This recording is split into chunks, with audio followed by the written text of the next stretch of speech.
Hello, hello, hello, everybody. It is Tuesday, and if you can't tell, I'm feeling much better. How is everybody doing? Also, this is what I get for streaming while everyone's at work on a work day. I'm 2 hours early, and it's like a ghost town. Hello, Drainar, Shadow, Sab, Ciern. Nice! Just beat second place. Excellent. My throat's actually feeling a lot better. I'm probably going to still take it a little easy. I'm not going to go too crazy today, but my voice is feeling significantly improved from yesterday. But, in other news,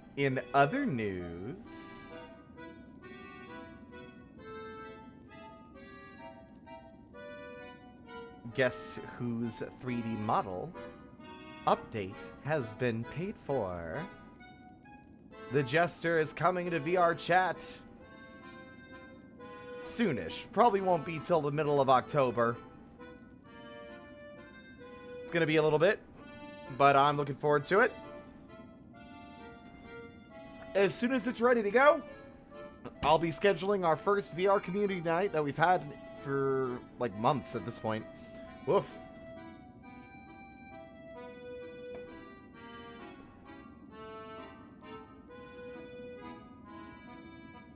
Also, I'm going to take this opportunity to plug something like a weirdo. It's not my thing.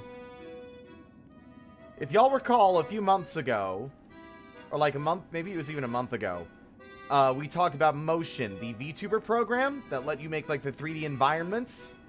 You probably saw it the most on Duper's streams back when Duper was streaming. Because of all their extra features and online, they couldn't maintain the online server, so the program was going to be shut down for good. But due to a lot of outcry from people who liked the program and what it was doing, they have established a Indiegogo campaign in order to create a fully offline version.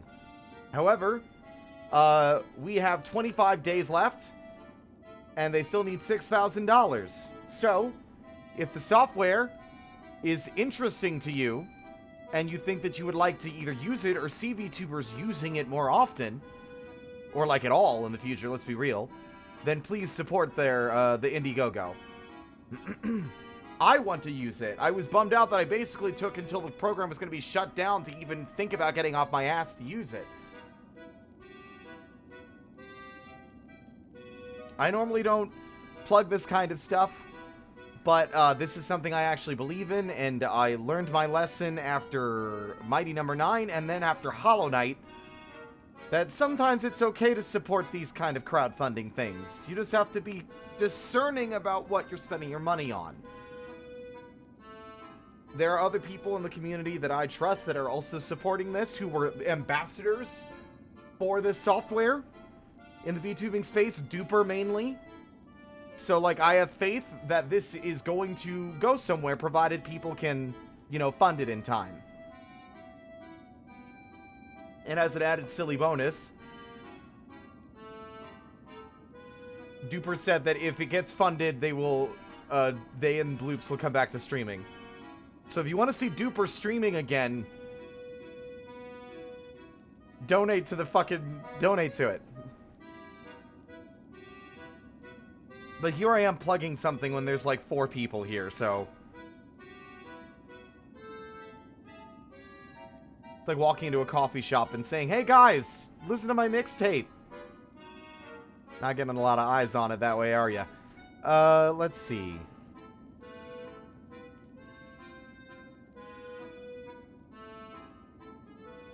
Da-da-ra-da.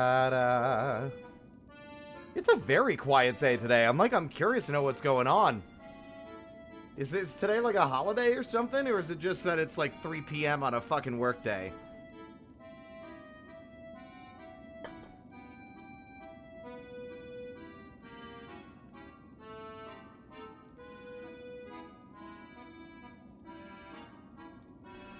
In the meantime, I've been playing Dwarf Fortress again. That game's fun, but it's also, like, weirdly addicting. It's like, haha, number go up. I'm beginning to think that Dwarf Fortress is bad for me.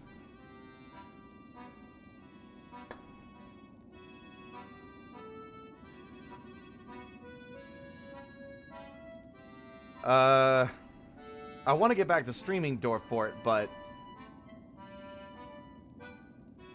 I don't know.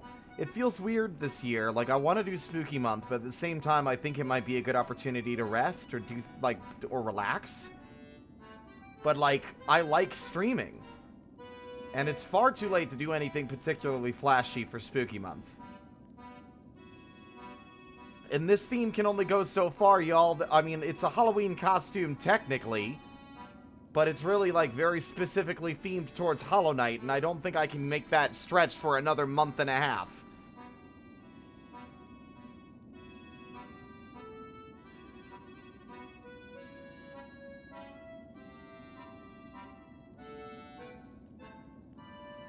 Oh, what? Wait, what were we saying oh for? Oh, what?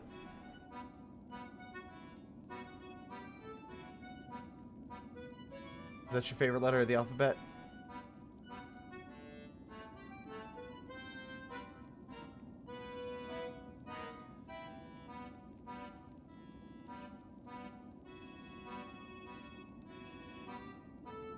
Oh, I mean, it is. It's like, it gets its hooks in my brain in a way that other games haven't before. It's a similar kind of hook that, like, Cookie Clicker and Outpath have done, where it's just like, achieve the next goal, achieve the next goal, achieve the next goal, achieve the next goal.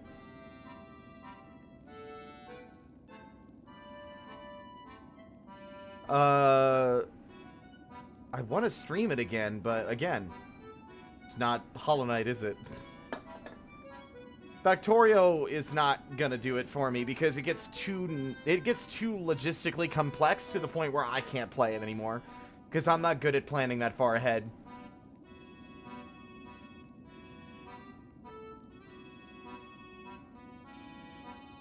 But fuck it. We are in the middle of a Steel Soul run. We've made it past, let's see, we've beaten Bellbeast, we've beaten Lace, and our next big wall is not really a wall, but the next boss, the next risk of failure, I would say, is the Moorwing, which was a wall for some people. The Moorwing isn't that difficult. However, I am worried about still making mistakes and dying. But the good news is that I'm going to try to be more cognizant of, like, the only tool in my arsenal that I think will save us from actual full failure. And that tool is called quitting before you take that last mask of damage. So once I'm at 1 mask, I'm pausing the game. Hell, it might even be at 2, depending on how bad the fight is going. And that's not saying much, because it's very easy to get to that, like, point real fast. Oh my.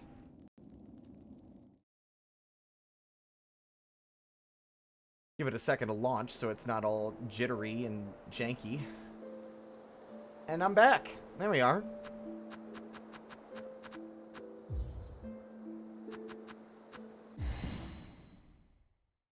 Oh wait, no, we also beat 4th Chorus, right. My favorite letter of the alphabet is Z. Because I'm a basic bitch. Alright. I'm trying to think. It might be a good idea. Drainar, could you send me the link to that, like, interactive map again? It's just gonna, like...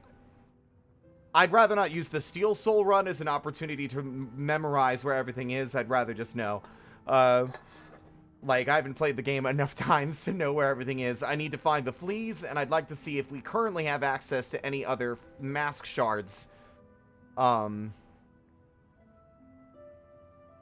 think the boss that I'm going to be the most worried about dying to is going to be Widow, with Sister Splinter being a pretty concerning one as well, just due to, you know, her being, you know, all bosses. The moment you enter the boss room and the door locks behind you, that's when you should be afraid. Thank you very much. Hide all. Okay, let's go with,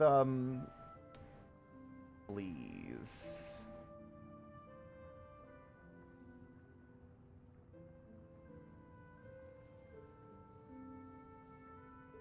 Here, we got the one in the behind the bellway. We've got that one from the deep docks.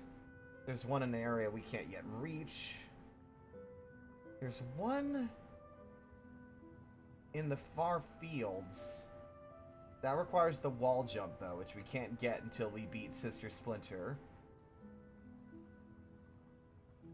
There's one at the beginning of the Hunter's March, which is still scary because you have to get past that first enemy room in order to get to them.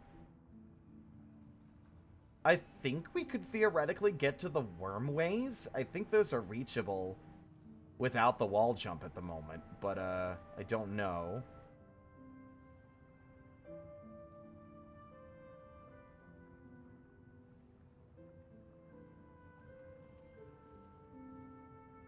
Yeah, we currently have 3. We need 2 more, and so there is that one in the far fields, which I don't remember rescuing.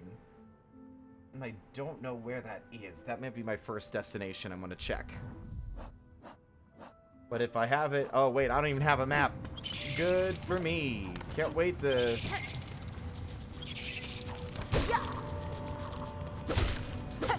get real confused trying to find it.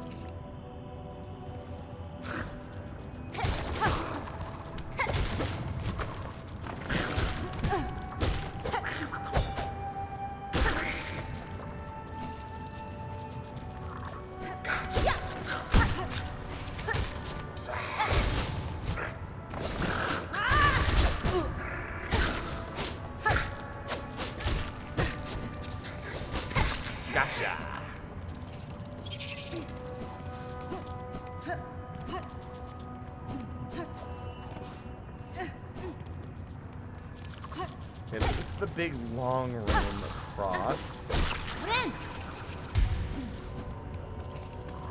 Let me see. And this is the big vertical room that leads up to Greymore, which means we're already too far. Where it is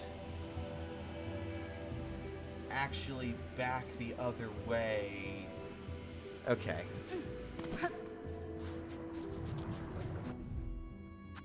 But through the upper room. Right. I remember now. It's in that enclosed room that I was scared of being in earlier. That definitely has like a big guy in it.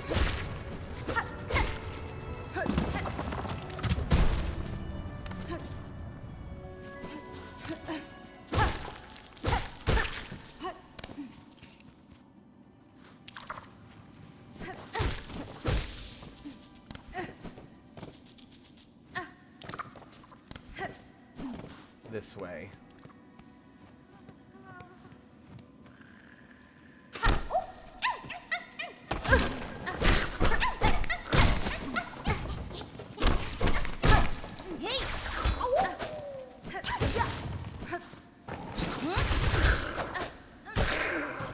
Gotcha. Okay, so there was not a big guy in it like I was afraid of, but there was still a trap.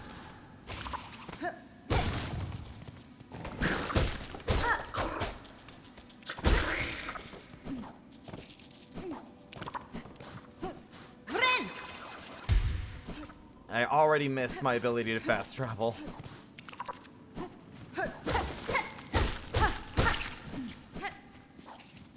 Something I'm noticing that as long as you don't die and you're being somewhat conservative with your tool usage, you don't really need to farm, but that doesn't excuse it because, like, specifically, you are going to die. The game is difficult.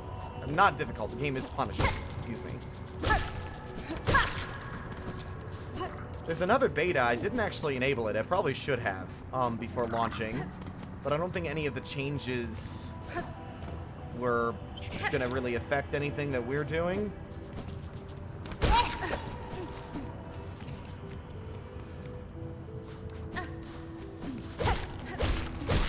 Okay. So let's try... Let's actually try the wormways. Let's see if we can get there. I think I might need the wall jump.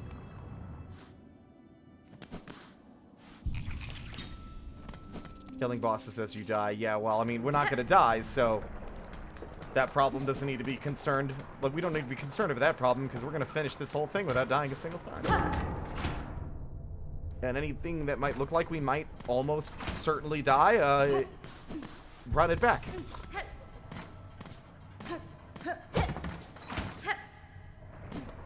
I'm certain I could do it without without saving and quitting whenever I'm about to die, but before I've taken the fatal blow. But I want to try and avoid doing that unless absolutely necessary. Ada! I don't think it mitigates the achievement too much. See you later. Well, if I consider it practice, then that implies that I'll have to redo the whole thing for real once I've done the practice run, and I don't want to.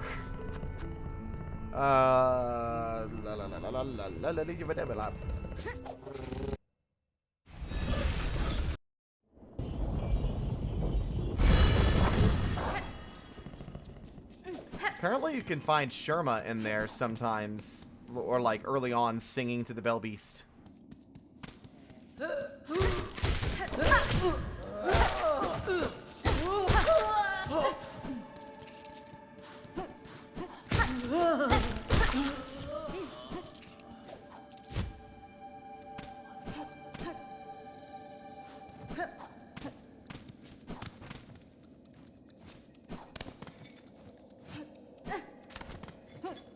You can make it. Now we run.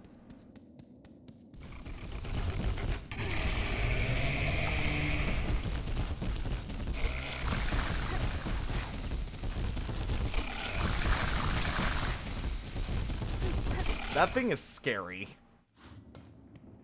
Oh, it's locked. Oh, I forgot. Forgot this way is locked with a simple key. Did I buy the simple key? I thought I did. The way up is blocked by that. However, I forgot you were here. Excellent. That is the most unassuming place that could be, I'm realizing. I don't feel like there were that many mask shards just sitting in a corner somewhere. Okay. I think we have enough to buy the simple key, though.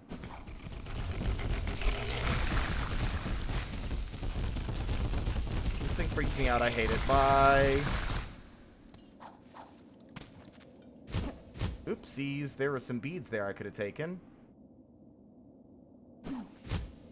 God damn it. Oh well.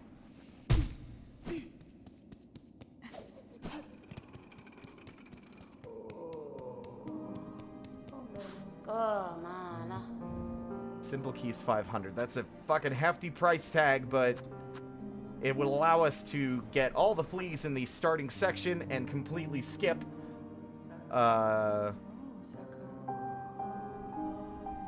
what is it? I don't know. It's a monster. I don't remember. I don't have the Hunter's Journal yet. Let me double check here, because... No, I don't actually... No, we can't reach that flea. I take it back. We cannot. There is a flea in the... There is a flea in the marrow, though, that we definitely haven't rescued. No, like, that's locked behind the next area, so we can't actually get to that flea until we get into...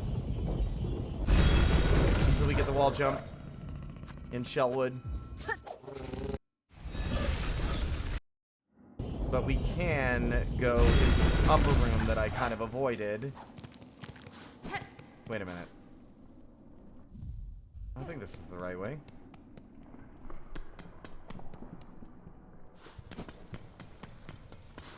Yes, this is the right way.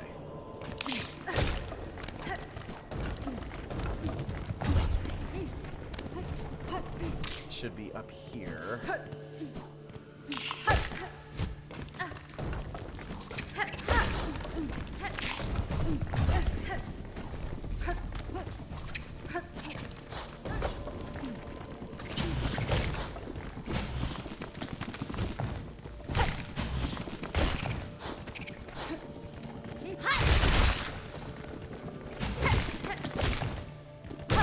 Gotcha. Now I hear you, bucko. There you are. Oh, woo!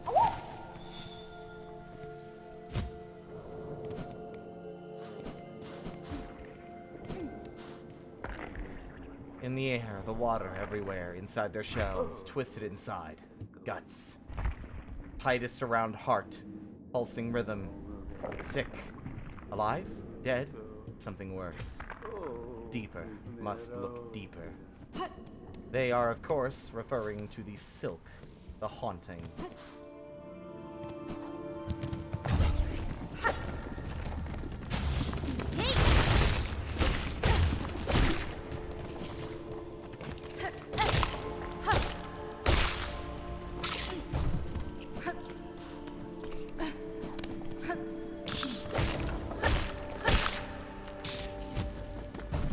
There we go. Now we go to Fleetopia.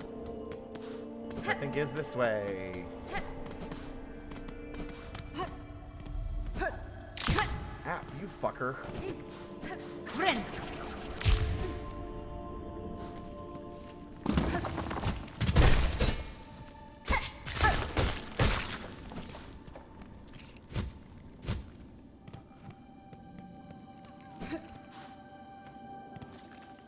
There we are. Hello, Fleetopia. So many fleas have joined the caravan. What a miracle. We cannot thank you enough for honoring our humble wish. Nicely done. There are so many fleas for us to be united with, though. And we've rested long enough. The caravan must hit higher. Oh, but stranger, how remiss of me. I introduced myself earlier without ever asking for your own name. Please forgive me, please. What shall we call you? Fadastana. Yeah. I don't need to do the voicing. I've already done this. Let's be an honored guest. I wonder if they would patch it to force you to fight it anyway, but all the fleas hide. Which would be cute. It'd be an interesting alternative interaction where you're attacked on the way up. You still get a bench. And you can skip the cutscene.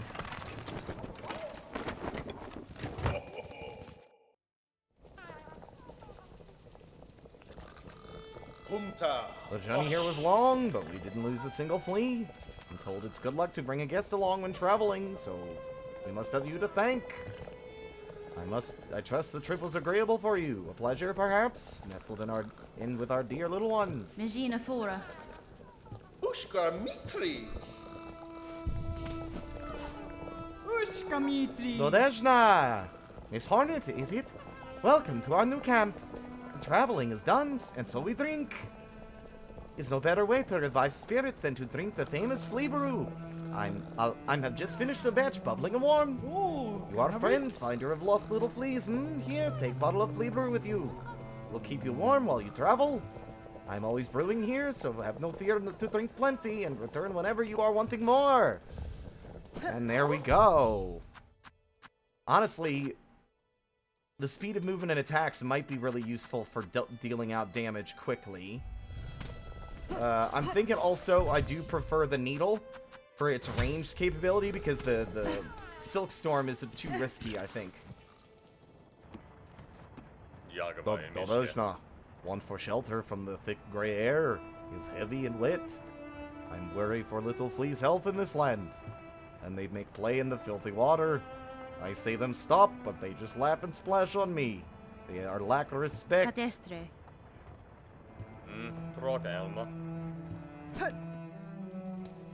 I just like doing that voice. I just need to work on some new voices, okay? You got it, Big G. I don't know, I'm just like running my mouth now. But we got Flea Brew and a safe zone directly outside of Bellheart. We do not need to fight anything.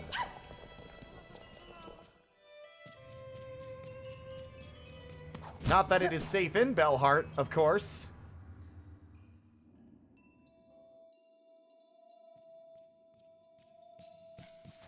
That can't be a comfortable ground to walk on either. Horrible.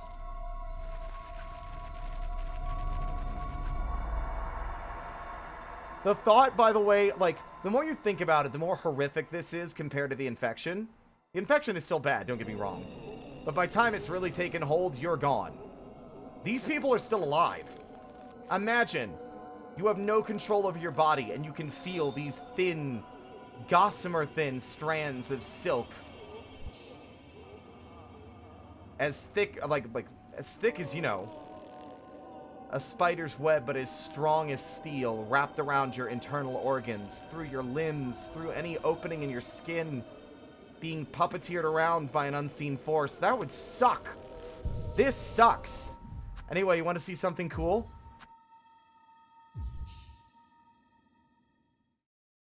Yep, it skips the fight until they leave to the next area. Let's see if it happens.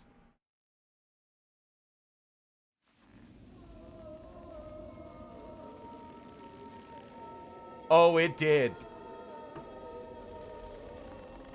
Oh, fuck.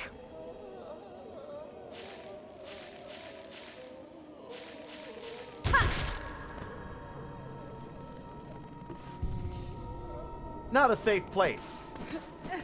Not a safe place.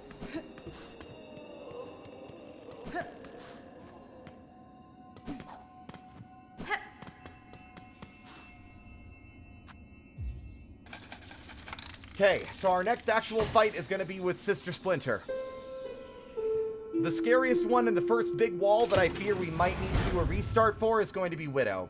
I'm going to try and play it as carefully as possible, though. But I make no promises, because Widow is fast. Era! Sister Splinter's great, but we're in Steel Soul at the moment, so I'm, like, fearful of the more difficult bosses, because we're already starting to reach that point. Okay.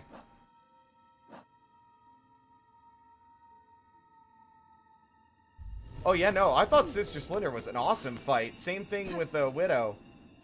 Hi, Hungy, and welcome on in F as well. Next zone.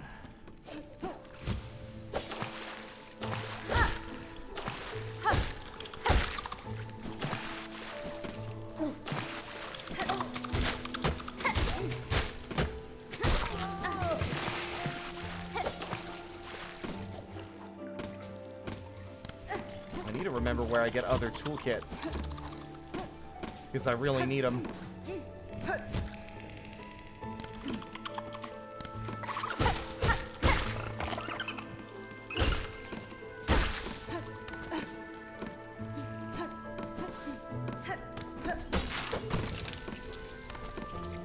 The extra damage for tools is going to be life-changing, especially in the early game.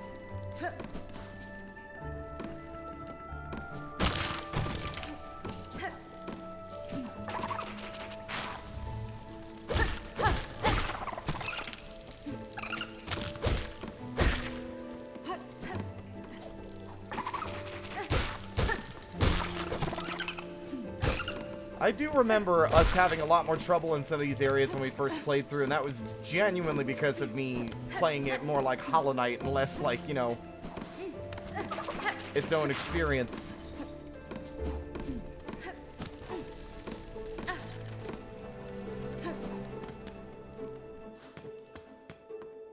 Right. Okay, we can do this. This is easy.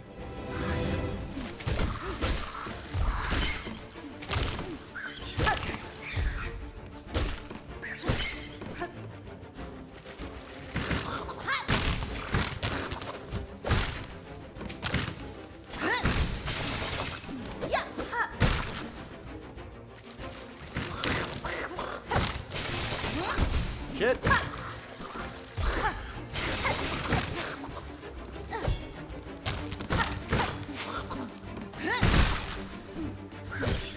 There we are. Get down here.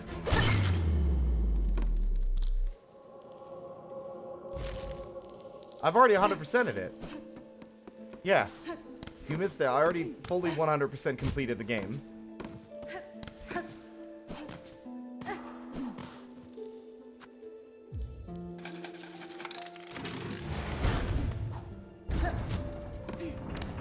Oh, Steel Soul, I'm going to beat it. I do not think I have the capacity, emotionally or otherwise, to do a Steel Heart run of this game in its current state.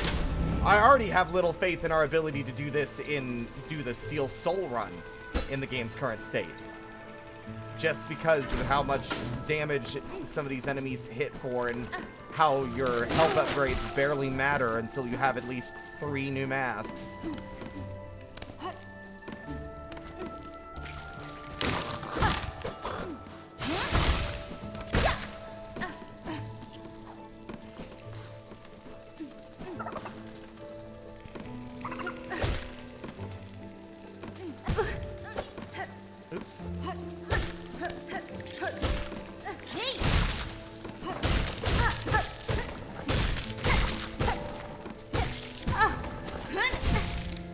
Nope, totally.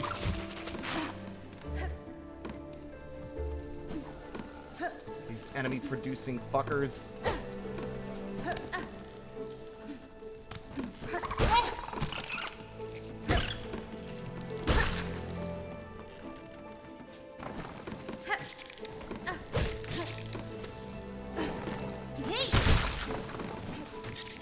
Oh, so it just starts spitting them out like endlessly once you're at low health. Once it's at low health. Nope.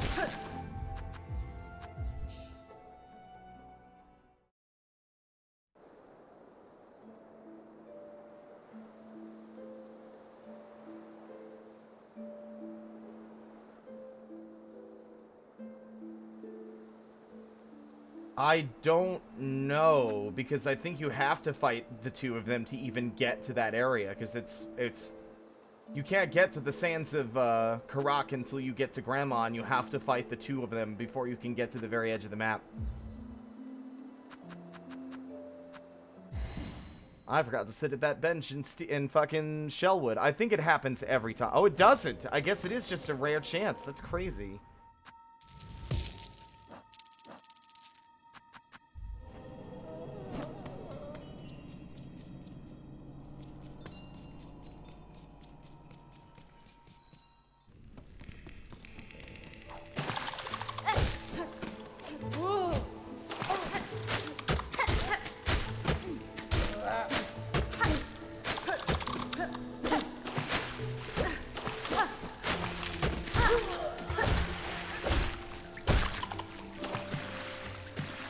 How many tools I waste on one enemy because how little damage they do.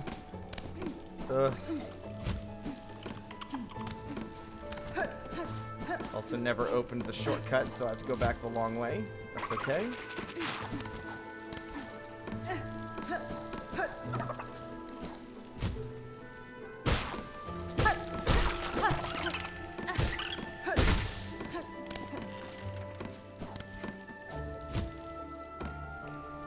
Oh.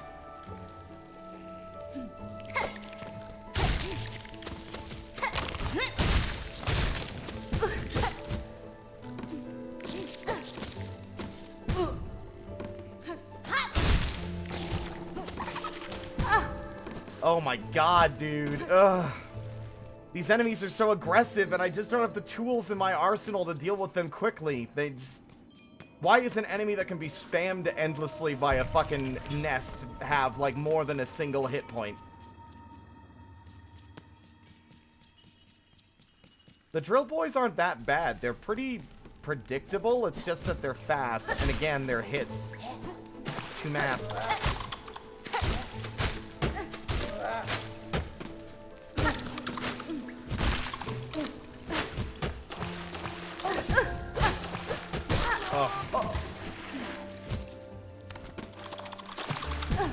Fuck.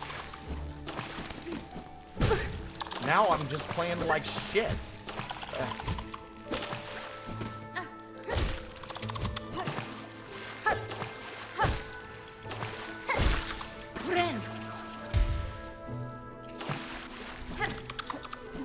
The parts of this, aside from bosses that I do like but are difficult, that I think will actually end this run, it's going to be the fucking enemy gauntlet rooms that they keep locking you in. One of those is gonna get me.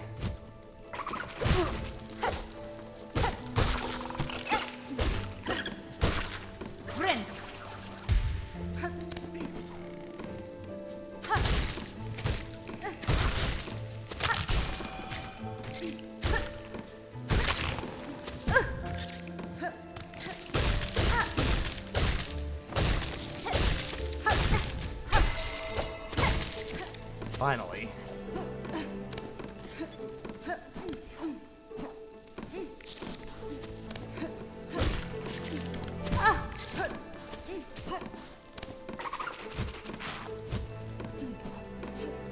Also, I think the game did change. I think my screen, I think a vignette does appear when you're at 2 masks.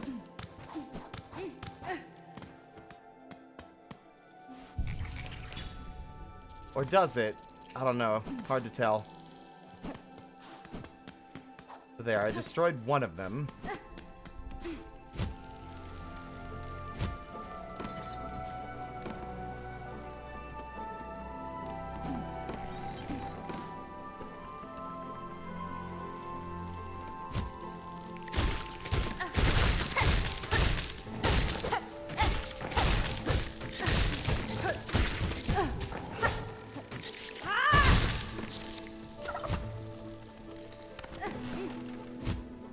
That's 2.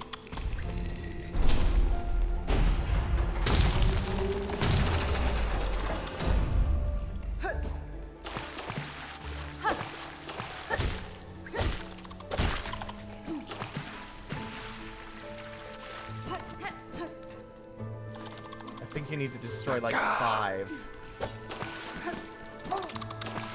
Ash, thank you for the sub. I appreciate it. It's going well. We're a decent way into our Steel Soul run now. God, these things eat so much. They also don't feel as strong as I'd like to, but I'm hoping we can get the poison thing ASAP. But it's definitely putting myself at extreme amounts of risk trying.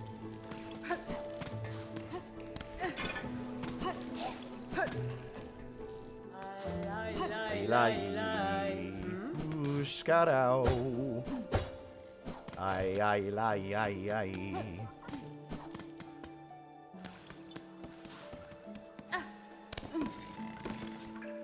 believe that's an enemy gauntlet in there. At least a small one with no real meaningful reward.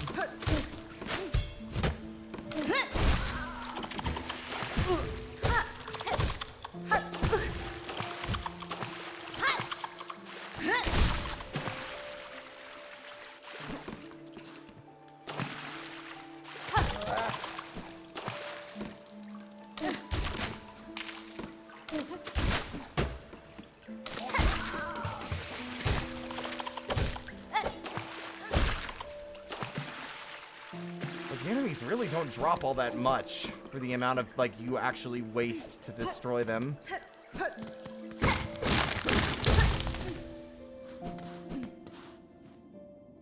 Okay. Bench opened.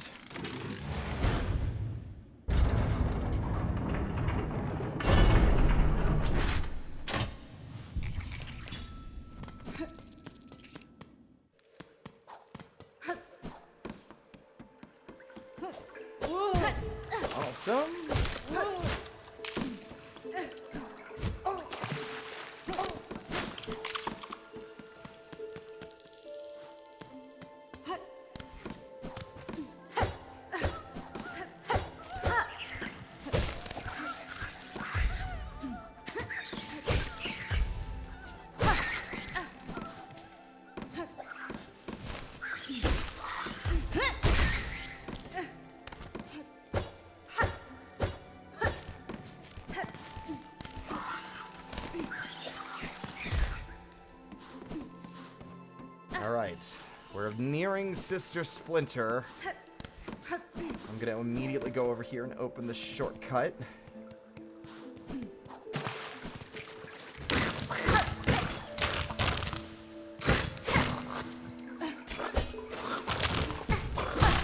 Friend.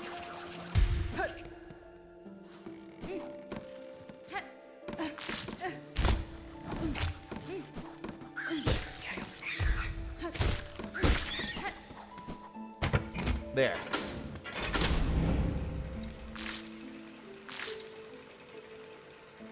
I don't really need it because I'm not gonna die.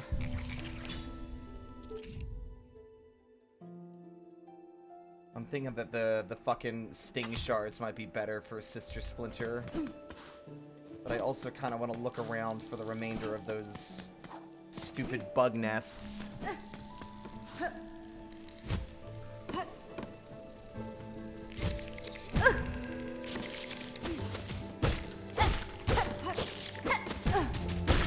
It's absolutely obscene that you have to hit them 4 times.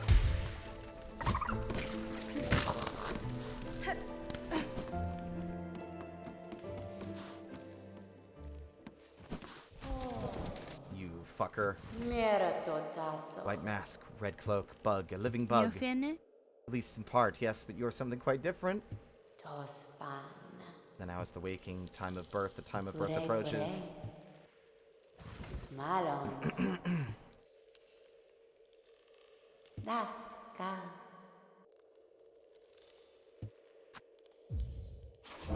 Man, very weird that this NPC is just like, hey, do this thing for me, and like, Hornet's not like, you know, this seems weird, but sure. Benny Frank. When it's really just like, there's no one else left for me to parasitize. Okay, I think we need 5 of these. Oh. I destroyed them before the quest began. Wait, does that mean I can't get it now?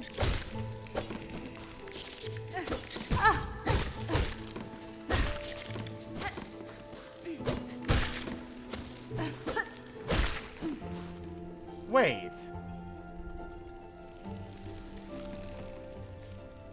Oh, right. Also, don't backseat or I'll get you.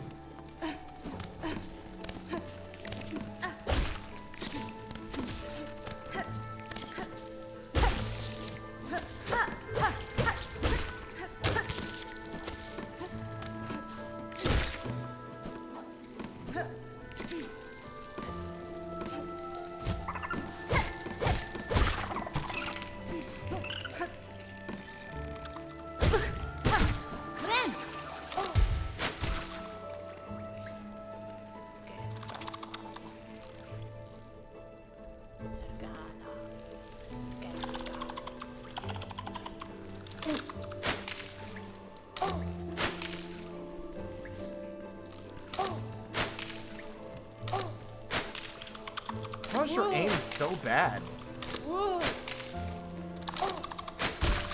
Wow.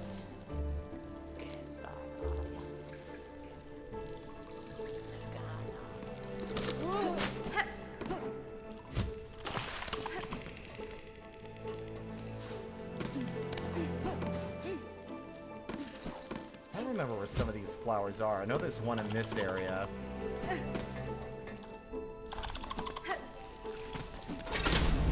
There's one on the way to Widow, and there's one really high up.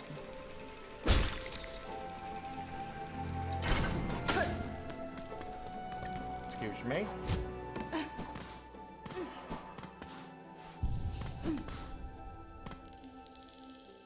Alright, we know the drill. It doesn't look to me like I'm going to be able to get these without fighting Sister Splinter first.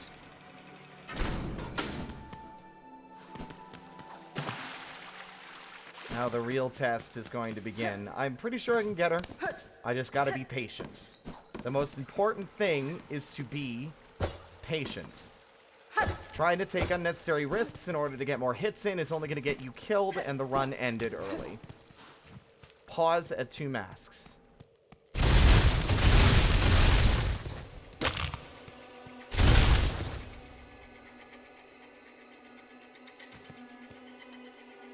Hello?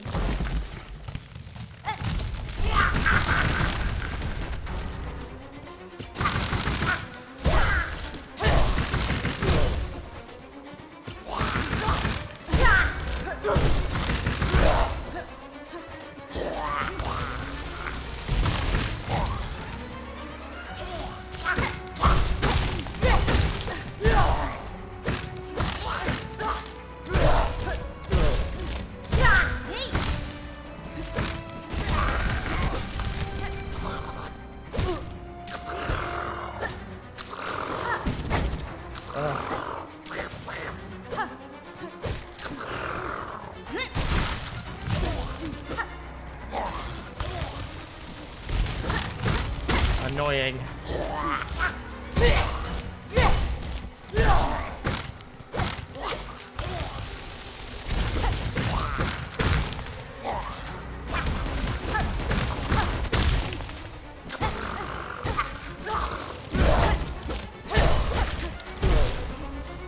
Nope. Two masks is too close for comfort on my end.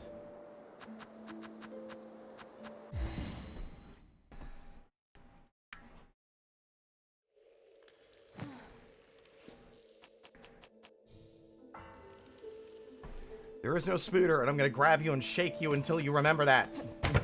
Hush. Hello, then, boy. I'll drink some water. Thank you.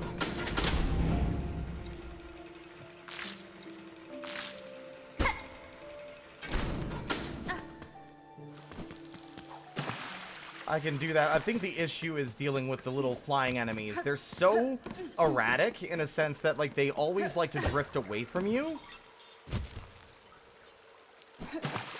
And, then, like, swirl in and, like, basically juggle you around into their friends. I wish, like, if you're gonna spawn ads, you need to reduce the amount of health they have if you're in a boss fight. They should not be taking as many hits as they do.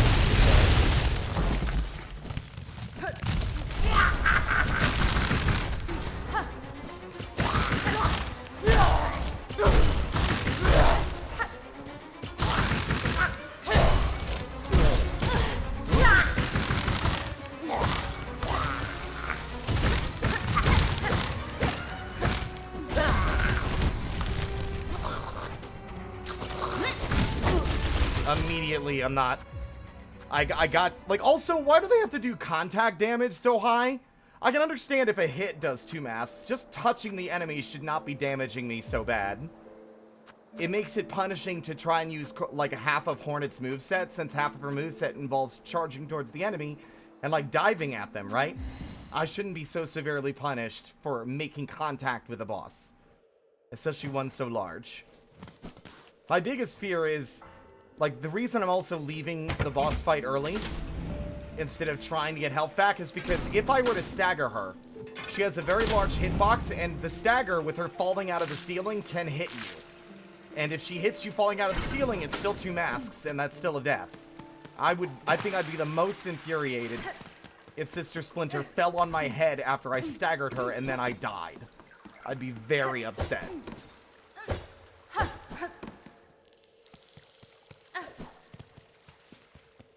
Third time is done.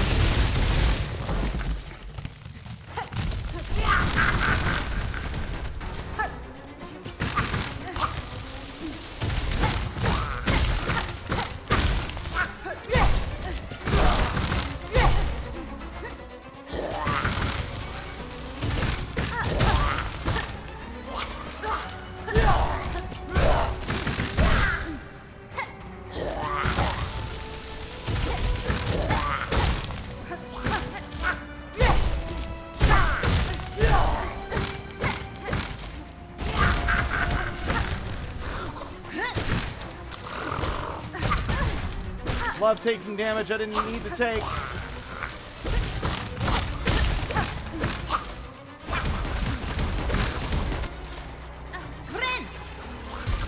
God damn it.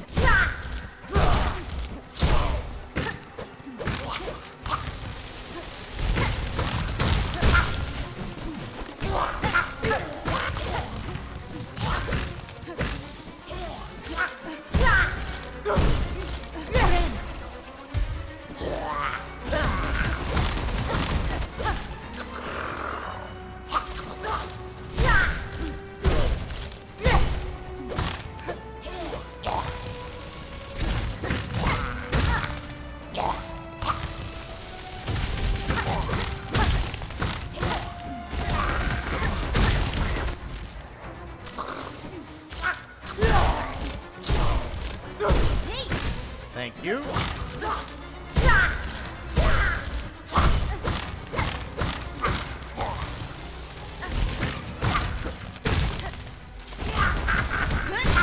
Got you again. Oh, God damn it.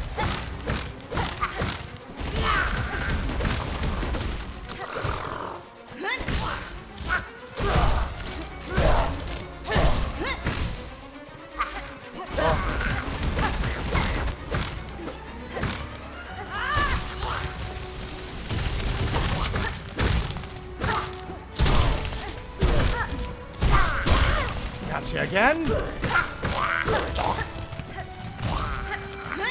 Gotcha.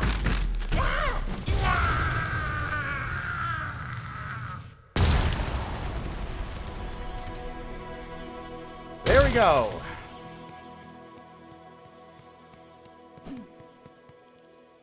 It's not that it's impossible. It's just that I don't really want to, you know. Oh, cool. Awesome. Am I falling all the way down again? Yeah. I mean, I did reload twice to avoid a two-mask death, but at this point, whatever, man. I don't need to justify my gamer credits to anybody. I've done Steel Soul and Steel Heart multiple times in Hollow Knight, and I know it's a different game, but also I value my time and what I enjoy. I want to prove that I can beat this without dying, but I also don't want to die in a way that I feel is cheap. So, anywho, Sister Splinter's down. I'm definitely going to be doing that more on Widow, though, because Widow is insane.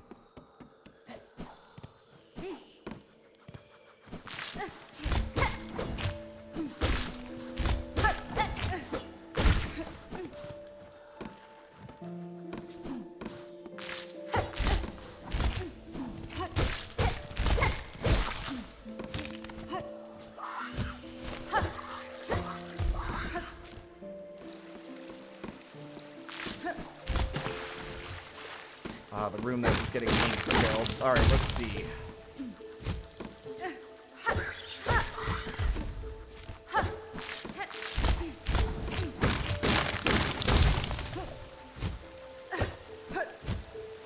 Done. Now give me that fucking wall jump. That opens up so much of the damn world. Can't wait for the Boss Keys episode on Silksong Game Maker's Toolkit.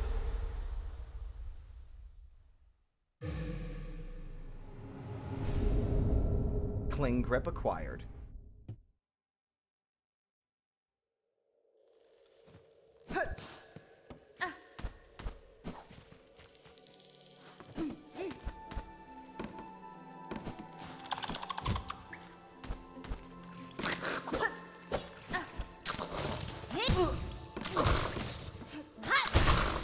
Yeah, these enemies have been weakened in general. They no longer hit for as hard. Like, they didn't just nerf the ones in the boss room, they nerfed all of them, which I appreciate.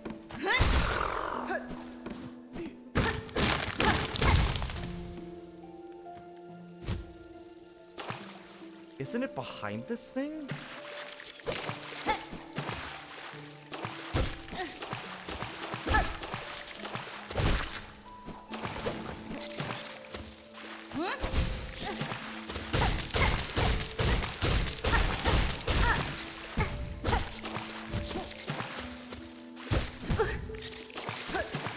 Oh my god. Nope, time to leave. I hate these enemies. There's no reason an enemy that you're gonna spam out of a fucking spawner should take that many hits to kill, even in the early game. Ridiculous. I shouldn't have to hit them 4 fucking times to kill them when you spawn like 7 of them and they're so hard to hit already.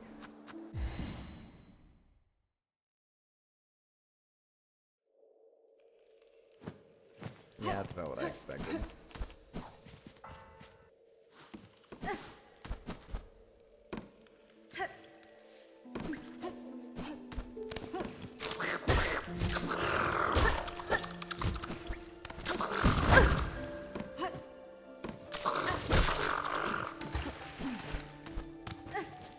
I also hate how punishing, I know I've been complaining a lot, but like,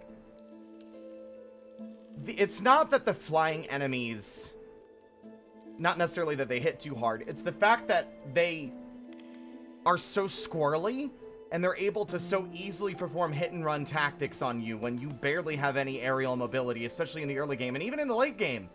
When you have the double jump, and the hover, and all this other stuff, and yet the enemy still manages to, like, dance just far enough away from you to not be able to hit them, and for them to get hits off on you. It's just annoying.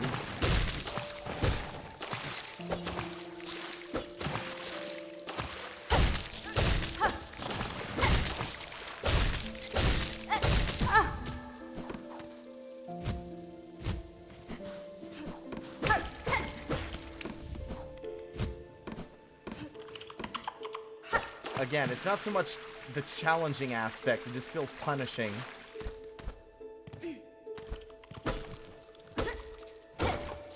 Hey, Dutchling.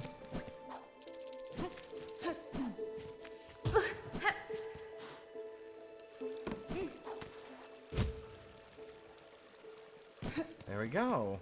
And we're being more careful now.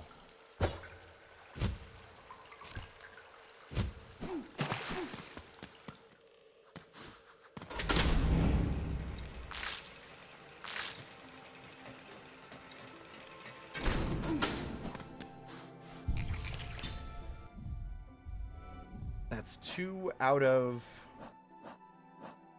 fucking 6. God damn it. I can't remember where the rest of them are. No, there's one on the way to Widow.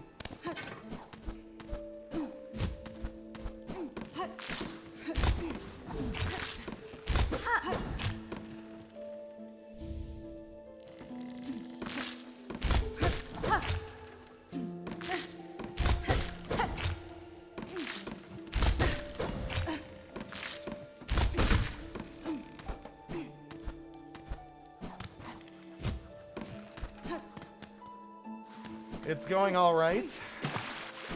We beat Sister Splinter. Now I am worried about the next big boss. The first major boss in the game, I would say.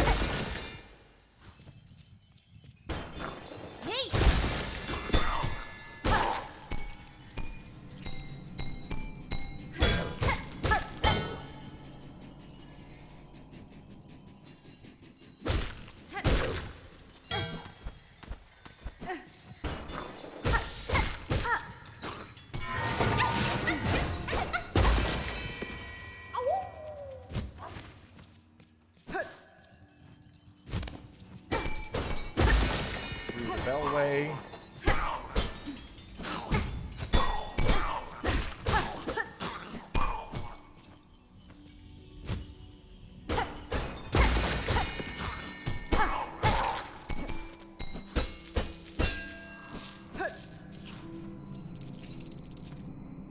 There should be another big boy below. Oh, come off of it.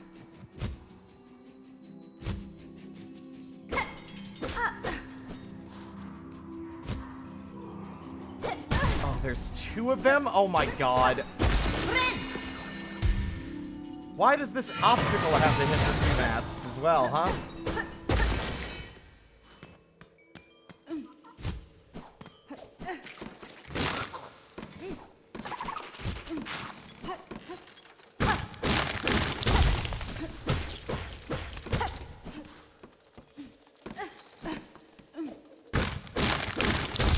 There we are.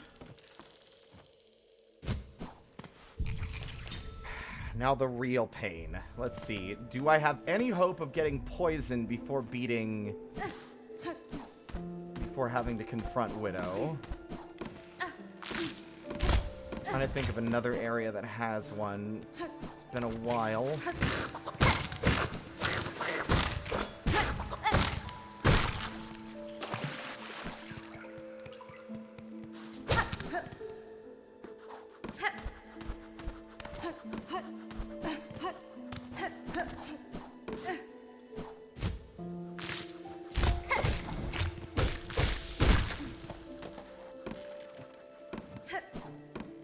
Aha!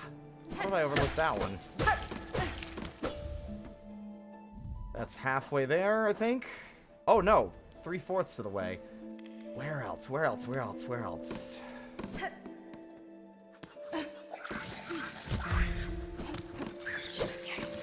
Oh, you're so... Oh, my... 2 masks? Friend. What do you mean?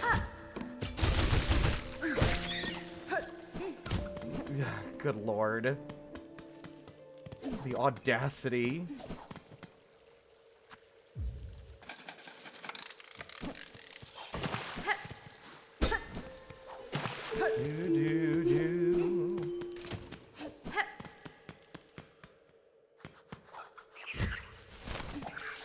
It's been a while since those enemies have actually hit me, so it just surprised me.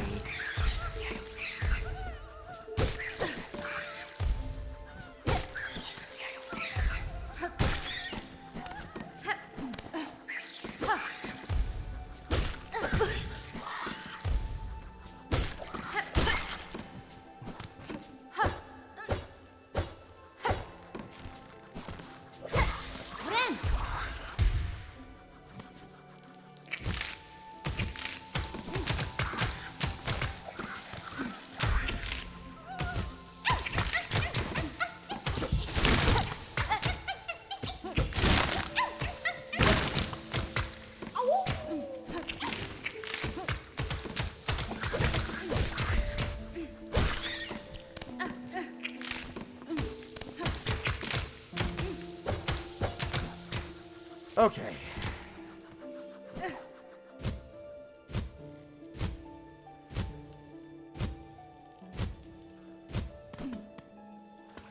There we are.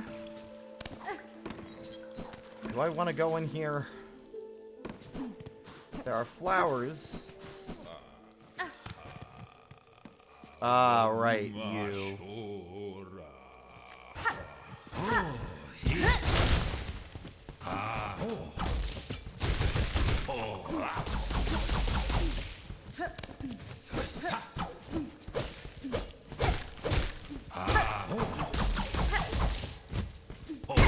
Gotcha. I do not have any qualms with cheesing you if you're gonna be a bastard.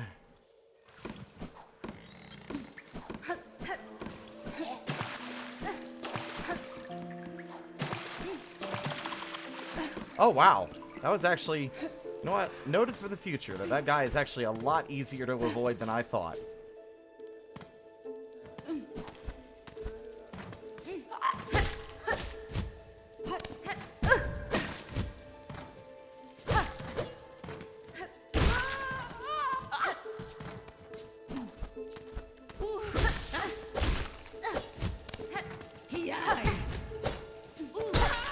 Friend.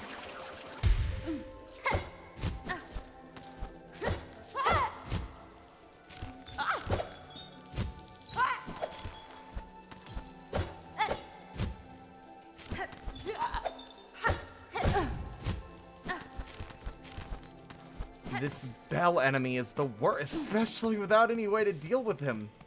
Like, I'm out of tools.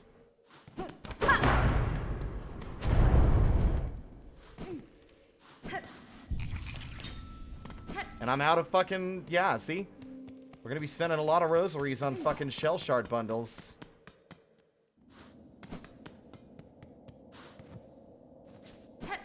Now, this leads to the blasted step. I don't want to go there yet. We're already a little far out of our way. This is not where we want to be. Gotta refresh my memory. The other one is near the beginning, but we haven't grabbed that one yet. I'd be willing to bet that they both are in Bellheart. Or near Bellheart, rather. In that first room next to next to it. Whatever, you know what I mean. Fuck, man. I don't gotta justify everything I say on stream. Limberty, limberty, limberty, boo. Wibbly wobbly. Little wobbly. Sometimes it's okay if words don't make sense. Because all words are made up.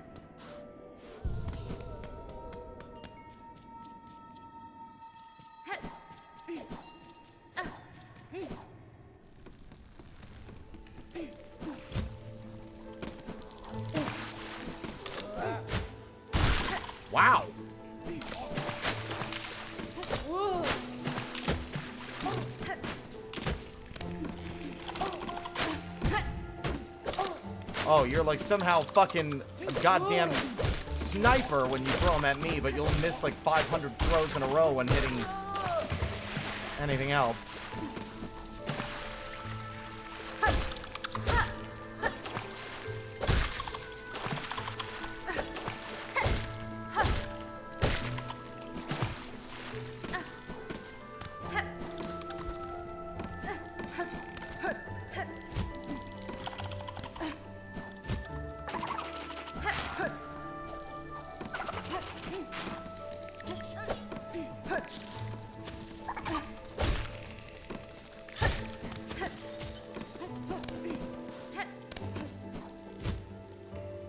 Go up, up, up, up, up, up.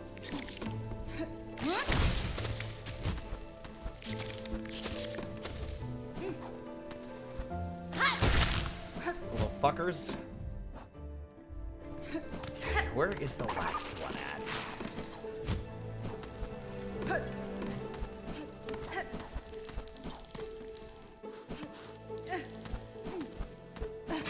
I can't quite remember.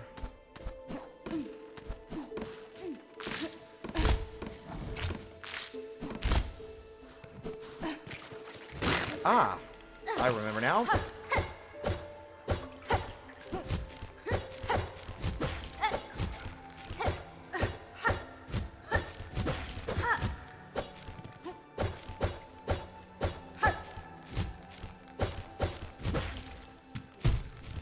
Last one. There we go.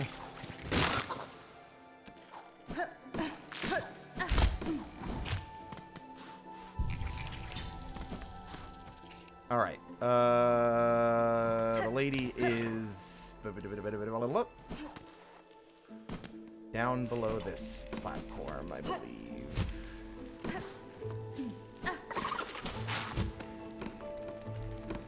Okay, nope, she's in the big second room. What am I doing? Poison time, which should hopefully make this a little bit less tedious. Ugh.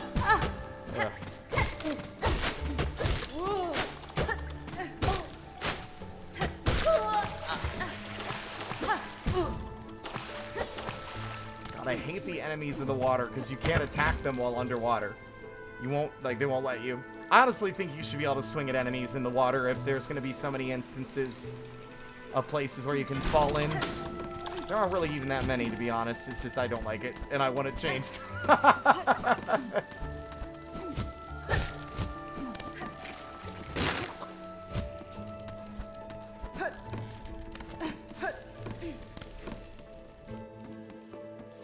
think they relocated where that enemy spawns, actually. I think they usually spawn underneath her door. Here you go. Can't wait for you to parasitize me later, you freak. I'm not gonna use it in this steel heart run. Are you fucking crazy? Steel soul run, rather.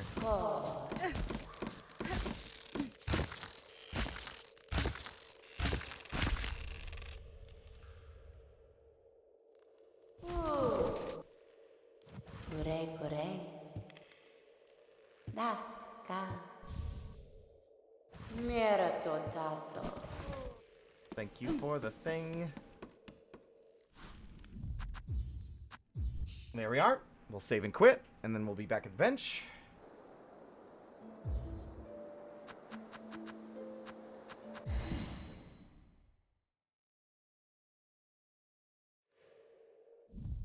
And then we can equip our new toy.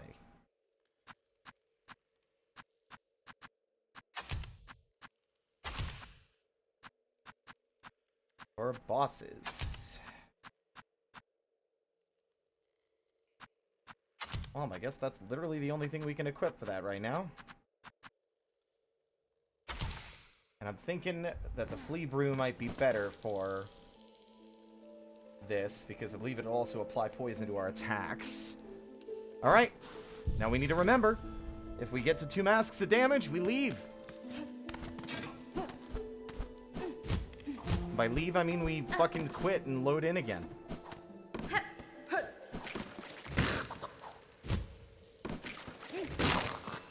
I'm gonna try and play as carefully as I can, though, so I don't have to. But I'm already feeling a sense of nervousness that I did not feel fighting Sister Splinter. Hey, I don't suppose we could fight, we could not fight, right? Is there any way we could be chill about this?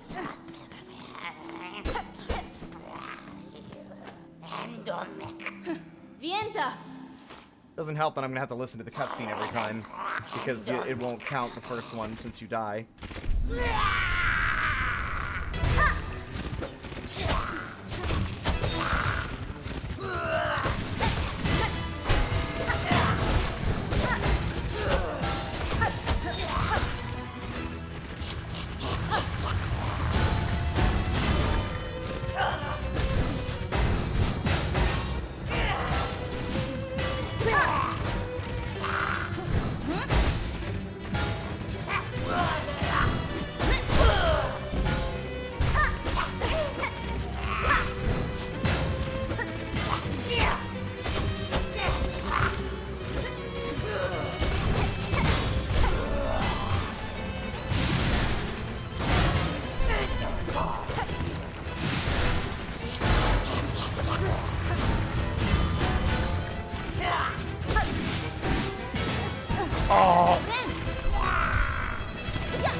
Like I thought she did.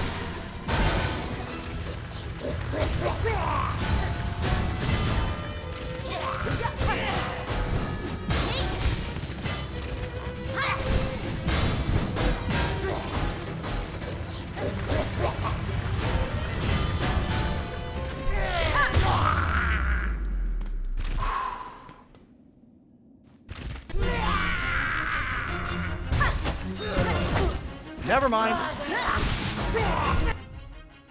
Nope. That was a good first run, though. Honestly, for a first run, that wasn't that bad. That's a little too scary for me, though. I'm not going, like, we can do it. But I need to be a little less greedy. And I also do think that maybe this wasn't a good idea. I'm thinking this might actually be better.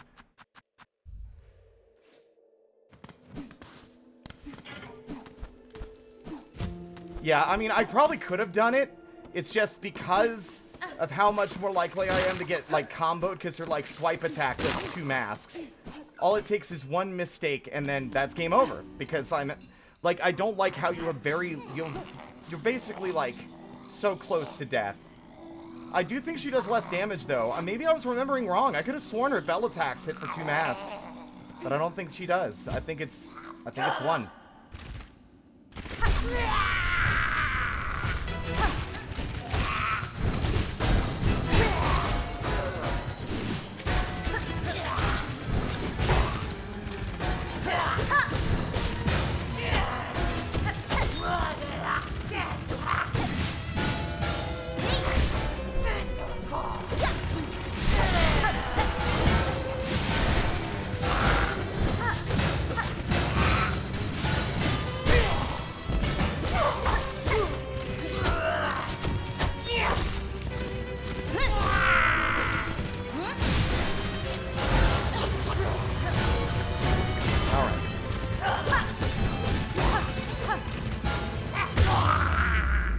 That was flawless.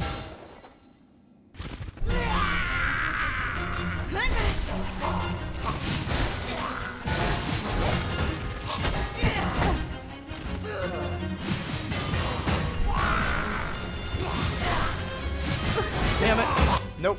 That's it. Nope. It's so hard to keep track of her and the trajectory of the bells, especially because they bounce. I would honestly argue I like that fight a lot. I would argue that maybe in second phase, the bells don't bounce. There's already so much going on that I think them bouncing adds 1 level too much of, like, shit to babysit and makes it significantly harder to not get hit, especially when you're trying to babysit. You're trying to track where the bells are being thrown. Okay, so now they bounced. And now you gotta keep track of them while they're in the air, while also worrying about future projectiles about to be thrown and where she is at on screen. There's just a slight bit too much to babysit, I think, that makes that second phase, like, a little too chaotic. You know? What? What? Oh my god. Team Cherry, are you for real? Even though I saved and quit, it still counted the shards I used. So all my shards are still gone because I used them in the last attempt. So all of my fucking my resource for my tools are gone.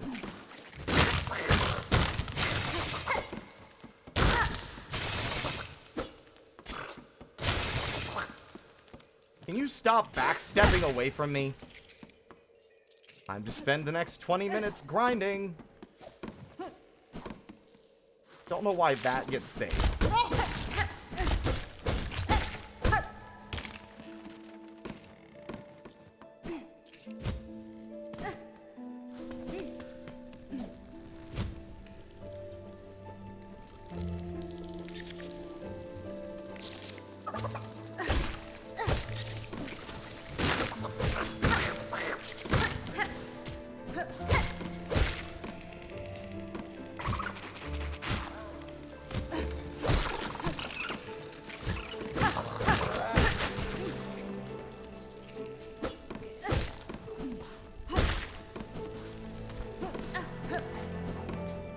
It's just disruptive. It's, like, no matter how you slice it, it's just disruptive. Like, I really don't think that these things need ammunition, or if they do, I think you need to vastly reduce how much it costs to refill them.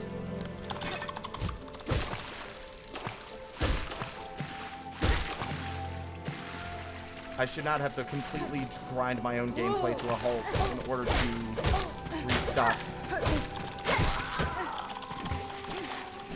Shocked there isn't like a shell shard magnet, considering how much, like, how important that stuff is too. I would argue that the magnetite thing should pull all currency that drops on the ground towards you. Should do both. Or an upgrade, like let you upgrade it later. Like, I wouldn't mind upgrading it if it's like, hey, like, maybe once you get to Bellheart, you can upgrade the thing. Actually, I think maybe it should be at Forge Daughter, if I'm honest. It might be a bit early to be upgrading something you probably bought like 10 minutes prior, but it just seems silly to me that it doesn't attract both currencies.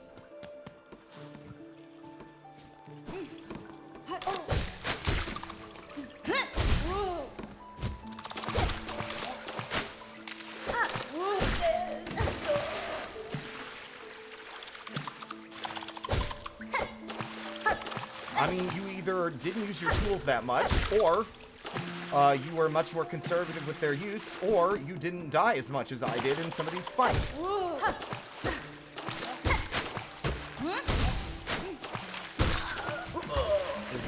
There's a large number of reasons why you wouldn't have used them.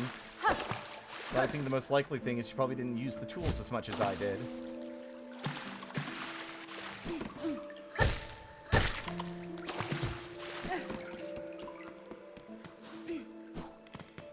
It really should not, because I'm going to have to farm again after this.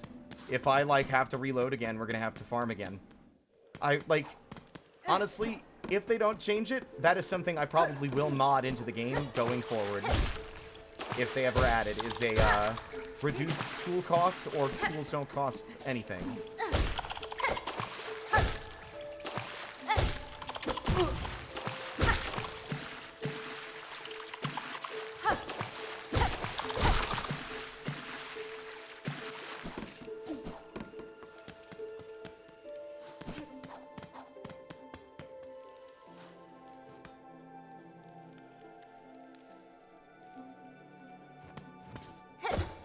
Well, no, I think you misunderstand, Solar. I used up all of my shards the last time I refilled my ammo. And then I used it all doing that attempt on Widow. And then, because I was going to die, I saved and quit.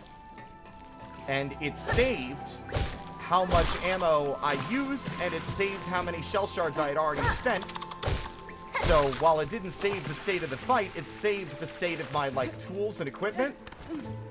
Which meant that once we retried, all of our shit was gone.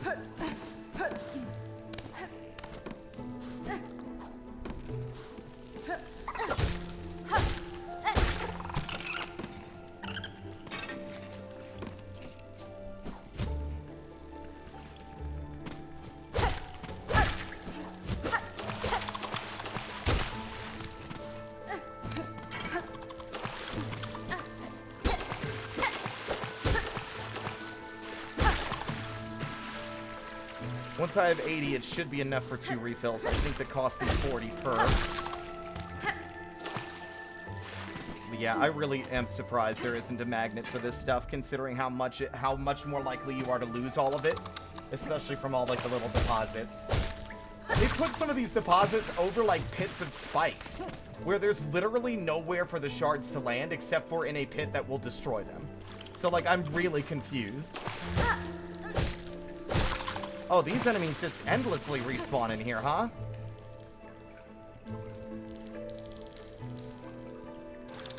They do. That's at least good to know. Definitely the most annoying of things to actually try to fight, considering their position in the goddamn water.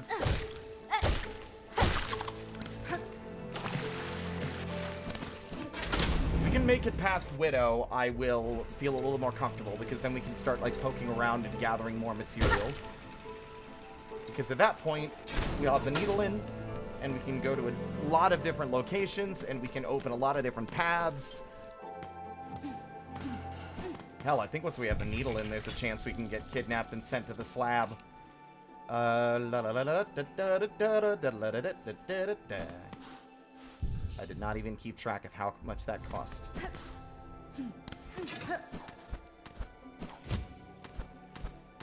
The deposits quick, like... Yeah, it's like, the shell shards feel like the most obnoxious thing to farm, because even the beads, enemies tend to drop a reasonable amount, and you have ways to make them drop more.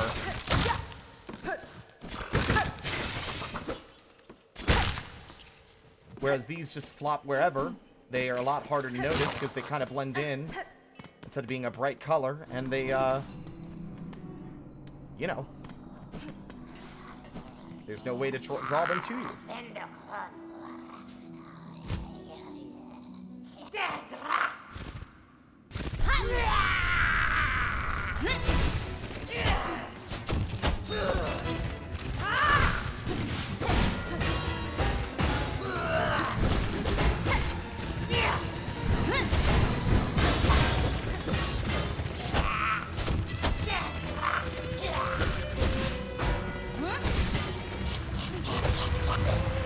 She's so unhinged. It's so funny.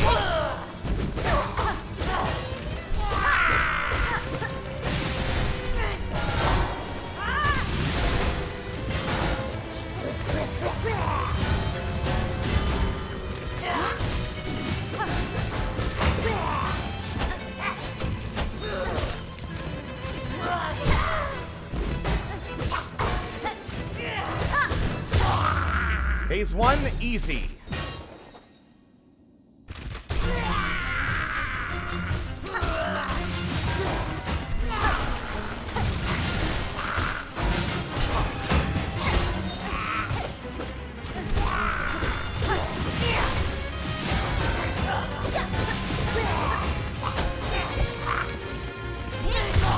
Oh, baby, that was so good. I don't think I got hit a single time. That was clean as fuck. That was fucking sick.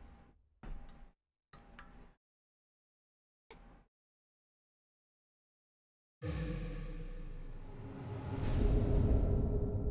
know what? I take back my earlier criticism. If you're slow and patient, that face ain't bad at all.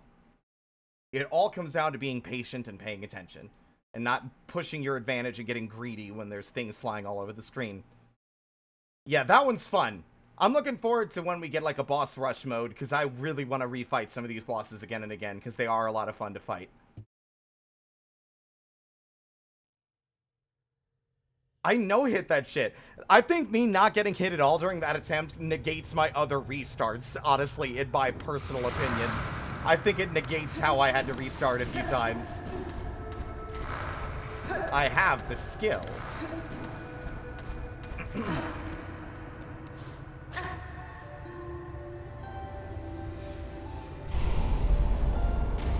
The threefold blade definitely helped, or whatever the fuck it's called.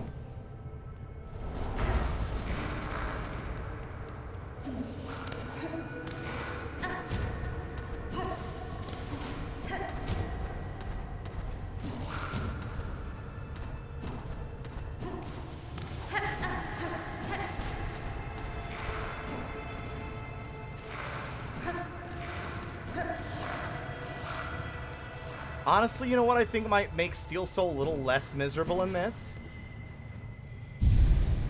Treat Steel Soul like they do the courier missions. You get a certain handful of opportunities to fail before you don't get any more. I think if they gave you like 5 lives, like just 5, I think you could make it. I think that would be a lot more reasonable, especially with how like brutal some of the later levels and later parts of this game are. Just giving you 5 chances to fuck up. And maybe even an opportunity like to unlock stuff, right? Like unlock stuff to give you a life back if you're fucking up, right? That would also maybe give you a reason to fight the Steel Soul bosses. If you beat the Steel Soul boss, you get like some of your lives back, right? I think that could be a really good way to like do it, especially because this game is so long. It's just so much larger than Hollow Knight, and I think it is asking a lot of even the most skilled of players to beat it without dying a single time.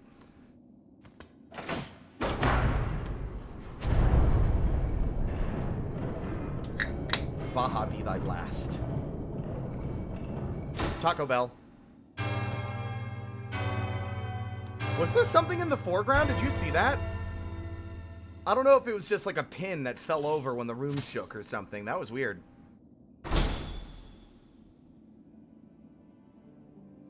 Your most hated boss is the ska dancer. Ska dancer. Are you talking about... Oh, the Scar! You're talking about the Ant Queen. I thought she was cool. I definitely think the run back of just having to run through that empty room and to retry.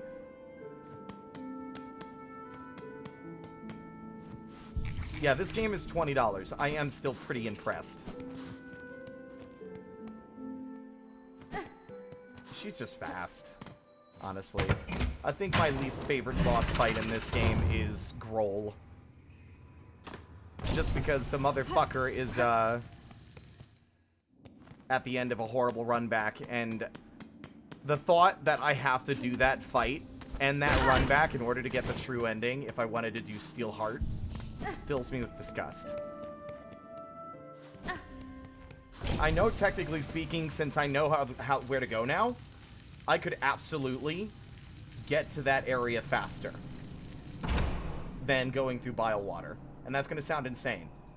What you do is you go through the Citadel, go through Memoriam, jump out the window, go to the Putrefied Ducts, and then go down to where the Hunter is, and then drop down and you're right there. The Hunter even has a bench, which is 5,000% closer than any other bench in Bile Water. But you have to know that place exists, and that place is extremely well hidden.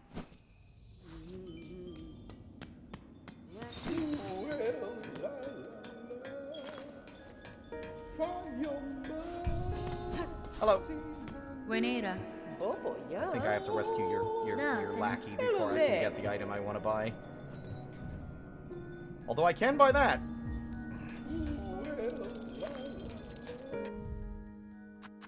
Yellow is for that.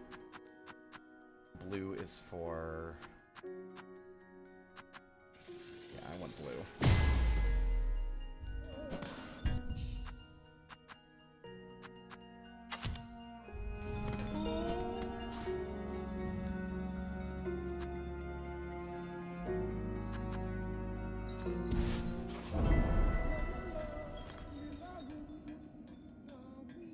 You can drop...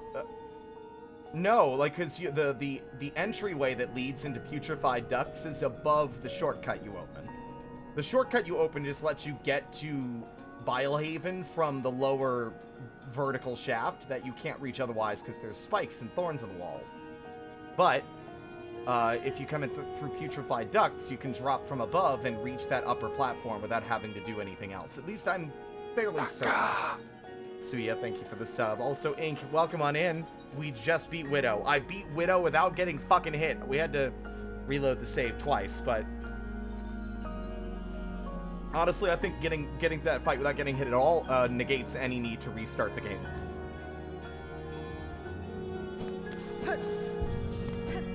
But first, I have something that I am owed for my fucking hard work.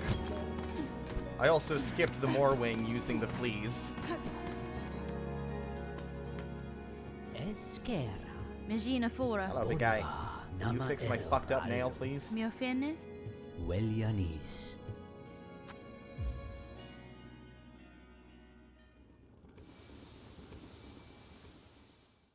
Oh, you can't skip this cutscene. You have to watch him. I mean, it's a fairly short cutscene, in fairness. Halama. Catestre. I've been thinking, by the way, because I was trying to figure out what I would do with one of my OCs, one of my Hollow Knight OCs, Risk, the Weaver, and then I had like an epiphany the other day. What if he was a robot? He like has a mask and like a cloak or something to hide the fact that he's artificial, but he's like a robot on par with like the second Sentinel. And he perhaps fled Farloom himself, or he was taken from Farloom by his creator or something. I don't know. Like a Cogwork one, yes. Animated by by Silk, rather. And he's kind of an outcast regardless. Like, he's feared by the Weavers because, you know, he's a product of the Citadel, the place they're fleeing from. And he's an outcast from Hallownest who finds them weird and strange. Who just don't like are not really certain about the Weavers in general, who are pretty much like isolated and keep to themselves, you know? God, this guy just immediately got back to his day-to-day after being strung up by his eyeballs for like who knows how long. Hell yeah, guy. Actually, this is easy. I just run all the way across. Yeah, I was thinking that, he would still be there in Deep Nest even after, the fall of Hallownest. I'm still trying to figure out if Hornet would be aware of him, or if he would be secretive to even her. You little fucker. Ow. Oh my god.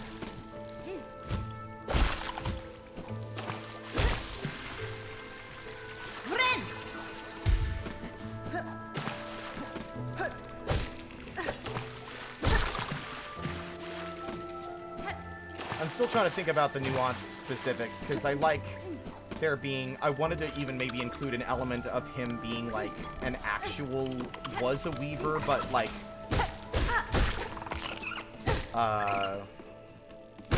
doesn't really remember who he was. You know, sort of like what happened with the Soul Sanctum, right? Where, like, you're interacting when you Dream Nail the Soul Warrior, and it's like, I don't remember these skills. Did I have these skills before? Right? Like... who am I anymore? Like, kind of some shit like that.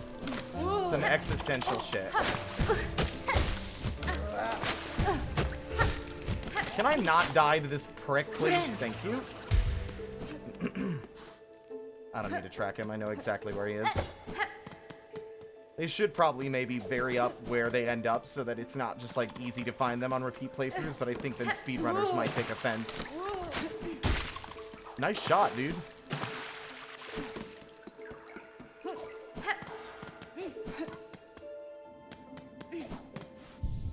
I'm also thinking of, like, if this character ended up getting adapted to be something more than Ardwin, I was thinking of them, like I said, they were going to be a fight. They would replace one of the 3 lantern fights you do with the Grimkin every time you need to collect the flames. And then, before you fight Nightmare King, you've got 2 options. And I think it would be interesting if, like, you know, you could listen to Brum and destroy the Nightmare Lantern, or you get back to the Grim Troop, and when you try to go through the room to go to where Grim is sleeping, the doors lock, and this little guy shows up, because, while if he definitely has a crush on Grim, I think it would be an interesting angle for him to be like, I know how the ritual will conclude, and I don't want it to end. I don't want Grim to be, you know, I don't want the cycle to continue because I don't want Grim to go away, right? So he effectively is like, I'm dedicated to the troop, but I refuse to let you go through with this. I'm not letting you through this room. And then there's one final fight with him. Because he doesn't have anything. Without the troop. And I also even like the idea that maybe as a result of that betrayal, once Nightmare King is dealt with, unlike Brum, Arduin is instead the one that wakes up with no memory in Dirtmouth.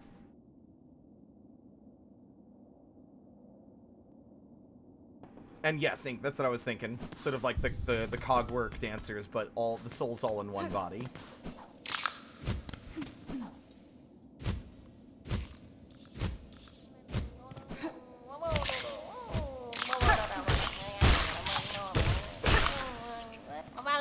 Gotcha, bud.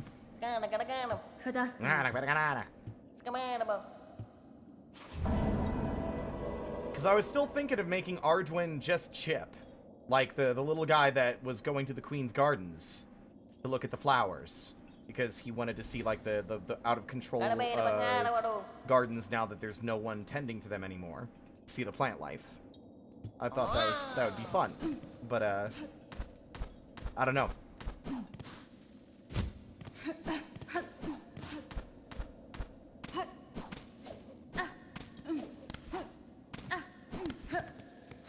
I can't remember if I rested at that other bench or not.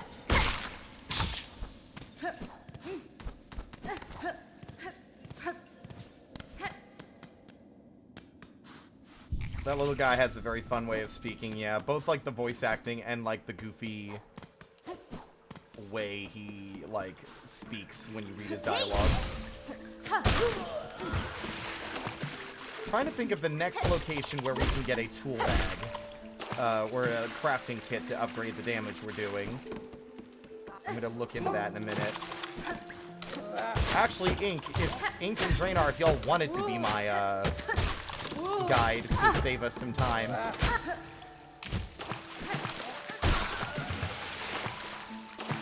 I wouldn't mind. Because I got the map, but I think it's extra time away from just, like, entertaining and streaming if I'm, like, constantly tabbing out to check it.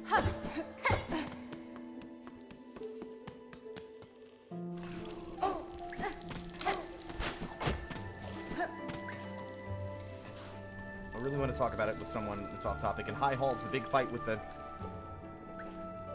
I don't know if they're spiders. I don't think so.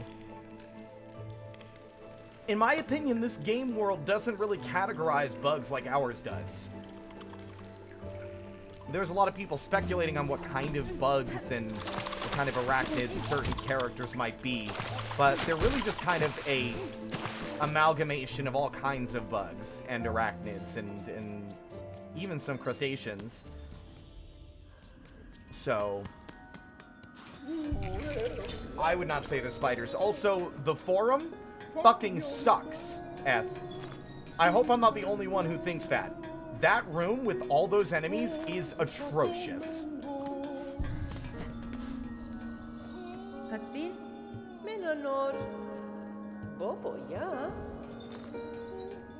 Wow. 880.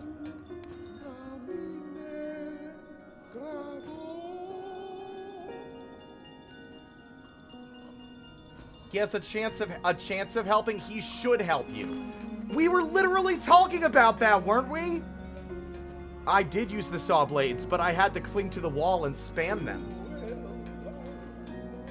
Like, we were literally talking about that fight would be less egregious if you had, like, Garmont, and then if you rescued the second Sentinel helping you. The fact that it's only a chance and not guaranteed is abysmal. If you're going to force the player to fight an unprecedented number of enemy waves in that room, give them assistance. I think if the second Sentinel and Garmont helped you, that fight would go from being a torture fest to being really fun.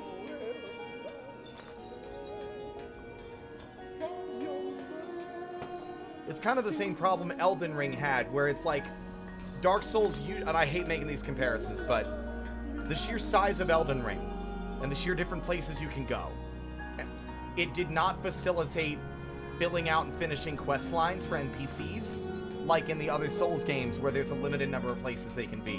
Whereas in Elden Ring, the world is so massive, it is unlikely that you will ever find them again after the first time. especially with their arbitrary and vague conditions that make them move from place to place.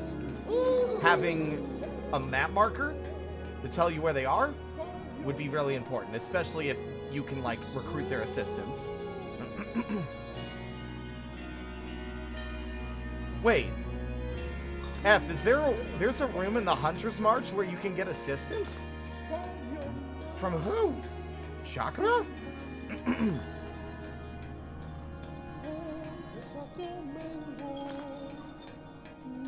Oh, that's cool. Also, hey, Unsqueakably, yeah, don't worry. If you don't have to stick around if you want to avoid those spoilers. Yeah, she didn't help me either. See, I think if you're going to have the NPCs play that kind of role, I feel like the chance of them doing so should be fairly high.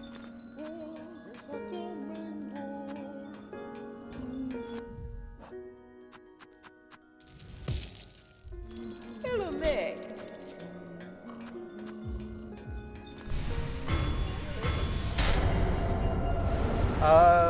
Which one increases my damage? I believe I would like both, arguably, but I'm pretty sure the crafting kit is the one I'm looking for to increase the damage. I would prefer both of them, though, if possible. Holy amor.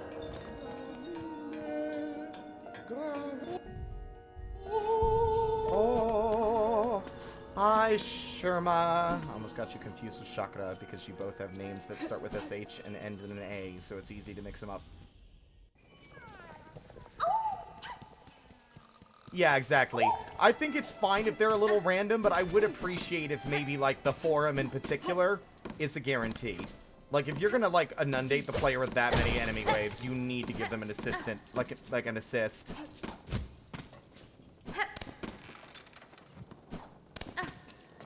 I could even argue that, like, because those enemy waves are hard. Let's say you give it a couple tries, maybe even just one or two, and you die. On the third attempt, you are guaranteed to get assistance. But that might upset people, because I can see that being something people wouldn't appreciate, because then it feels like the invincible Tanuki suit in fucking Mario, where it's just like, oh, you suck at platforming. Here, let us help you, you fucking loser.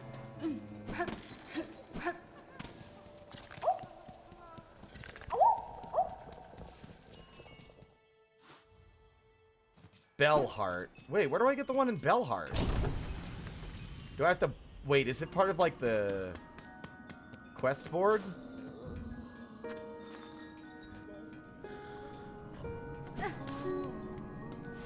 Where's the crafting upgrade here? I can't remember. Nesvia?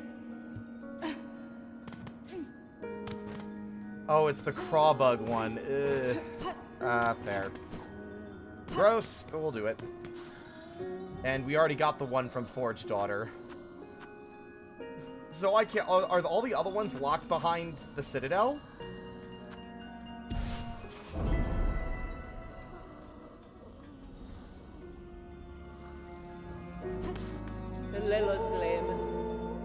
Yeah, I got my mod team helping. Don't worry about it. Just relax.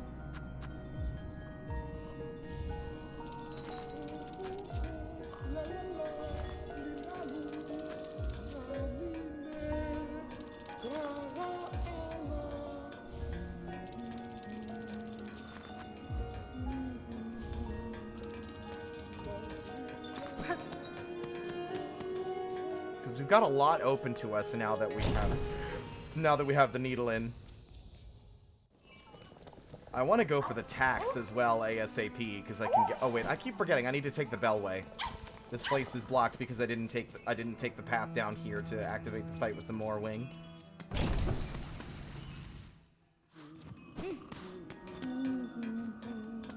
Locked behind Act 2. So it's locked behind the Judge or the Phantom. And I'm going to be honest with you, Judge is probably an easier fight than the Phantom. Especially with the limited damage that we have access to. Phantom's cool, but she's so punishing if you fuck up. I mean, so is the Judge, to be fair. Alright, question 2 then. How many masks do I have access to before Act 3? Am I able to get my health up by 3? Like, can I get 3 masks before Act 3, or is that just not possible? I don't think it's possible. Oh yeah, no, I know. If the fleas leave, the Morwing will come back. I'm aware. But by the time that happens, I'm pretty confident that we'll be ready to fight it, and I'm just going to operate on the same sort of rule set that I always do. If we're about to die, I'm not going to stick around, and we'll just reload. As much as that might sound like cheese, considering the way this game's brutality is, like, addressed.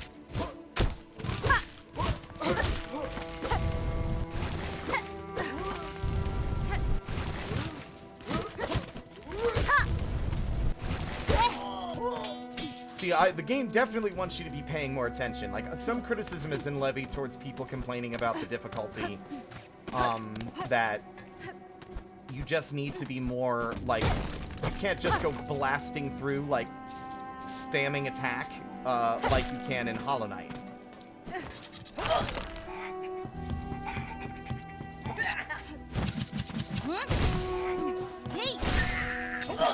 Which is fair. But I do think it can be fatiguing, especially with a lot of the backtracking, how often you have to, like, duel with enemies to get places. The dueling is fun, though. Once, like, that worm enemy, I used to fucking hate him. The one with the big spear that he throws. But now it's like, it's nothing. As long as you're paying attention and not being impatient, he's easy. I'll talk to you. Fine.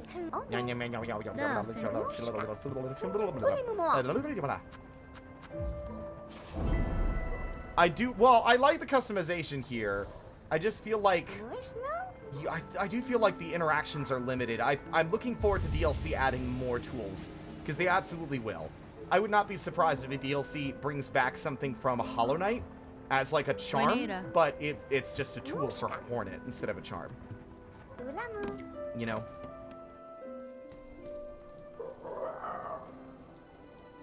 Hell, it'd be very cool if they added a, like...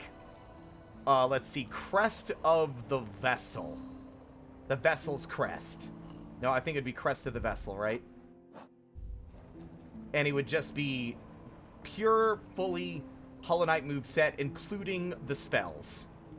So, like, Howling Wraiths, Descending Dark, and Vengeful Spirit. But, like, Hornet-ified, so to speak. You know, that could be cool. I'm, like, speculating all the cool shit, because, like, oh, man, I really hope the DLCs are more meaty this time. Not that they weren't in Hollow Knight, but I'm hoping they're real meaty. That's fine. Sono abade. Sobaha. Benny Frank. Ba. Hironare. Wazaha.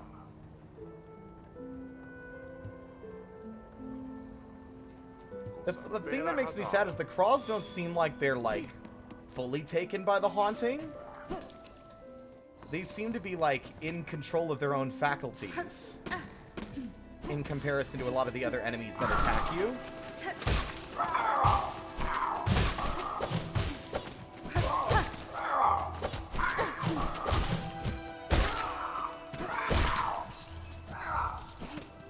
Which makes it feel kind of, like, weird. I guess they are still kind of like bandits in a sense, that they're like petty little thieves running in and like stealing stuff and pestering and attacking. I mean, they do just kind of, they are pretty aggro.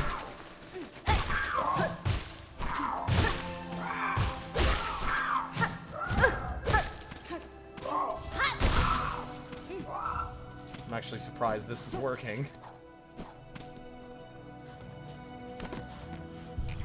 Meat? No, that was... No, you're thinking about the cockroaches, not the craws. The craws were not used for meat.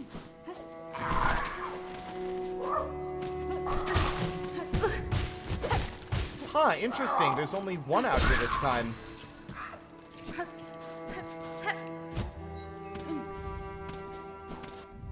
many do I need? Like 15? 25. Ugh. Might be better to actually go to an area where you fight them instead of here. Yeah, the roaches seem like non-sentient. I think that's the one thing about Hallownest that seemed kind of fucked. that the fucking grubs are fully sentient creatures and have been used as meat.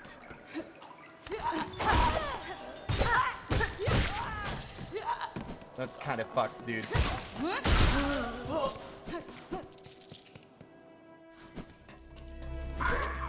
It would be weird if they forced you to fight like the Morwing out here instead. I was thinking about it.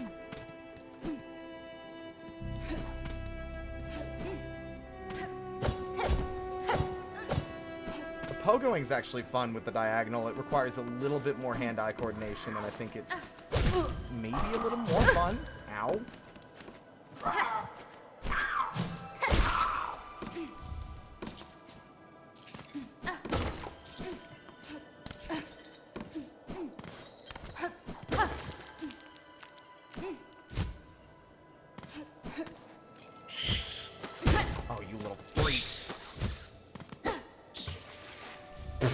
I love the distant sound of the enemies splashing into the water, though.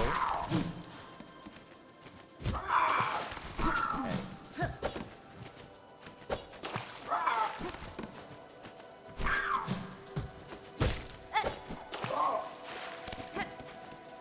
We're in the danger zone.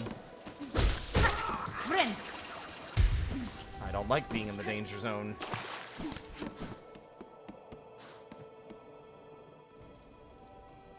Oh, yeah, no, she loves fluffy things.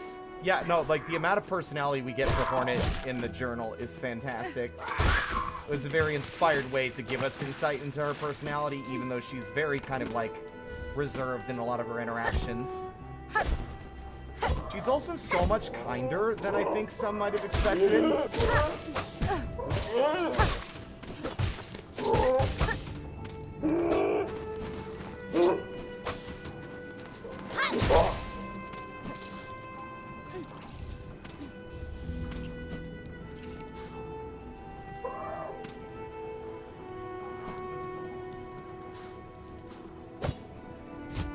Interesting that this doesn't open until Act 2, but I guess it makes sense that it opens after everything gets shaken up. It might not even be till Act 3, actually.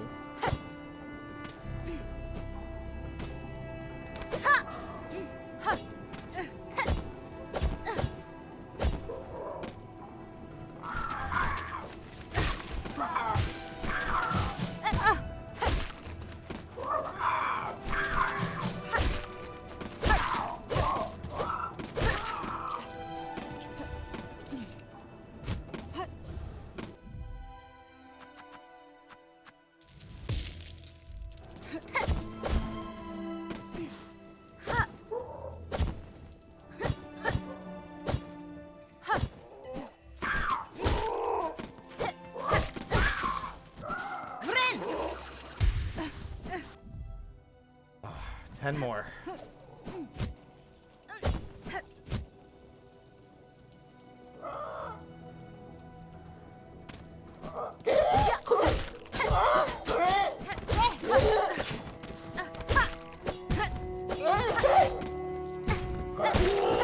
Ugh. Little fucker. Oh my god. Those are the things I'm the most worried about ending a Steel Soul run, is just the hidden enemies that pop out of the floor and do massive damage to you for no discernible reason. Those ones are liable to sneak up on us when we're not ready and kill us without really us having a chance. And with the game being so big, it can be hard to remember every single gotcha trap that the game decides to throw at you.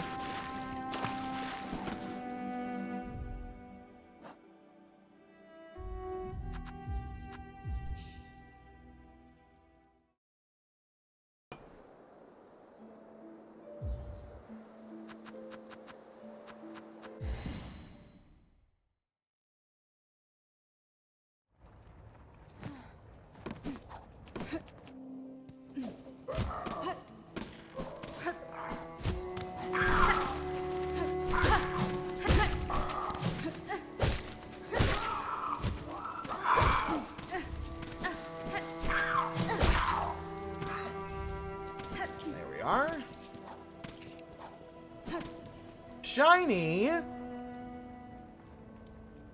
Hello, hello, hello, everybody! My name is Spirit. I'm just a little guy. I stream for fun. How was Monster Hunter Wilds, Shiny?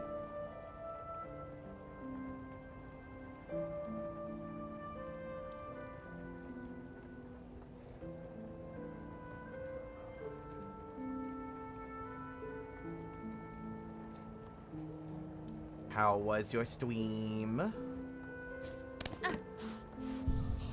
Hella fun. Actually started to save using bowguns only. A new save. You're crazy.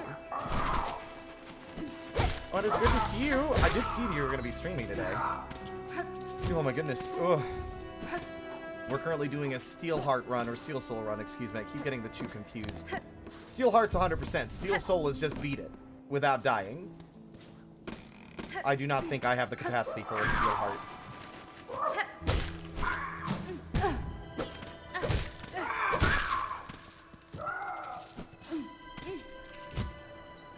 Give me that. Gimme. I know you can't see the game. I'm in the way. I don't care.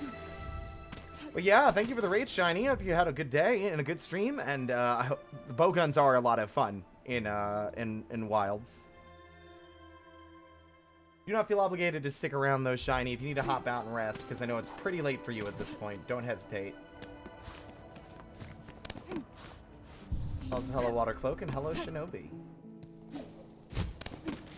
God, I haven't even touched Monster Hunter in months.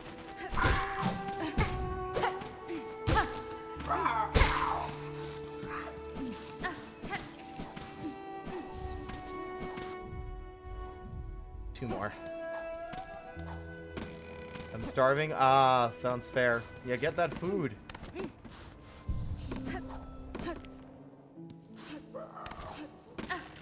Well, I figured I'd pop in for a minute. He's gonna take a nap.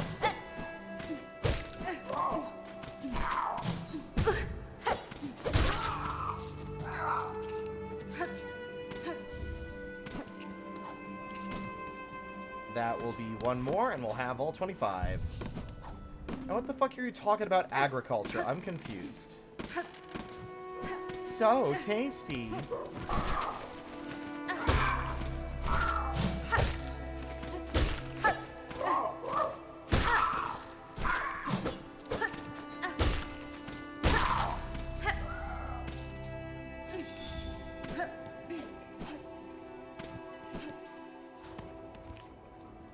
Oh! Oh, you're basic. You're almost done. Everyone, give Shinobi a round of applause. They've been busting their ass editing down the Bomberman Generation streams for a while now, and they're almost done. Bena Hadana. Hasbin? Hey, Borzaha.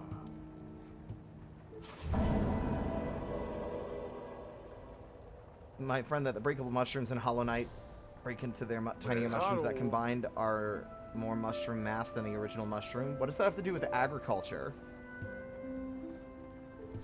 Hironare.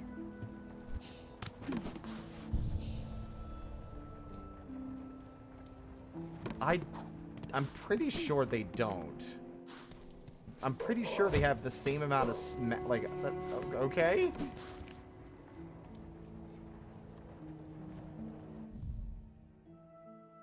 Yeah, that is literally just agriculture. That's how planting works. The mushrooms are already everywhere. I don't know why you would need to make more. That the entire area is like 98% mushrooms. Alright, that's the only tool upgrade. Alright, what about crafting kit? Or the pouch, rather. Ink. I think you get one for doing, like, the mini-game, the dart-throwing mini-game in, the Marrow, because I think that should be there by now.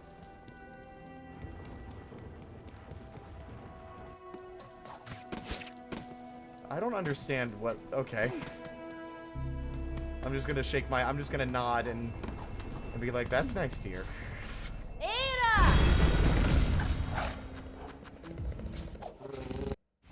What a bizarre thing to focus on. No, not this dark dying, like this dead kingdom and all the mystery involved. Like, no, those mushrooms break into big mushrooms. We can grow more mushrooms with the mushrooms. I don't think anyone would be doing that. This place is dead. Everybody is dead. They've all been reanimated by some strange force. Light screaming out of their empty eyes. All bent on killing you. But it's the mushrooms. We should focus on the mushrooms. Mr. Mushroom readjusts! Oh my god!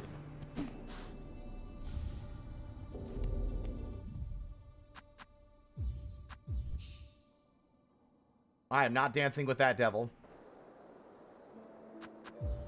Your mushroom discussion almost got me killed. I hope you're happy.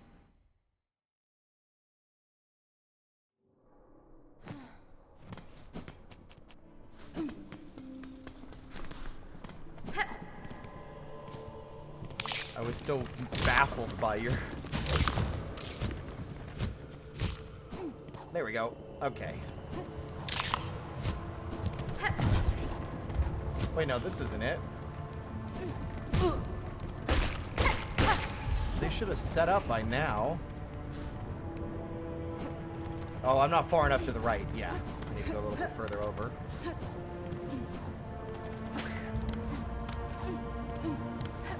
Should be up in this zone now because the fleas have relocated. Then again, there is no sign over here, so... Oh my god.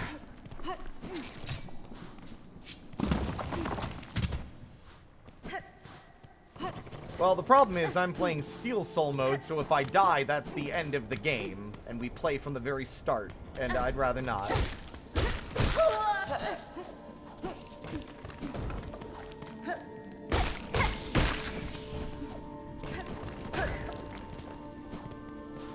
They're a little further to the right. They're over this way. And then down.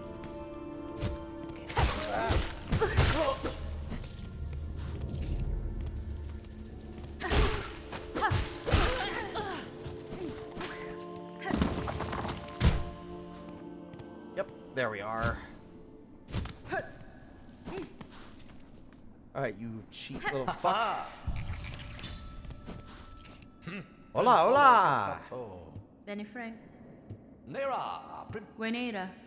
Sirata, Sacrasila, Sure. I can do this, just don't walk over the line. Primpolo Casato, Vavuma!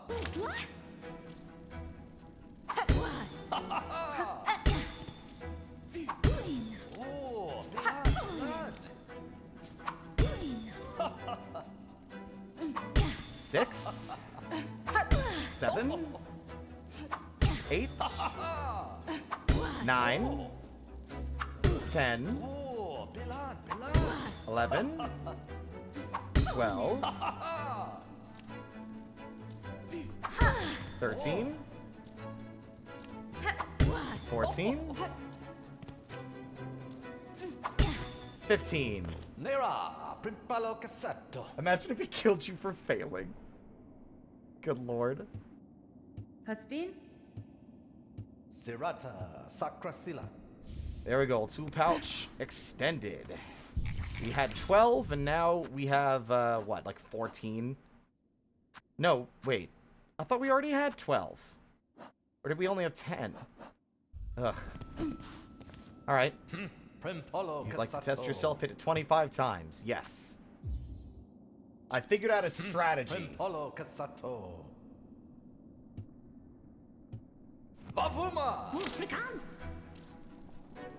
1, Oh, 2, 3, oh, 4, oh, Bilan, 5, oh,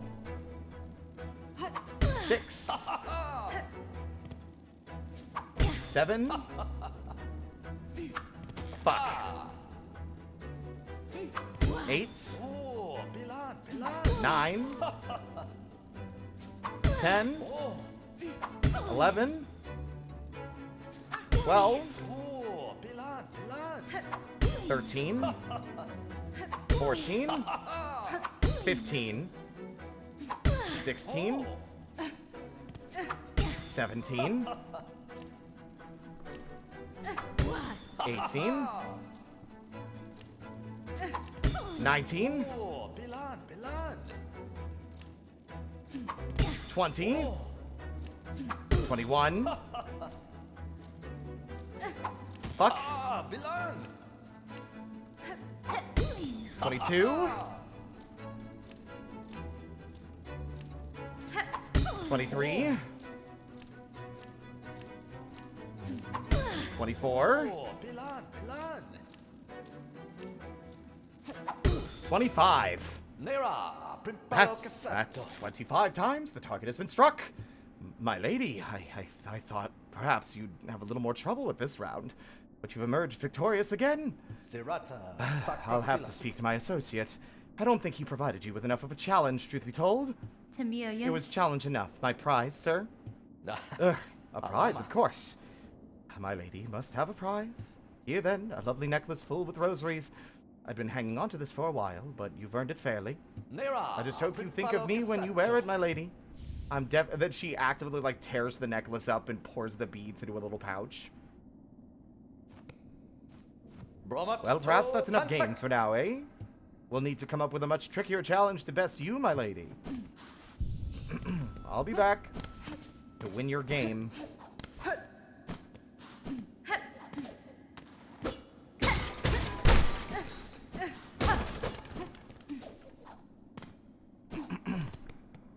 Oh my, I just realized that this is a... Like, I knew it was a jail, but look, it's got the same cages as the slab. You can even see some of them hanging in the background still. And then laying on the floor around here. Like an outpost or like a little pit stop to imprison people farther away from the actual central prison. Hints of terrible places to be visited later.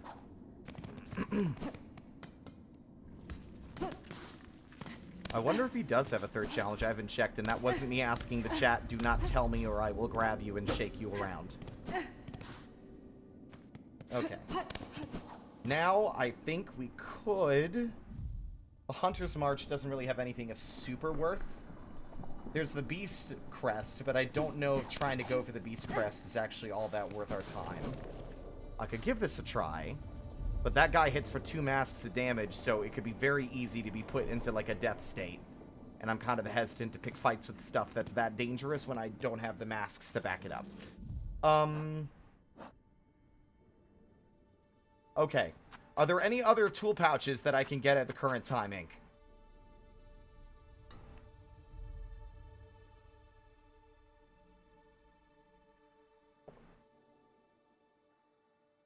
Also, BRB, I need the peepus.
I'm back. Okay. Anyway, yeah.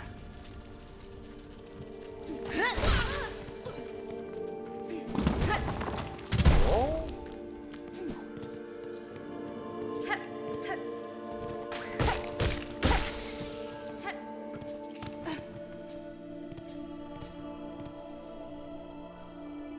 Did I buy the one in Pilgrim's Rest? Oh, it's a reward for doing one of the wishes, I think.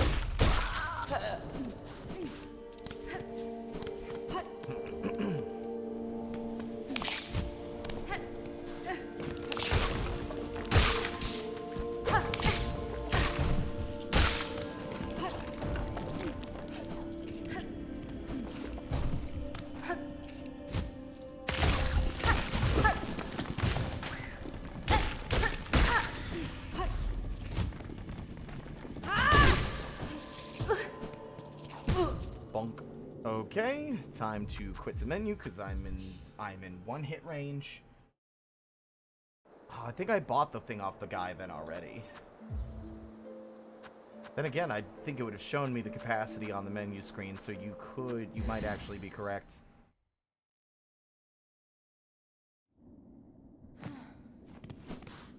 Bromat to Tantak.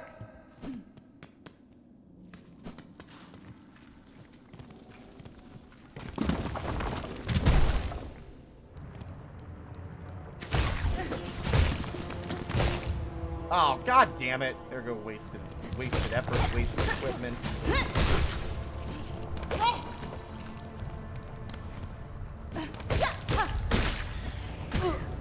Oh, the enemy that time.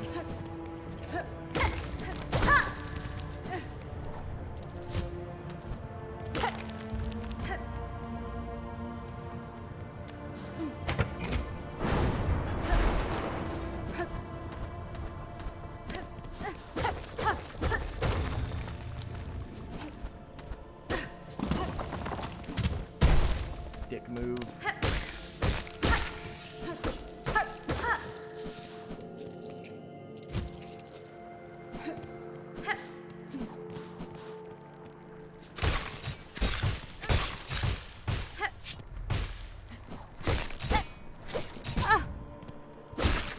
Oh my god.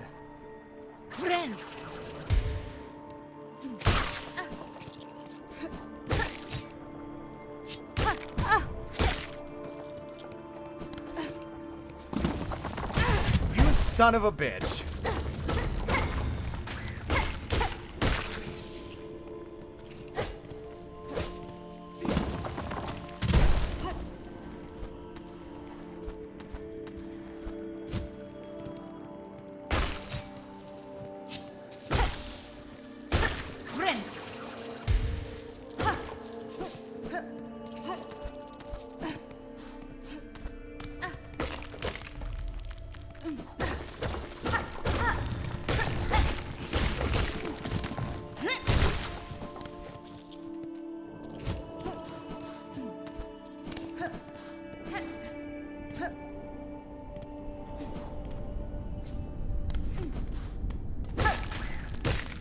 I mean, the Hunter's Journal reward isn't as far away as you think it is. That you get it way sooner than the actual Hunter's Journal is finished.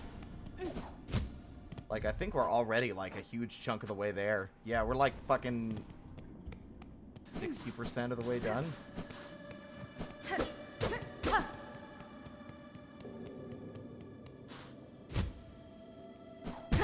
Fuckity, wuckity, fuck fuck.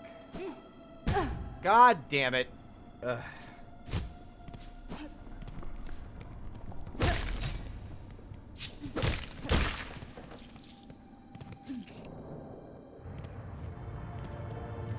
I just realized something, chat. This is the bug that was cowering in the fucking bellway. They're dead.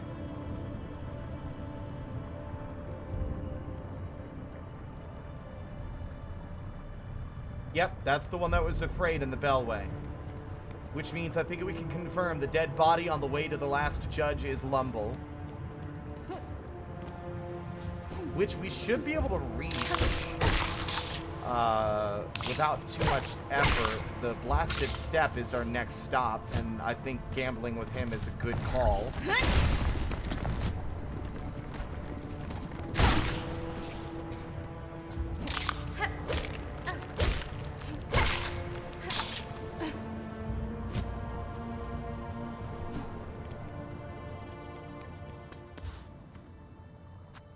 I think those impacts would be a little higher if their dead bodies were, if they were slightly more recognizable as individuals. I hate to admit that, because there's plenty of like dead bodies that look like a pilgrim, and it's like, is that the pilgrim I was talking to, or just another dead generic pilgrim, right?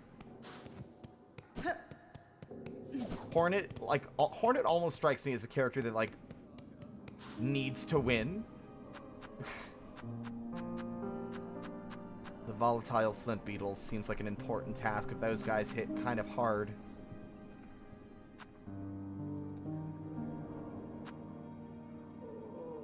The memory stone is important, though. I'm not doing the skull tyrant if I can avoid it. Not yet, anyway. There's also another mossberry we can get over here.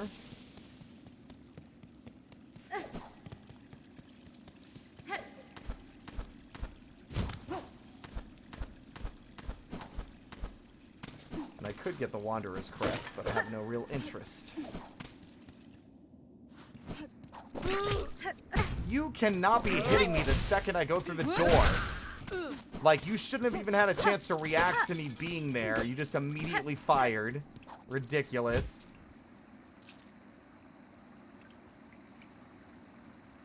Well, there you are. Unfortunately, I fell too far, and now I can't reach you.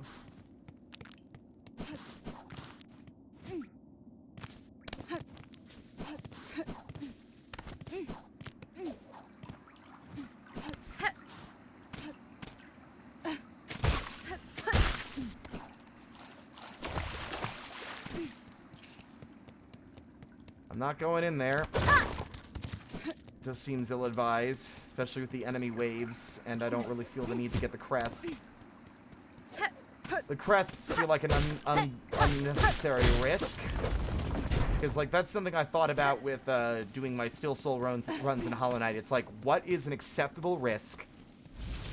And what is, like, you know, am I willing to take this kind of, like, put myself in this kind of danger if it means that other things will be made easier, i.e. getting, like, the pale ore.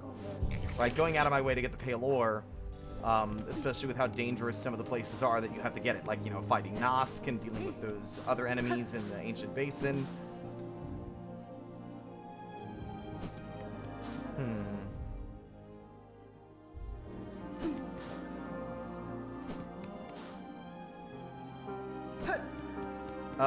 Yeah, hi, Grandma.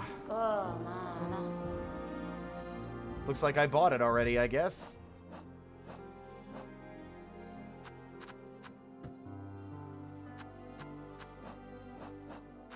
Yep, we already bought the pouch.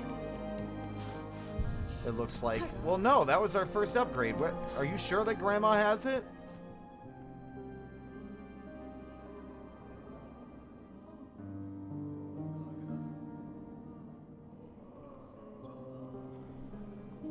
Oh boy, yeah. Oh, Pilgrim's Rest. I got the names confused. You're so smart.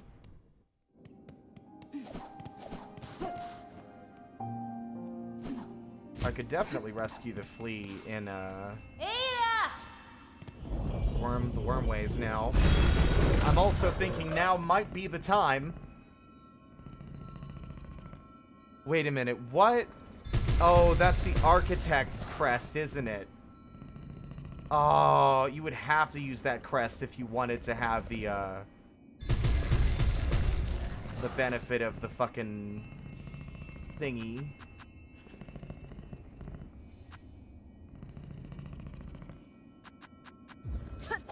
Because I was thinking of the thing that happens with the lifeblood, which we haven't shown on stream yet, so you'll have to wait and see. Honestly, I really do wonder if the Phantom is an easier fight, because at least she stays on screen the whole time. Oh, wait, hold on.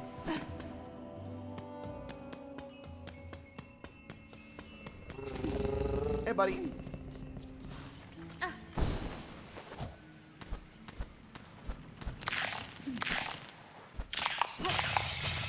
Nuisance. Pests for no reason.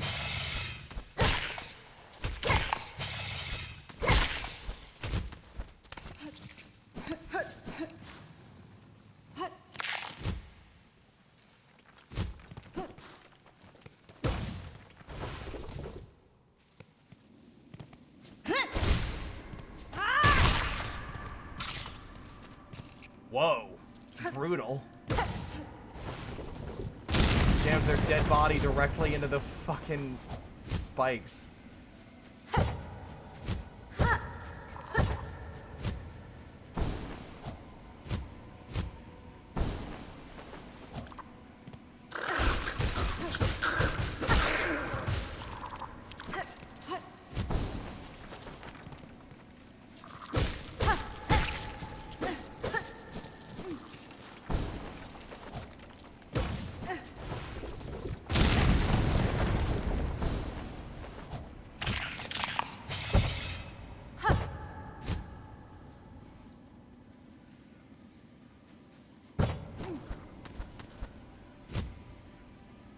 Careful, careful, careful.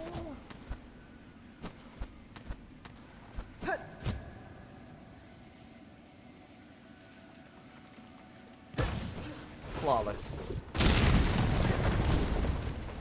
I never had any doubt.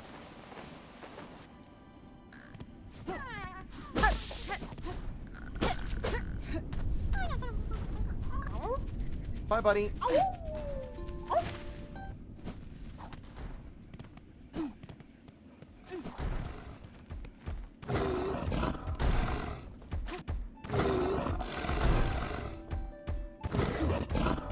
See, it's so weird to me that this creature will sing if you're on the opposite side of the door. And I think I'm realizing something. He does look like he has the proportions where he could stand upright.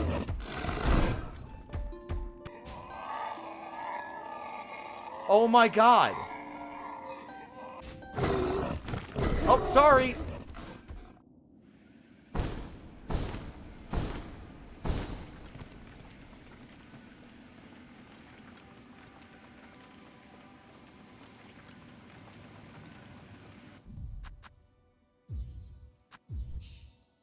It's nice to confirm that it was him that was singing. It makes sense, but you could even see the webbing controlling them.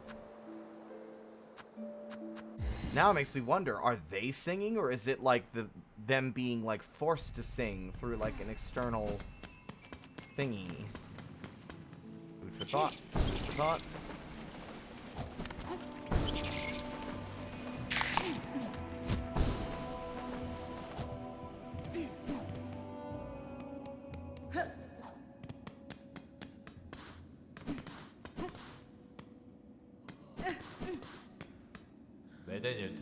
Gwenera.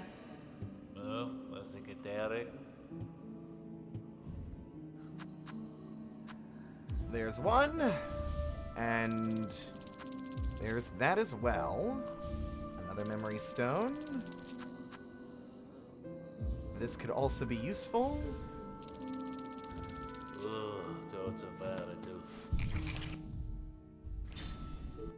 Okay, we have 15 of these now. That's pretty good, actually.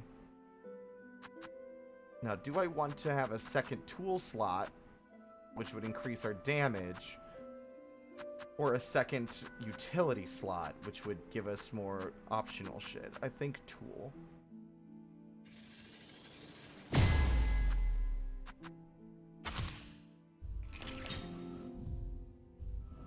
Okay.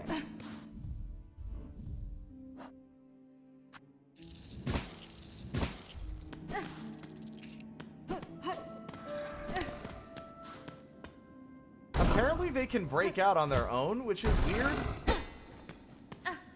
I've literally never seen it. The enemy just disappears from me whenever I open the door from the other side.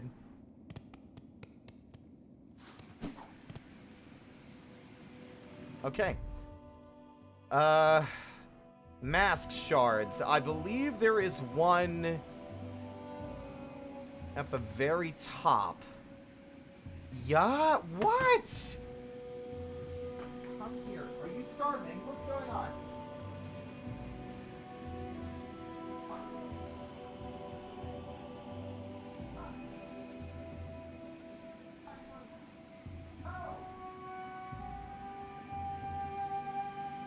You screaming devil.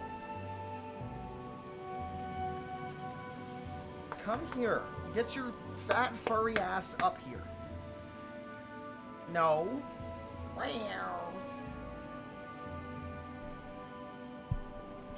Tell everyone your crimes. What? Everyone needs to know your crimes. Come here. Come here. Come here. I'm going to ignore you now.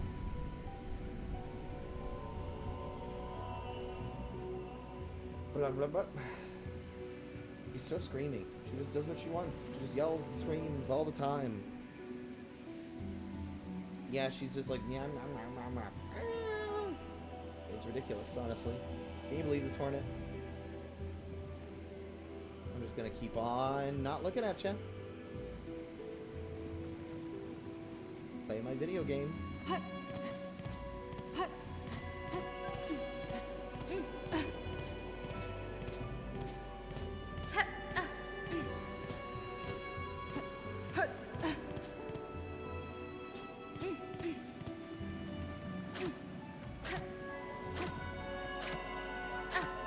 wants to play. I know she wants to play. I just don't have a good way to play with her because she's so, like, picky. She'll chase the string for, like, 30 seconds and then give up. And then if you stop playing, she'll come back and scream some more.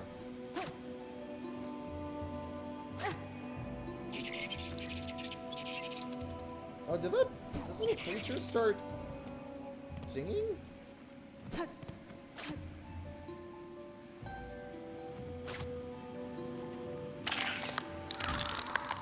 Oh my god. Digging, hiding, rumbling, cracking.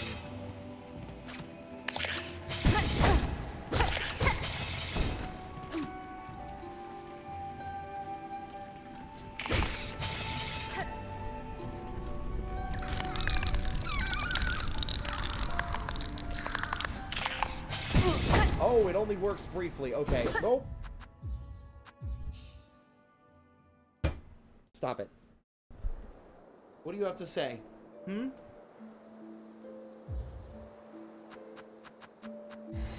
What do you have to say?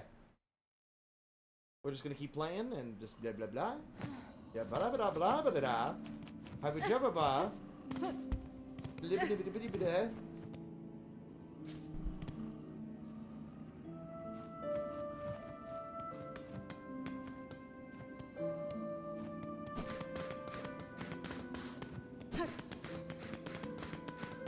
Oh, okay, you're just gonna be me, Angie, now, and you're just gonna go and make biscuits in your chair. Alright. I was trying to put you on mic so you could be adorable, but you're like, nah.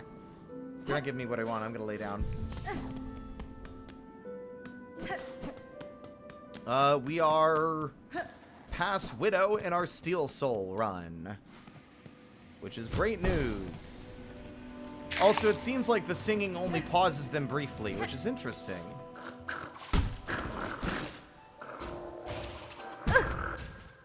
No nest, no home. Hold on. This is so annoying, Team Cherry.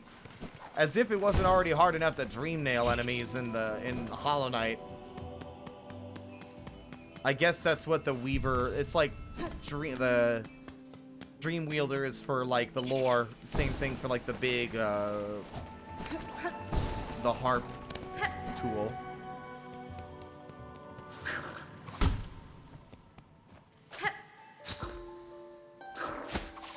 You're rude.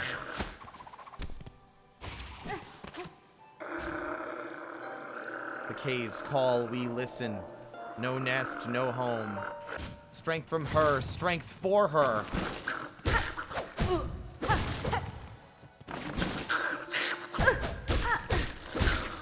Only works once.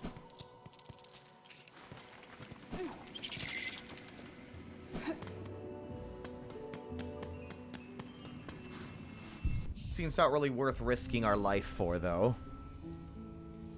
Okay, Ink, do you mind, and only Ink. Mask shards! I think we can get one as a quest reward. In Bellheart. There's also one we can get in Deep Docks now that we have the wall jump.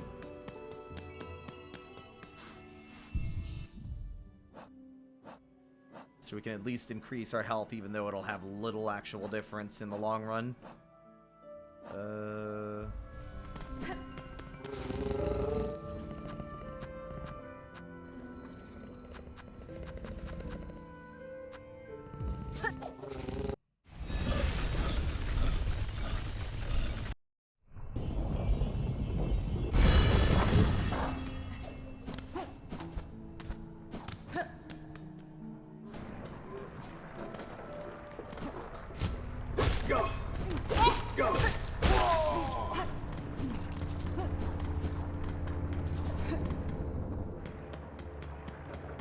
We should buy all of Chakra's maps as well, because her chakra rings are, like, really good. They're very strong.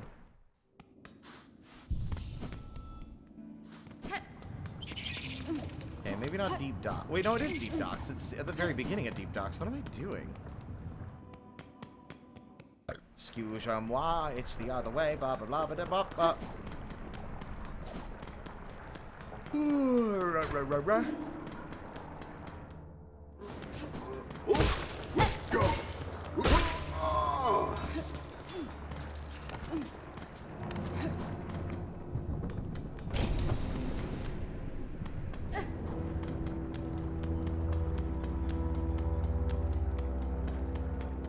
Yeah, it's in here.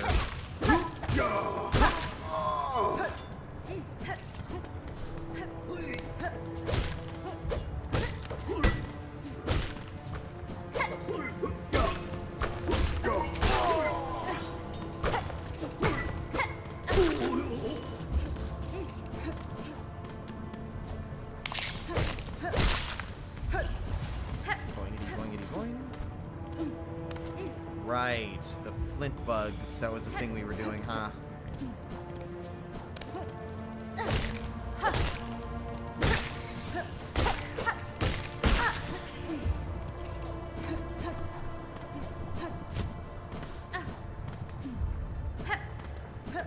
Wait, I didn't even need the wall jump. That's actually really... Oh.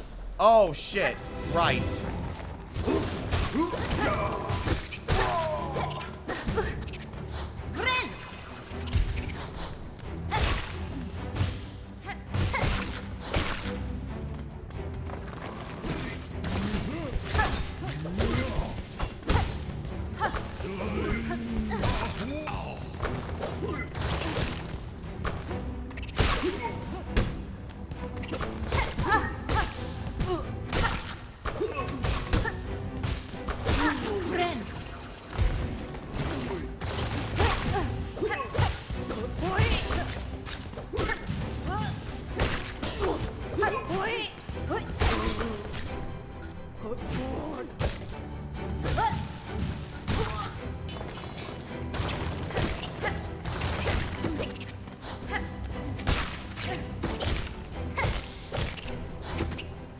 Hornet.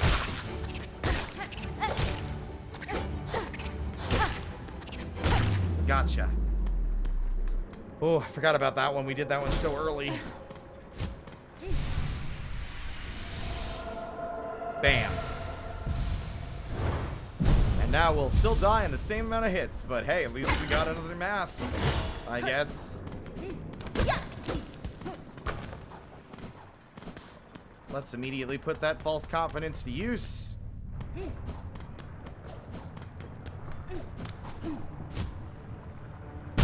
By taking 2 masks of damage in the lava.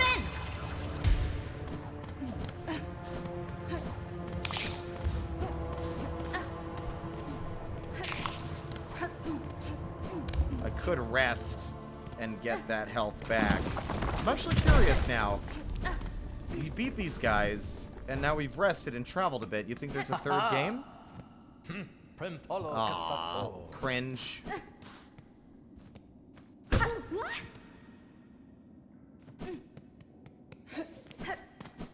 I'm wondering if there maybe isn't a third mode. Maybe not until Act 2.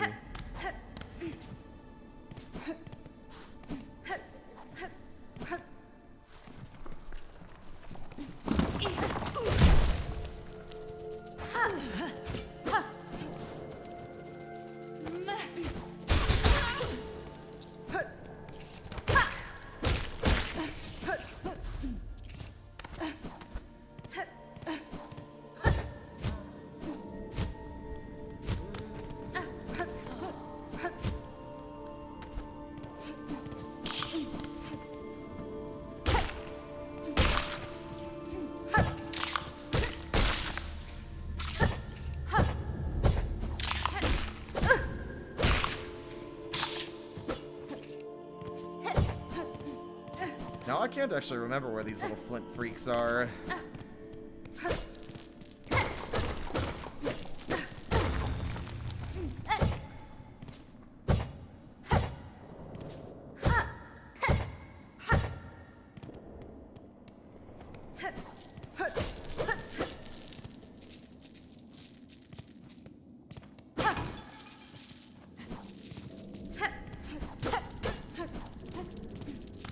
I could track them, but I'm also a lazy little fuck. Ow.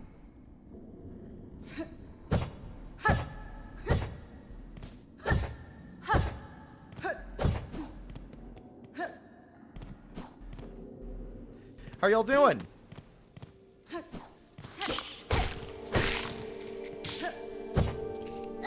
I was trying to think if there's anything like coming up or happening soon, but I literally cannot think of anything. Silksong was the big exciting game release for me.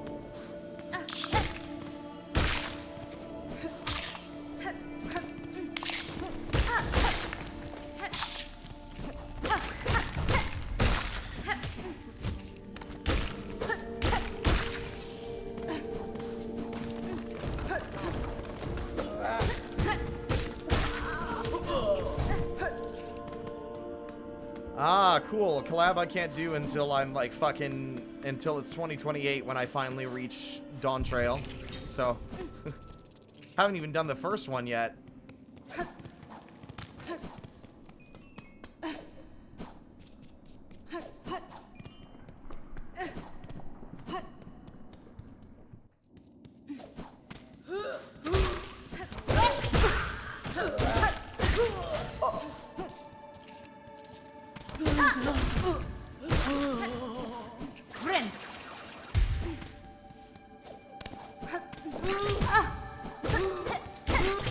Oh my fucking god. Oh, on Wild side. Oh, I didn't even remember what they were going to be doing in Monster Hunter Wilds. I just remember what they were going to do for 14. I don't even know what they're doing in Wilds, although I'm definitely not going to be at the right HR for that either. I haven't touched Wilds in months. Not since it came out.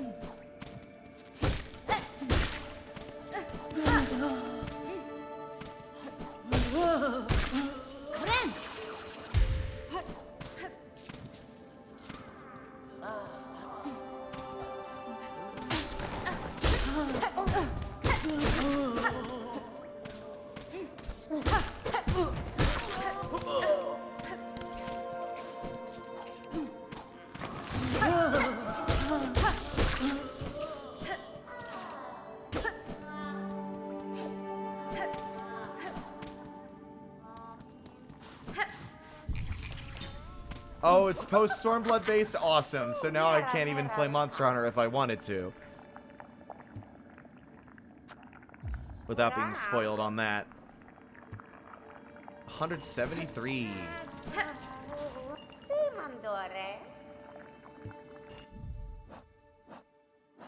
We've turned in all the ones from down here.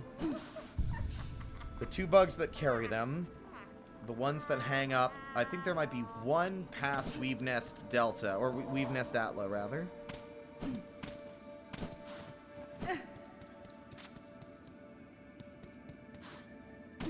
I'm not even in Stormblood yet.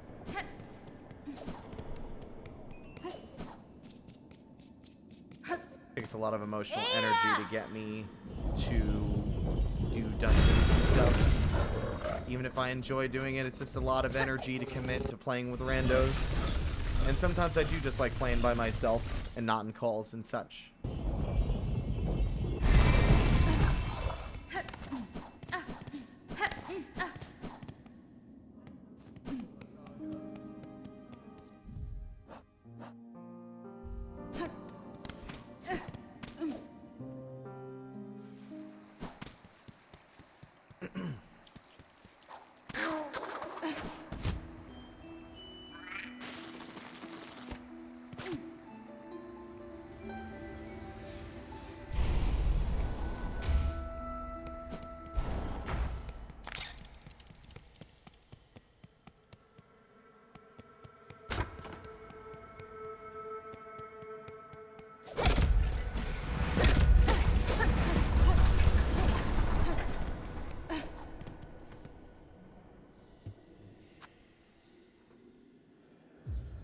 This is the only map I have now.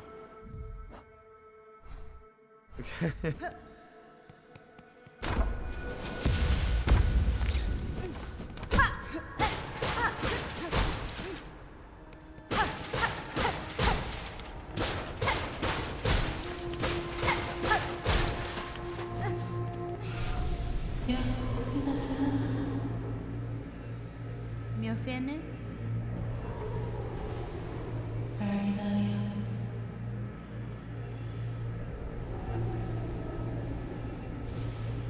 Hironare.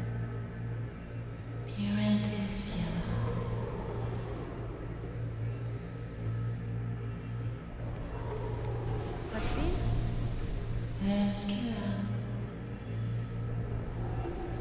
Buenera.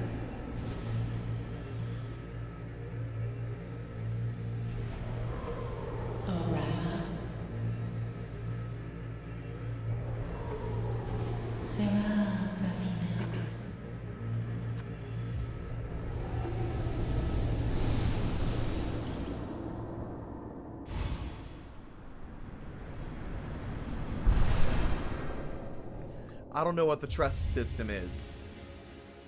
And it's just, I don't like playing with strangers in general. I don't think the trust system would lift that very much, because weren't people that are in that system also just like speedrunning through shit, like the mentors? Oh, I didn't realize you got this so early. Oh. But I do like, that's the thing, I do like playing with other people.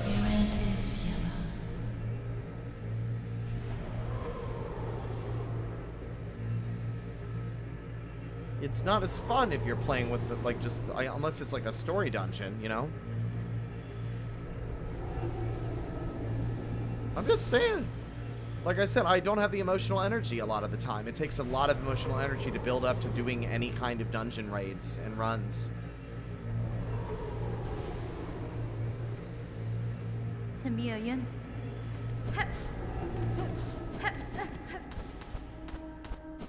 I guess we could get the other crest. I don't know if it immediately unlocks anything of benefit for us or not. I can't remember, rather.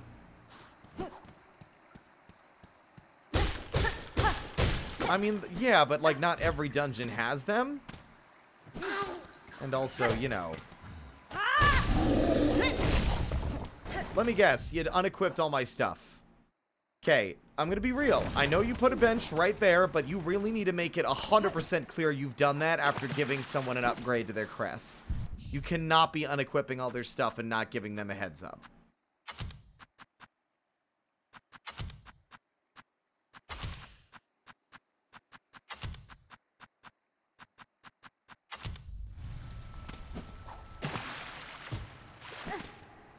It happens too much, and the player can be easily caught up in doing other things and not even realizing it.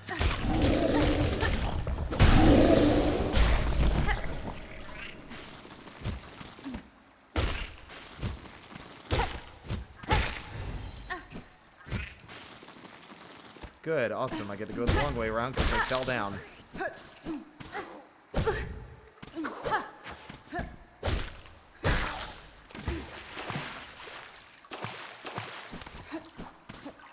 I love the background of this area, seeing the big, the massive nest and seeing what's left of it. Like covered in moss.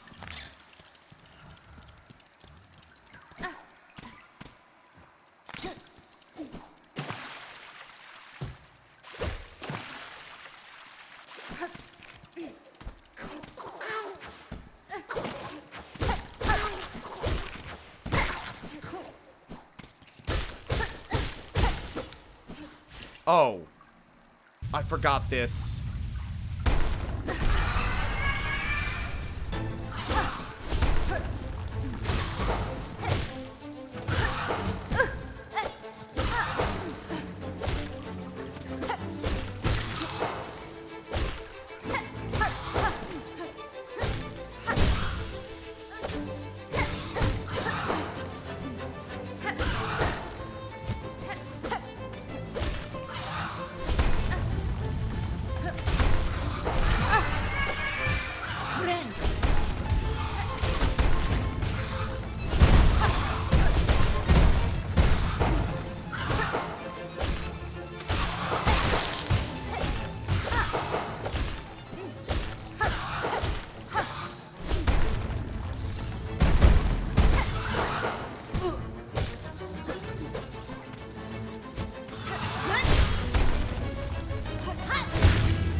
God damn it. Okay. That was a risky move because if they had done the rock thing again, I think the rocks hit twice as hard. Ugh. What is even... Oh, right. Increases the speed of silk regeneration. Forgot what the reward was over here.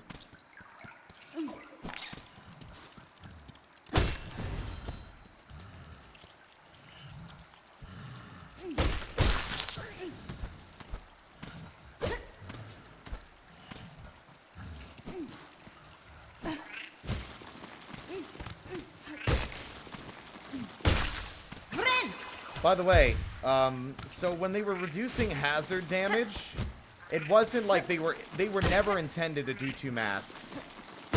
It wasn't like a deliberate choice that they ran back. It was an issue with your iframes not activating in time. Like your iframes are effectively ending before you were respawned. So you were taking extra damage more than you were supposed to.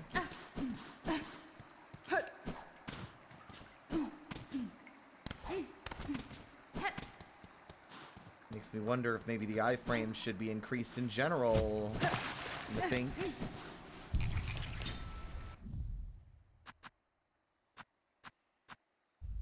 I can't even tell what the focus actually does when it's full. It says your like needle becomes deadlier, but I don't know if that's like, does that mean I do more damage if I haven't gotten hit in a while? Or what?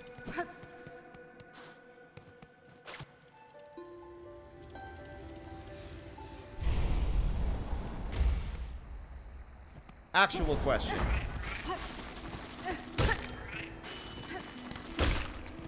Because I played with the Wanderer's Crest for the entirety of my first playthrough once I had it.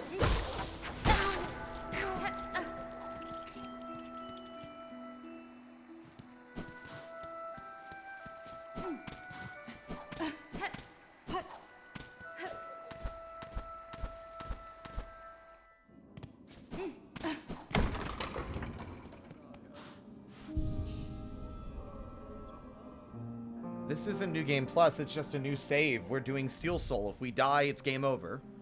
No second chances. We have to play through the whole game again. Death is permanent, our save is deleted.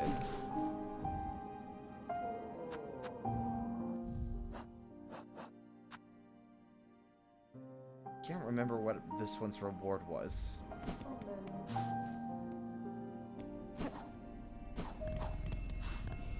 You do more damage. I've had enemies go from 3 hits to 2 when it was full. I think that's kind of like not noticeable enough considering how strong the enemies and how tanky they are. I really do think a lot of these systems just are harmed by enemy HP and damage dealt. Like, I think that's literally it. Everything else is fucking perfect. I'd even be willing to leave the fucking runbacks exactly as they are. No changes made whatsoever if you changed how much damage I'm taking and how much damage I'm doing.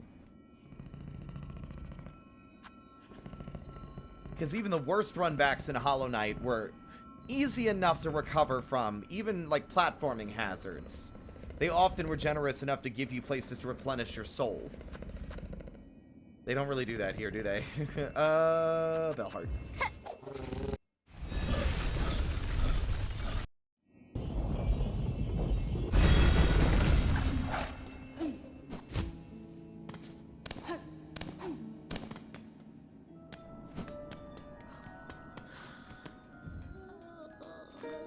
Wait, did I...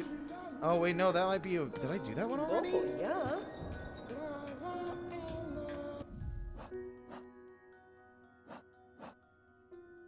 Huh.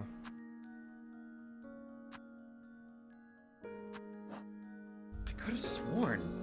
Well, whatever. What if I went a different route and did something crazy? Actually, that could be fun. Hold on. Hold on. I think we can get there now that we have the wall jump.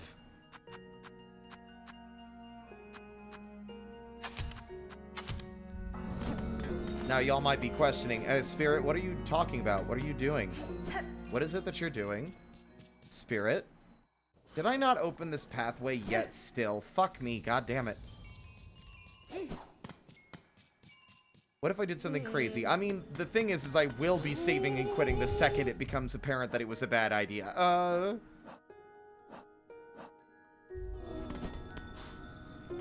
I need to open that shortcut so I can stop having to do the Bellway to get to the rest of Greymore. In fact, I'm going to do that right now. I'm just going to go and open the shortcut. Also, could I get a reminder? If I were to get the Reaper Crest and the Wanderer's Crest, do I get an actual tangible reward for both of those? Like, because I can't remember if you immediately get, like, the secondary slot that you use everywhere or not.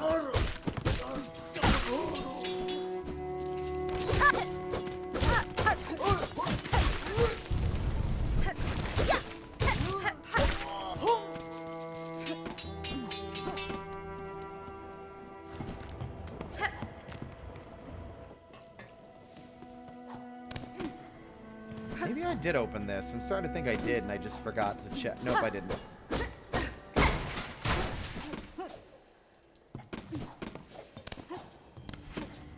Because the enemy wave rooms aren't so bad if you see them coming and you're prepared for them.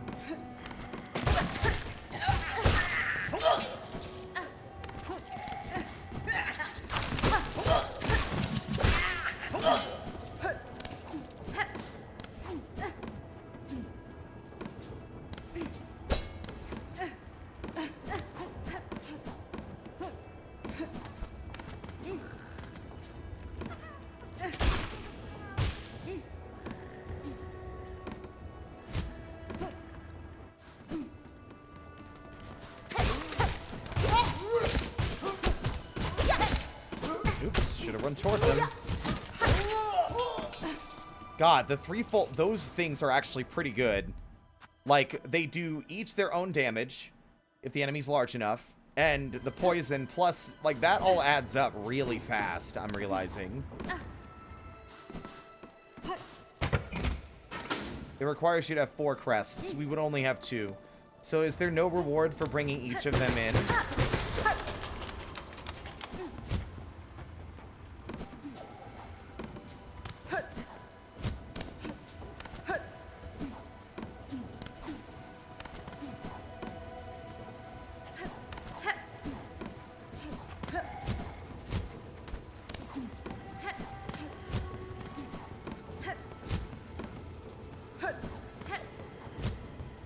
Got it.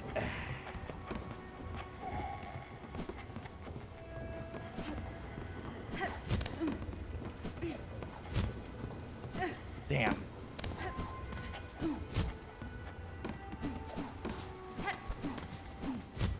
That is such a tight jump if you want to do it like this. You gotta dash and then hold it.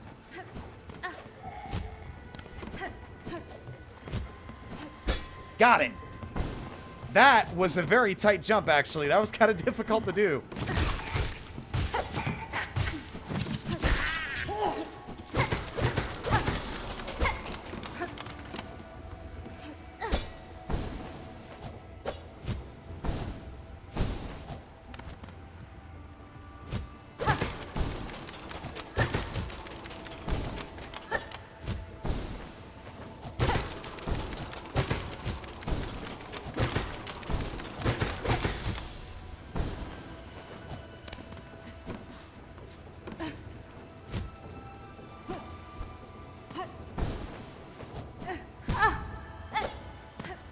Oops.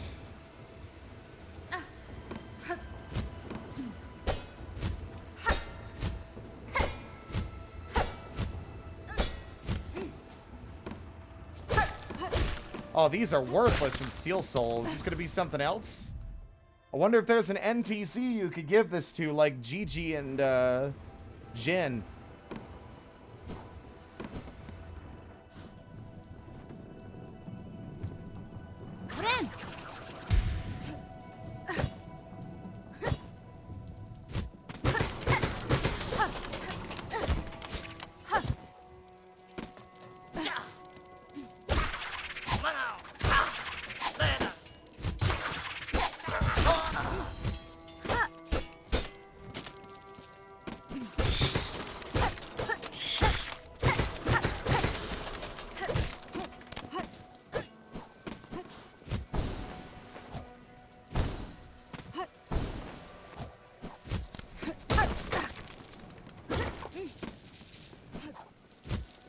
I feel kind of proud of myself for getting up here, because I had to do a little bit of finagling to do it.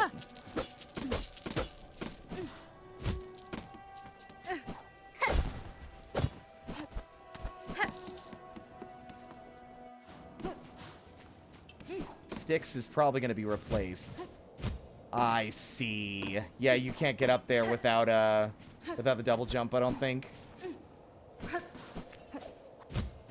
Yeah, you can't wall jump on this wall. That's cheeky. All right. Fair enough.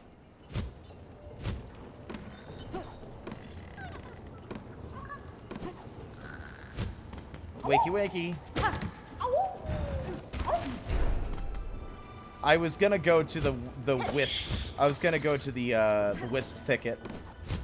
I was thinking about doing that and seeing about getting the thing you get from killing Father of the Flame. Because I'm pretty sure the Magma Bell will make that a lot less miserable because it'll be reducing the damage you're taking. Also, I am going to come over here. Do I have any craft metal left? I don't. Could you tell me whether or not there's a place I can get craft metal at the moment, Ink? Or have I gotten all that I can get before the Citadel?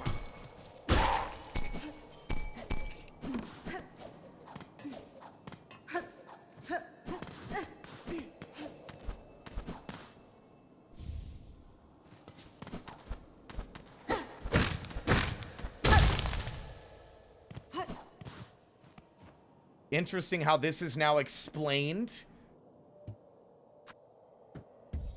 This little area is a piece of the wisp thicket. By the way, this is a bomb. Like, we're using materials and tools that they were using in that area.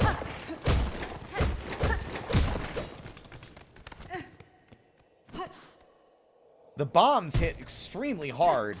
Like, they do the most damage out of any of the tools you have. It's just you have such a limited number. But I feel like we could really make use of them in a Steel Soul run if we're, like, pragmatic about when we throw them instead of just spamming them out.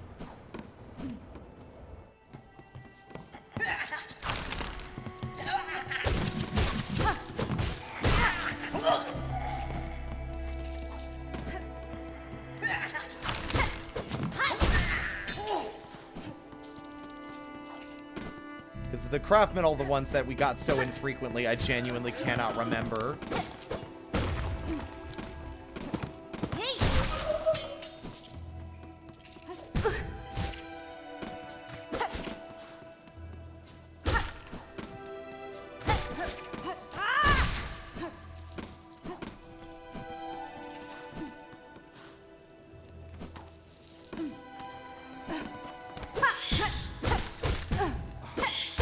Fuckers are so insidious.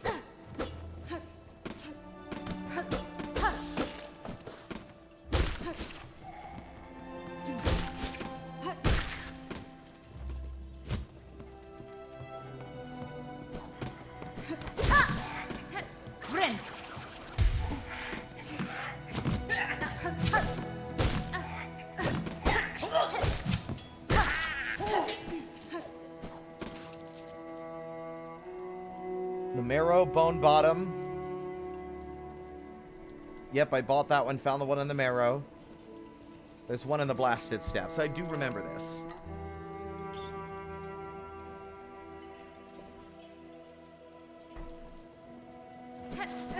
I guess it's about time. I'm actually wondering if we found enough fleas to have them move now, because maybe we should just fight them, just to say we did. Hey, buddies. But where do they go after this? Hold on. If we rescue all the fleas, can we travel with them and skip? Would it skip the judge? Because they'd all spawn in that room. The room before the judge is where they stop. I'm actually curious. If we can find all the fleas, something tells me the remaining fleas are probably not accessible with, like, before that point. But if it skipped the judge, that'd be crazy. It would be actually kind of game-changing to me. It would incentivize you going to look for them. Alright, let's see. La la la. La la la. Alright, to the Blasted Steppe.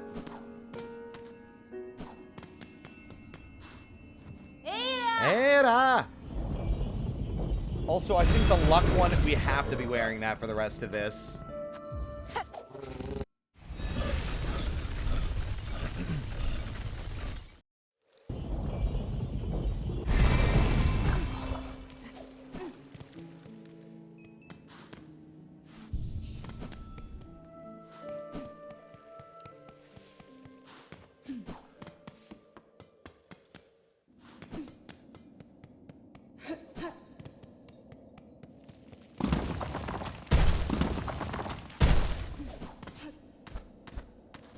You know what? It would be funny if the game gave you the option to just fail. Also, I never noticed this.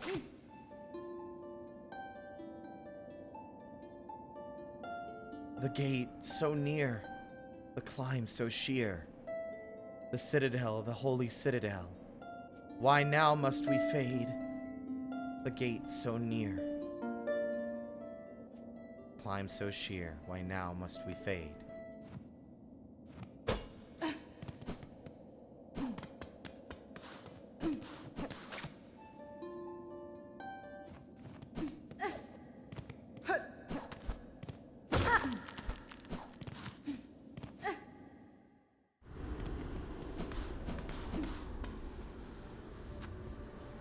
Gets more expensive.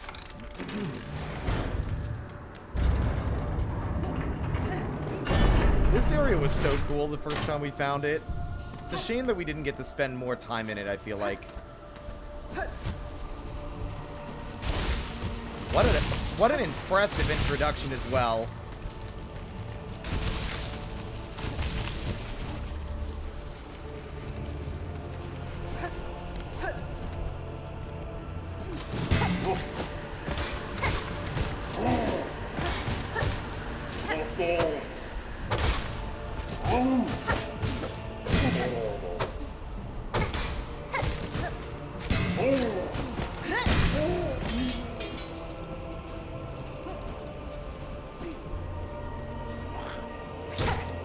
Menace! Ancestor!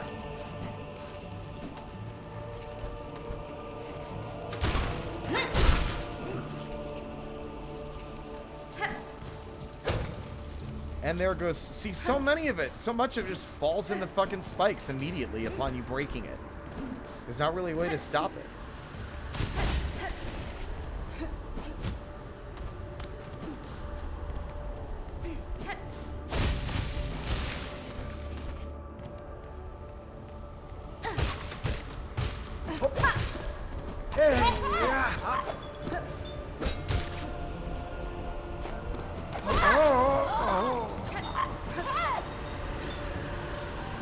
Pull us higher, ever higher. Lives and journeys begin. My soul, my shell for you.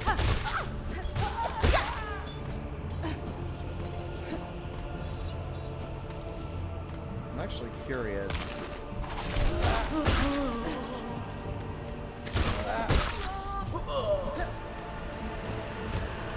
Oh, fuck me, the wind. God damn it. At the worst possible moment.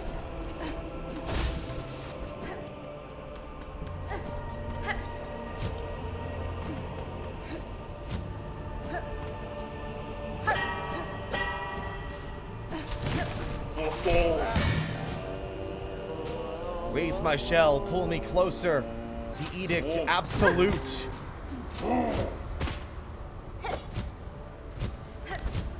What edict? I wonder. Edict dick. Ayo.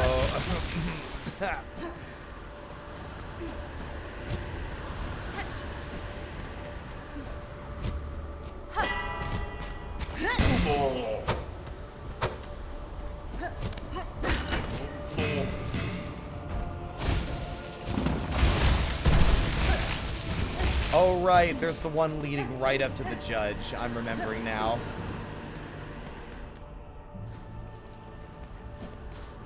I still think Godseeker has to have some kind of part to play here. Fuck. That thing bounces too much! We are now 2-tap. I don't like this. Or 1-tap, actually. You know what? No. I don't care if we have to go through the whole area again. I'm not putting myself at risk. Not like this. Especially with those stupid bouncing projectiles. They bounce way too long. They never seem that accurate when I'm using them.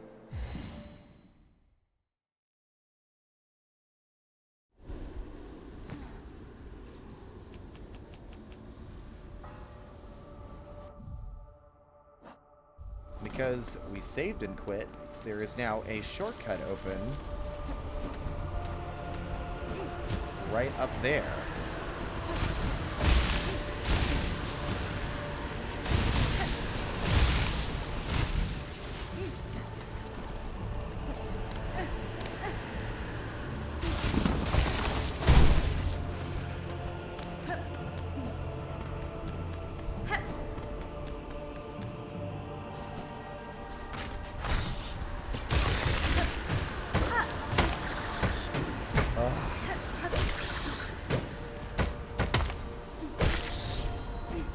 Bastard. Pest. And this is where Chakra is. But we don't actually need to go in there. I do love how they guide you, though.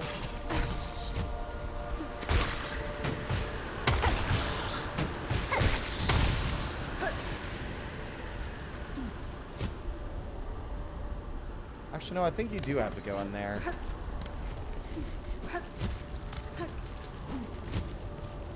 Yeah, you do. There's no way up there without opening the shortcut that drops the cage down.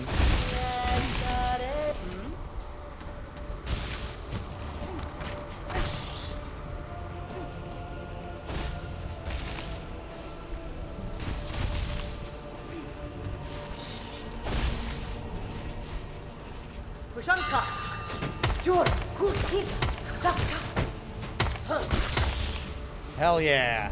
Thank you, Chakra.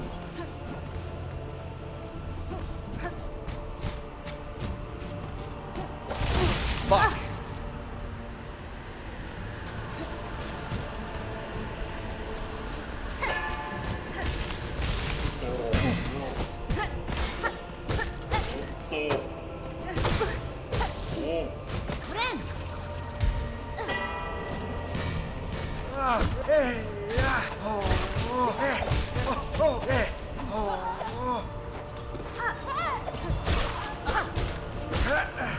That was kind of cool.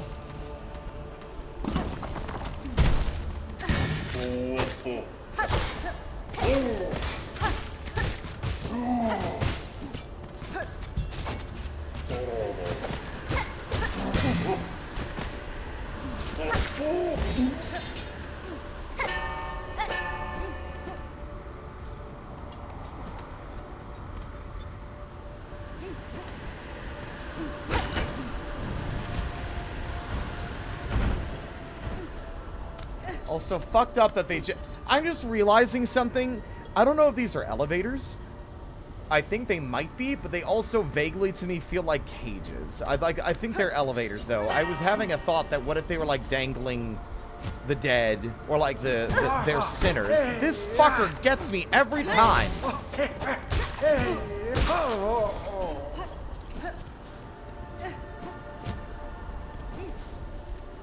I don't like this.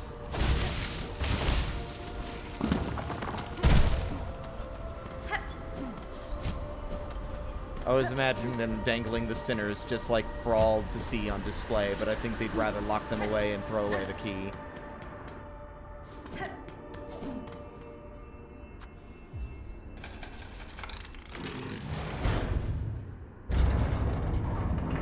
Like that? Yeah, I think there are cages like that, but I do think those are elevators. They're the same shape as the elevators in Shellwood.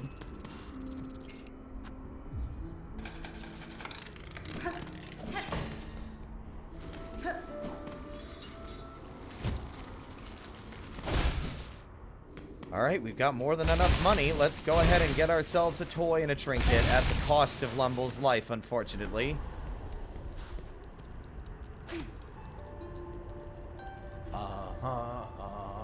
Worn in winding ways, luck and faith intertwine. Let holy chance decide. Worn in winding ways, faces of the fallen. Let holy chance decide. luck and faith intertwined. The holy chance decide. Bennifer.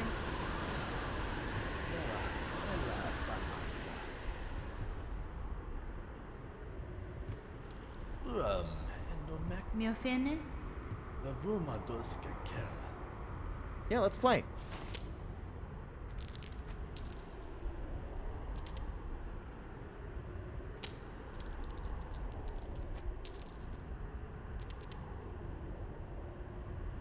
I appreciate that the game is not like cheating, right? It's not like, oh, my dice are loaded or whatever. It's just a fun little game.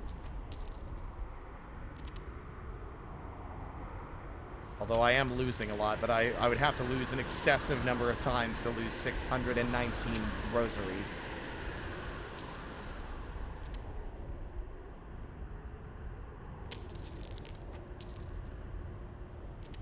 She's so into it. She's so focused. I must win. For what? I don't know.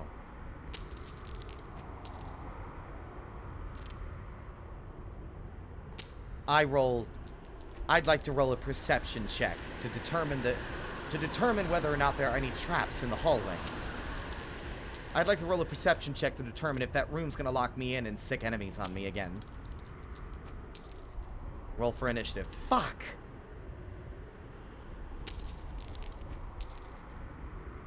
How the fuck do you play this game?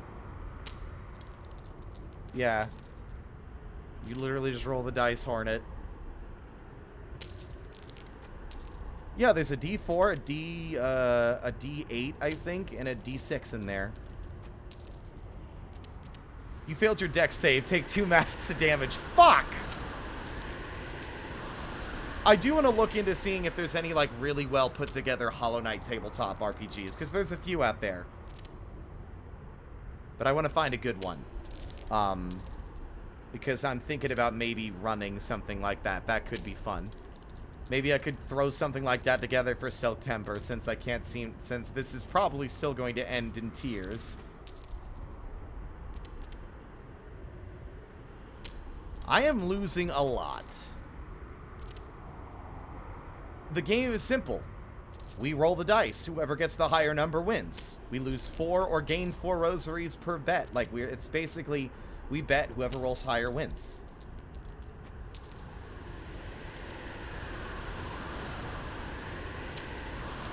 And you win by winning, like, at least 3 or 4 in a row, I think. Which seems to be RNG, because we won pretty quickly last time. That's 2. Are we going to win this one, though? I'm wondering if there is a strategy, like, waiting till it gets windy to see if it affects the dice any.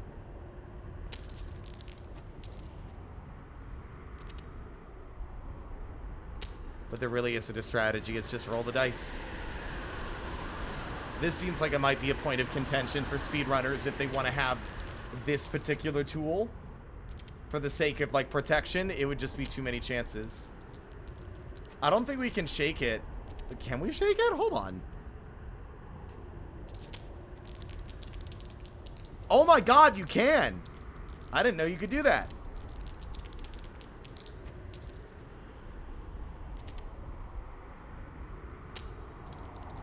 Come on, Mama needs a new pair of shoes.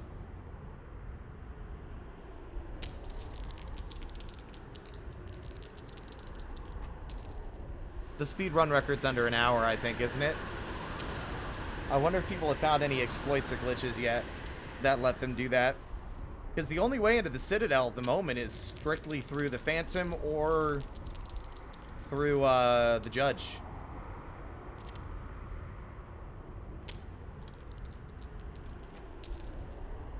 Come on, it's going to be -4 again, isn't it? Oh no, we won.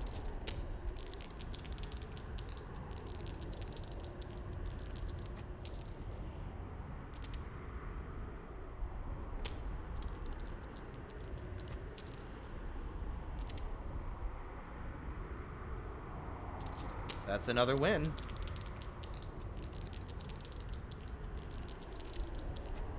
I wonder if holding it longer does matter. But it's also purely, like, confirmation bias.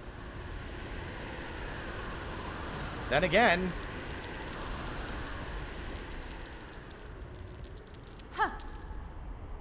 Oh, they flashed that time. She said a noise.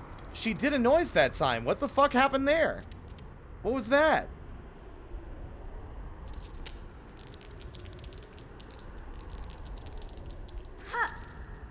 Is there, like, an actual strategy to this?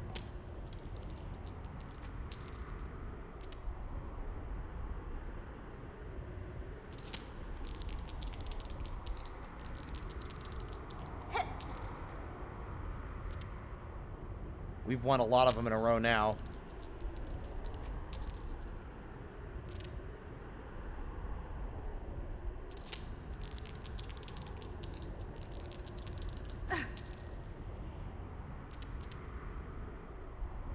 Could you imagine doing this to get rosaries over any other method?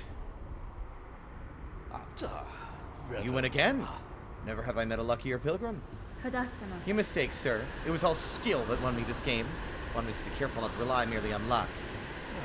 Barely says history. I must confess something, though. Truth is, I already lost the last of my rosaries. I can't pay our last wager. I do have something small for you, at least. These dice. They certainly seem to have taken a liking to you. Take them in memory of our meeting. I pray my dice bring you luck on your final climb, and I pray that by parting with them, my own ascent shall be made lighter. I really don't like that us winning this gambling game means that he dies. I do wonder if perhaps we don't gamble with him, that he will move from that spot and survive.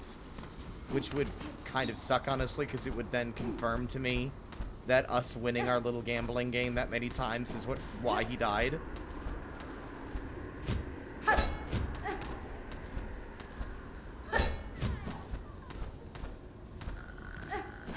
Wakey, wakey.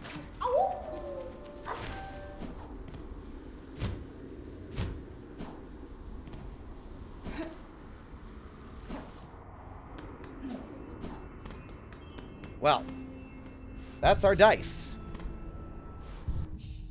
which are potentially going to save our life at some point, but probably not by much. All right. Well, there's only one obstacle between us and the Citadel. Technically two. But I want to do a quick double check. That was yet another little guy.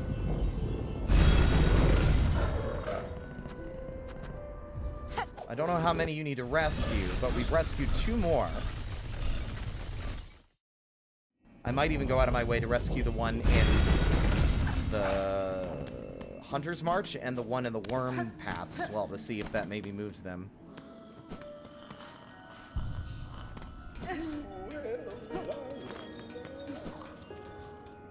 Because it would be very funny to me. 2 outcomes. Either A, 3 outcomes. Either A, they don't move, and it'll simply be set to only leave after the judge is defeated. 2, they do move, and the judge is not a boss until they leave to the next area, which I doubt. Or 3, they do move, and then they all freak out and are like hiding in the background while you're fighting the judge, which would be very funny.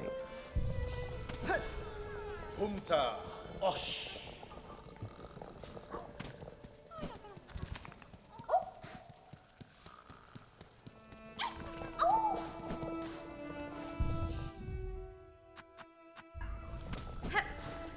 The judge is actually not that bad of a fight, to be honest.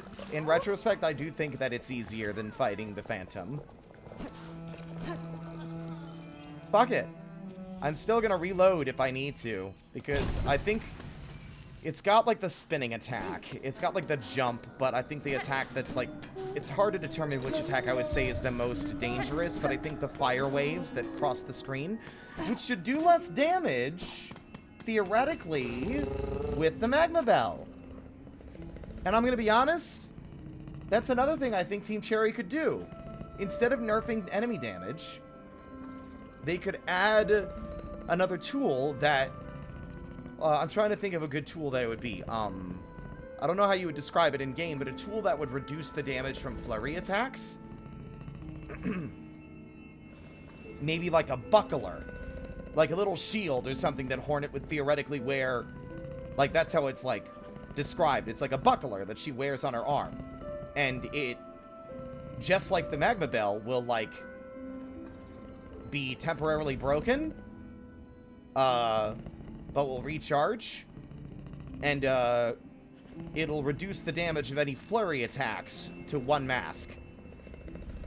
I'd be willing to settle for that, because I think the idea of the Magma Bell being you're being resourceful, right? You're bringing the tools to the battle that will benefit you. The Magma Bell will reduce damage we take from the judge to 1 mask.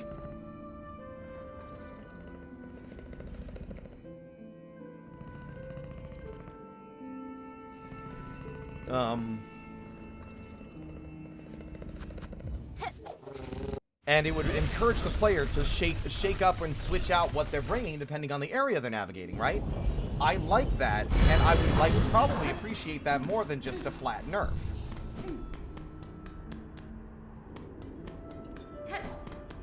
God, someone's cooking something outside and it smells goddamn amazing. Owie.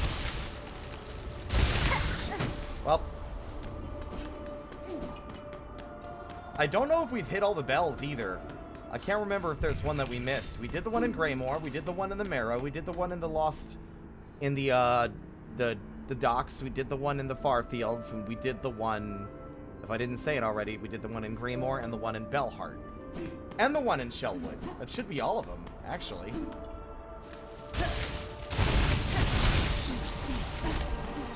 I had a feeling Phantom was the speedrun move.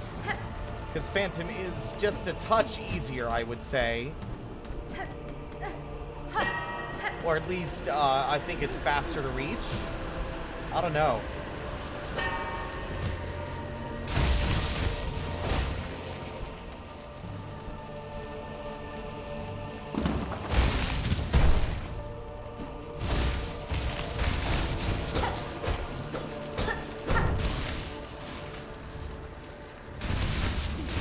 That smells amazing. I want Worcestershire sauce. Woo! That's just mean.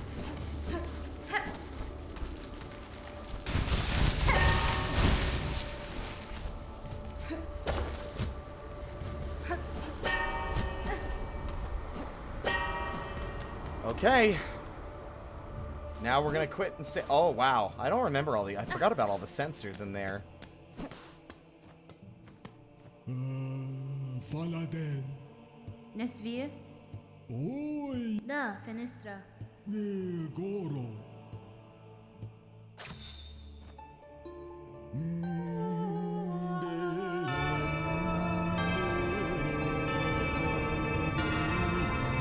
Yeah, I'm pretty sure that's gotta be it, because through the Phantom you don't need to actually get stuck in the underworks.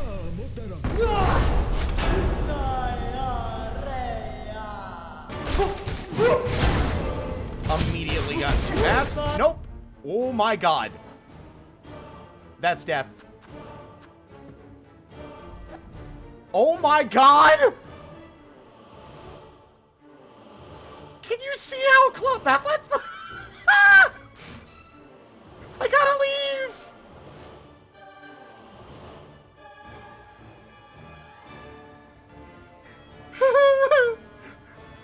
I get, like, Hornet is, like, a fucking inch from death. Nope. Holy shit. No. Okay. I'm starting to think that perhaps, maybe, the Phantom might be a better choice.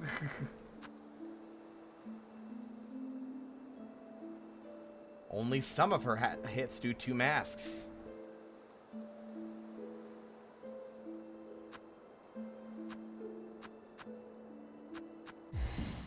She immediately, like, I don't like that every attack does 2 masks. Like, oh, hi, Sherma. I wish that I could go in and have the Magma Bell and have the Magma Bell have an impact on the damage I'm taking, right?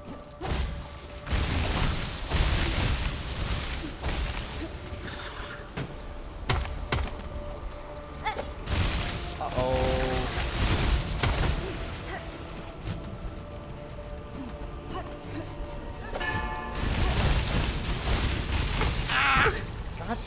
damn it. You little fuck.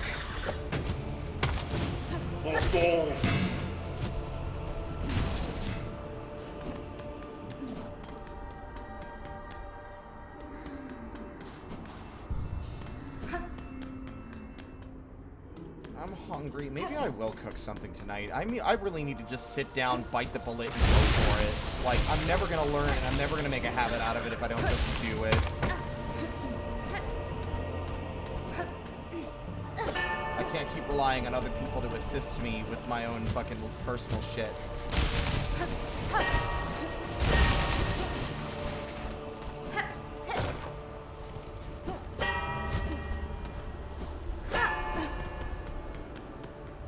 Fortunately, I don't think I have to play the cutscene again. Nope.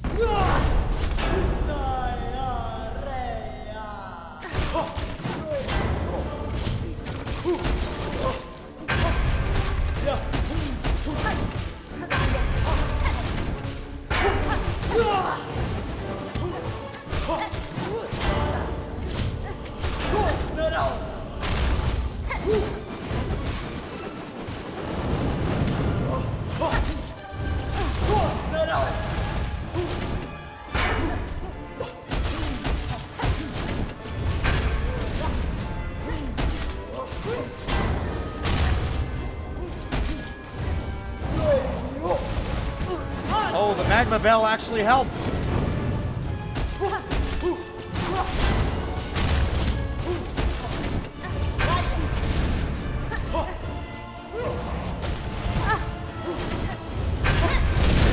Nope, time to leave. That fight might actually be doable without too many tries if I just fucking burst her down with the tools, but still.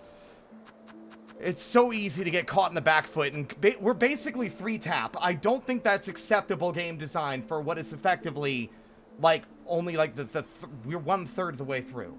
I should not be getting hit that hard even at the end game, except for by a small handful of enemies.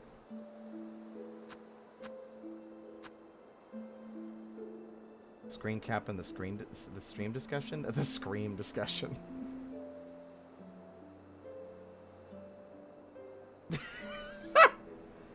Hornet, moments away from death. I think we still had iframes, so I think we probably wouldn't have died, but we were basically fucked if I hadn't been able to, like, get out of the item menu and pause the game.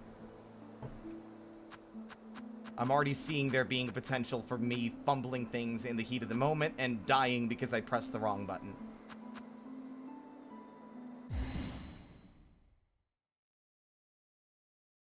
The bomb would be really nice, actually, I think. But the bomb I don't think is going to be enough. It just doesn't have enough damage output. Let's see. What else could we bring that would be suitable? We don't have that many tools at the moment. The tax! The tax! Of course the tax! We're gonna fucking make them pay their taxes! No, we're gonna go kill, some roaches. To Sinner's Road. That might sound like a deranged choice to make. The roaches should also not be doing 2 masks. Another enemy, they pin you, and then the attack that hits you damages you, and then their bite damages you. They should only be doing 1 mask. I'm fine with them immobilizing you for a moment, because it can throw you off, but I do not think they should be hitting you twice. Makes me wonder if that's also a mistake. Due to the way the iframes are working, because I'm starting to think it is. If that's how the damage was being dealt by the,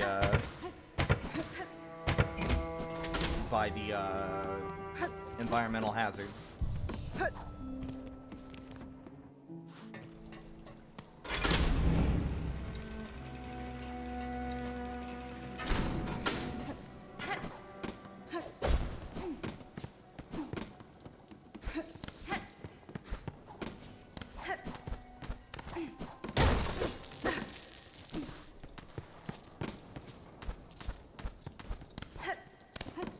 I wish you could collect some of these things before you're asked. That would be a nice, like, thing, like, you're incentivized maybe to do it in advance.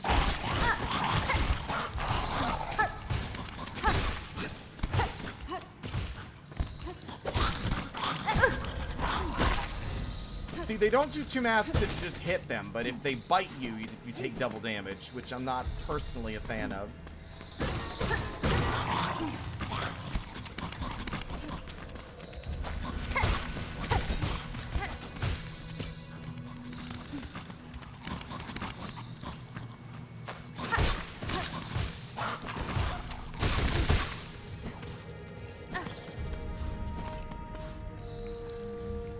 Also, the reward for going in there is about as bad as the reward you would have gotten for finding something in a similarly dangerous spot in Blighttown. You'd nearly die to a big enemy that snuck up on you, and then you'd go and pick it up, and it's like a dung pie. In fairness, rosaries are already more valuable than anything else, still. This was one of my first areas I died. This area is so dangerous.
Oh, the game really encourages you taking your time, but at the same time, it also punishes you for taking your time, I feel like sometimes. Oh my fucking god.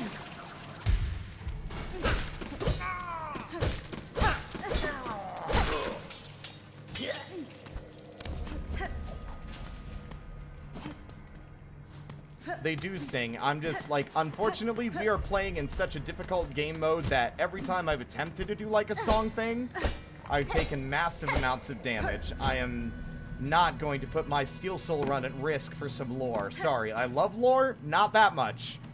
Not enough that I'm willing to die for it. Tuskolem.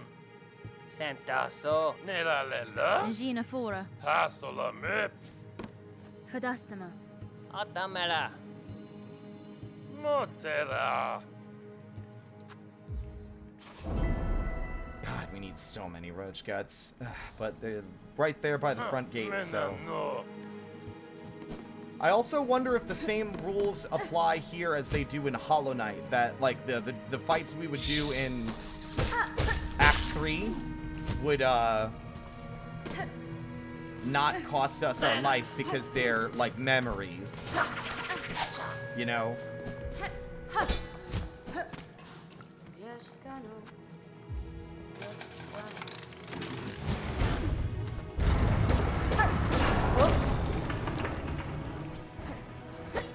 Fuck.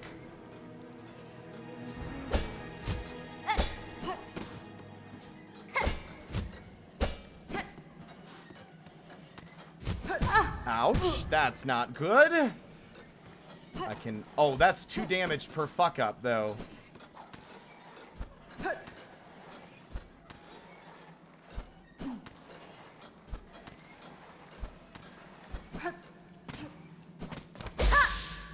Okay.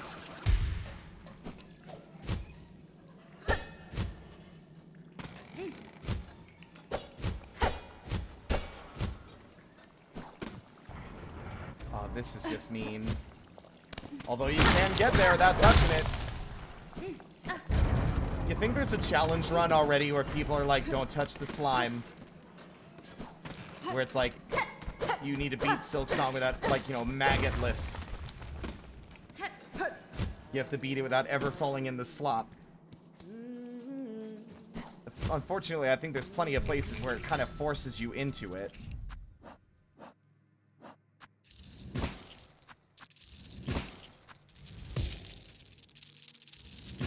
forever maggoted run would be someone like someone's already like figured out a way to like start the game with the parasite so that they can play through the whole game without the ability to heal unless they're resting.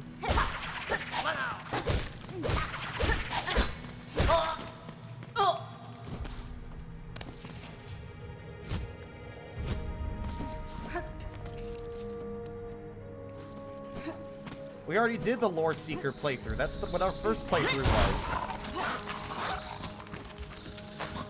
Oh, fuck me running.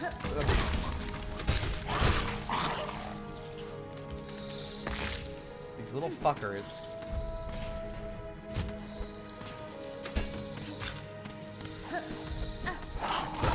I hate how immediately they're ready to fucking throw down before they're even fully conscious. They wake up so fast.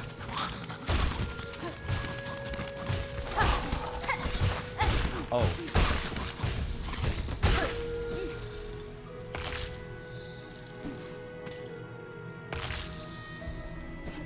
Like, there's some enemies that are ready to, like... Have you seen that, like, Mario Brothers, Super Mario Odyssey, like, thing? There's, like, a clip or a video on Blue Sky talking about how Mario kicking an object is always taken as priority no matter what. So if Mario is, like, sleeping because he's idle... And then like a football or something is kicked at him, he'll immediately wake up, instantly kick it, and then go right back to being asleep. That's what some of these enemies feel like. They feel like they're ready to throw down the second they're conscious. Like, there is no, like, what's going on? They're immediately attacking you the second they wake up, and I don't like that. I don't like how some enemies are immediately ready to attack you before they've even registered. They're like, oh, you're here. It's not, oh, you're here, then attack. It's... They don't know you're here. They know you're here, and now they're attacking you instantly. Does that make sense? Please don't call me that. What do you need? I might be able to provide.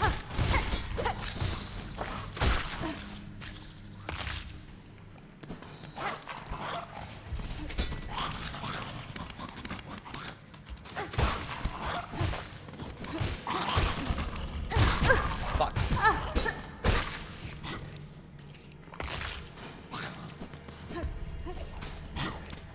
I'm more than capable of providing advice.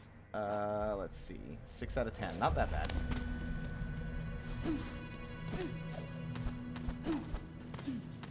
I'm a servant to the troop. I'm not the one in charge.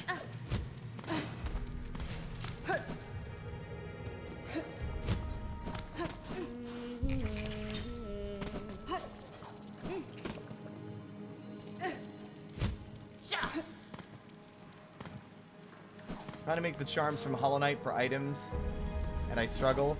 Homebrewing's a whole different thing. Like, I homebrewed for 5th edition for ages, and yet I would still say that I would often struggle. My best advice for that would be to look at other homebrew content. Look at other stuff that exists within 5th edition already, and see how you can adapt. Like, how have other things been adapted to the system? How are things already done within the system? And then figure out how to, you know, work from there.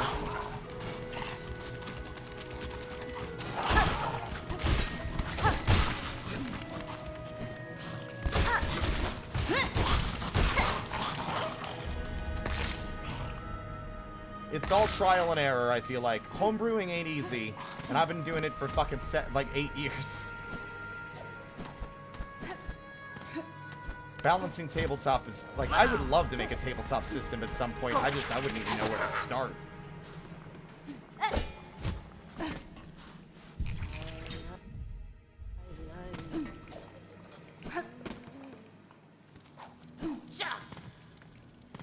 Now I'm thinking about that.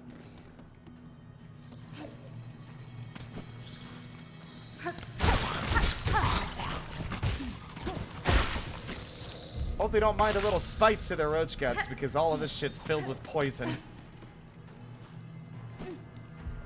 Balancing is also a trial and error thing, I feel like. You gotta get playtesting in. Ain't easy.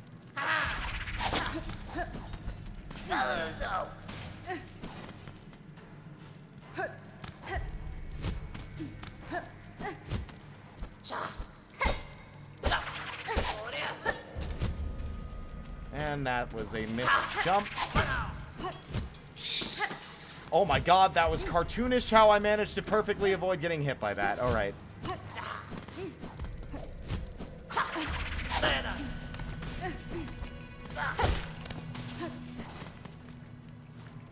Also, admittedly, I'm like in a bit of a dangerous area at the moment, and I'm doing a steel soul run, so I'm not exactly in the best position to give you insight.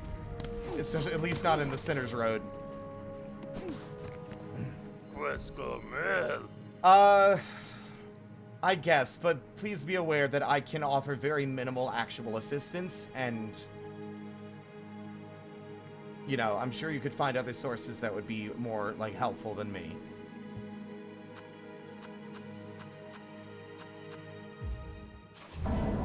And now we've got some tax.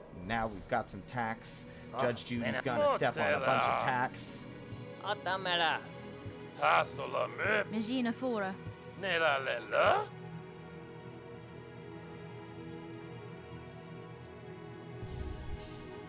Sentaso.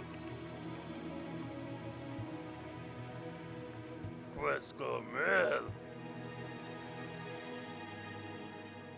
Nelalela. Benny-Frank. Hasolamip. Oh, menano. Menano. Hasolamip. Sentaso. Glad to help, fellas. Glad to help.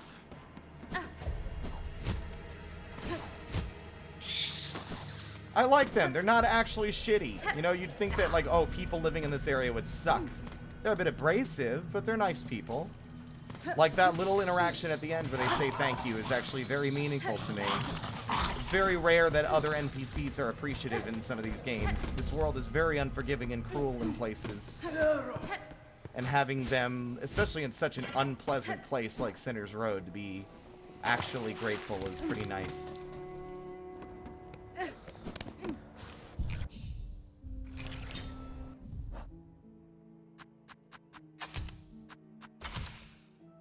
You don't get a lot of throws of these, but they might be more than enough to suffice for our purposes. I don't like that we're 3-tap, though. And that we're still 3-tap, even after upgrading our health.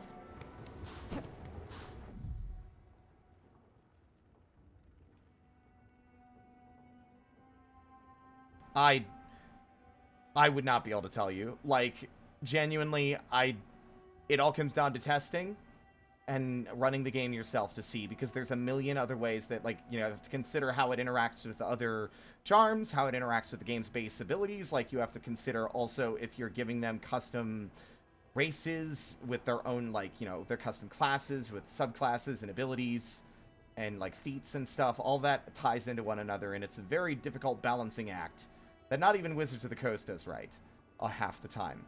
So it's really up to... I would not be able to tell you at a glance. I'm sorry. Like, I'm very well versed in Hollow Knight. I'm also pretty well versed in 5th edition, but when it comes to homebrewing something, I would not be able to tell you on the spot like that. Especially if it's a core part of your, like, D&D Hollow Knight system, as charms are. Wish you luck, though. Ow. Rude.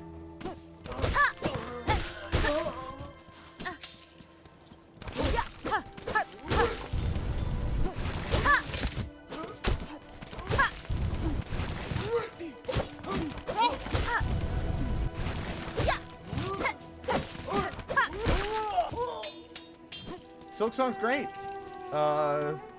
Still some difficult issues, but we are pretty far. We are about to get to Act 2 in our Steelheart or Steel Soul run that we're doing.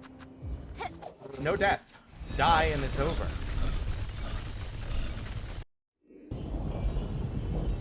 Got a couple of close calls. I would argue that, like, I personally do not think the way that we've been approaching it is necessarily a problem. We basically, like, if we're near death in a boss fight or anything, we just quit back to the main menu.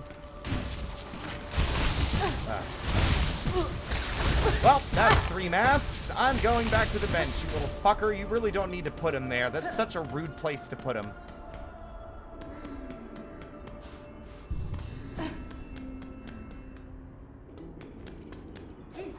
Man, it was worse first one. The enemies did more damage.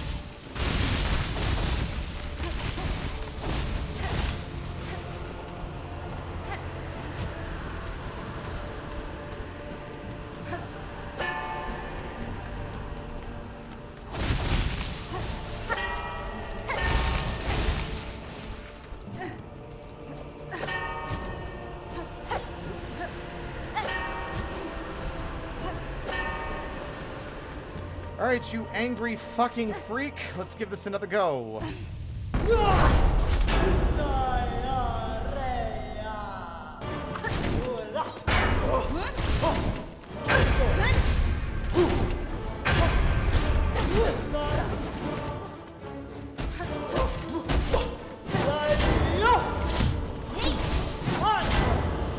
Are you taunting me?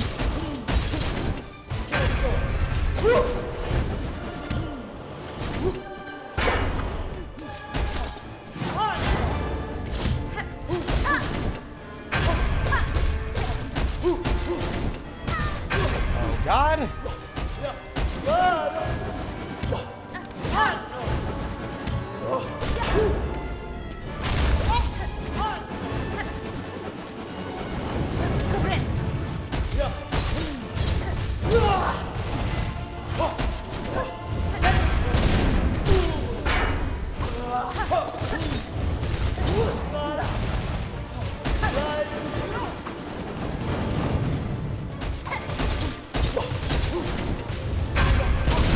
Oh my god, Lumble coming in clutch.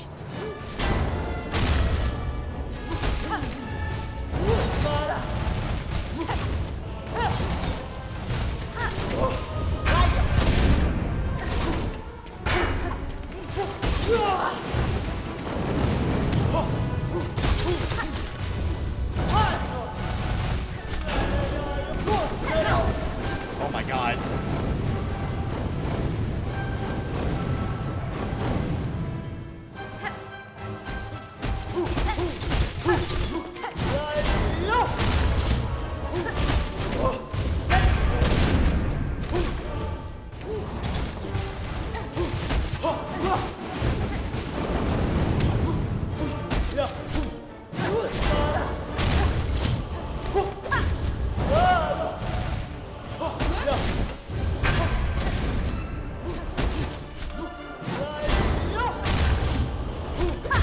Oh, yeah, baby!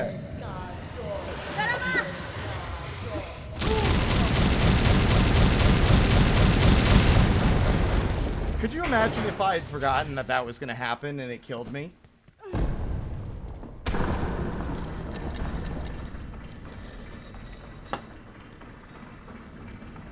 I'm pretty sure that that explosion kills you if you get caught in it. It just keeps happening for way too long.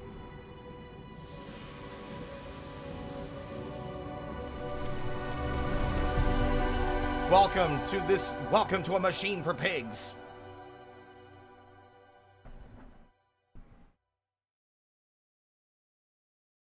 It does telegraph that they're going to explode for so long. We are in Act 2.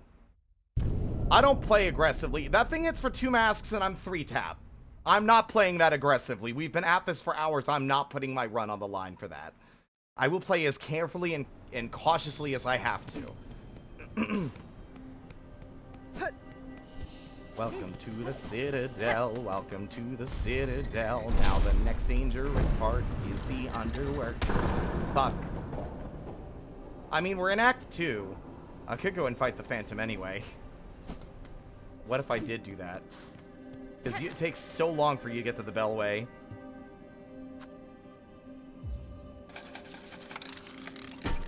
It's a good thing we have so many rosaries from, you know, not dying. So at least we'll have that going for us while we're in the underworks.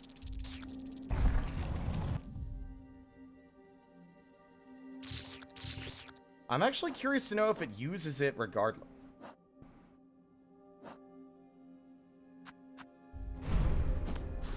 There isn't even a bench to rest at afterward. They really want you to fall into the underworks, don't they?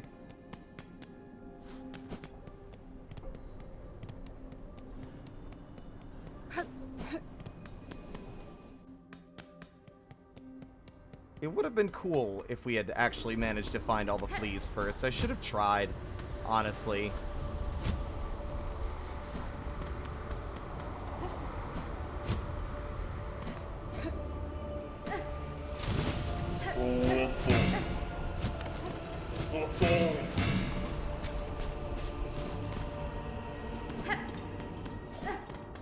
We'll have to do that run back regardless. I mean, you'd think that the Silk Eater would have an alternative use like the Rancid Eggs do in fucking Hollow Knight Steel Soul mode. But, where do I want to go now that we've done this? Where do I want to go now that I've done this? Right! Greymoor. I want to get my bombs. Because I think those explosives could actually be really useful, especially in a pinch. I will also say, the Magma Bell... that first run would have been way less miserable if I'd been using it. Like, I needed to... Like, I just didn't have the craft metal for it, which was the problem at the time. Oh my god! You're out here? You're out here? Hello? This was not... Okay, alright, I guess we're fighting you immediately. You decided to find a different place to pick a fight, huh, you big bastard? The fleas haven't even moved yet.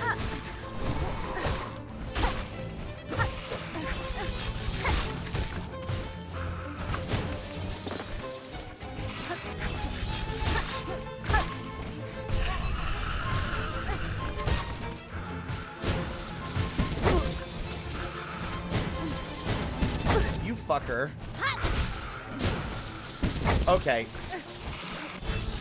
Might want to leave.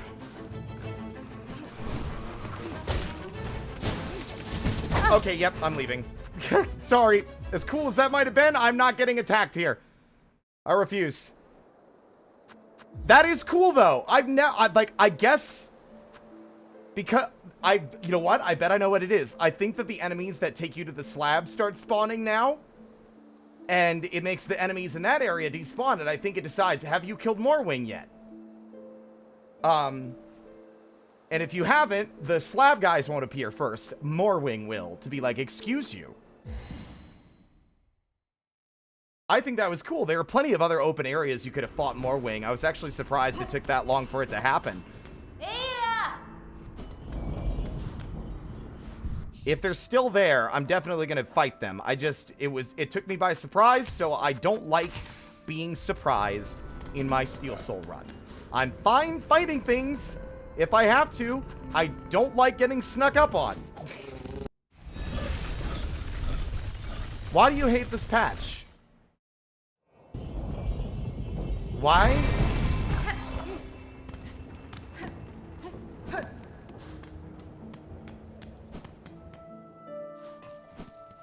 Yep, that is still the case. All right.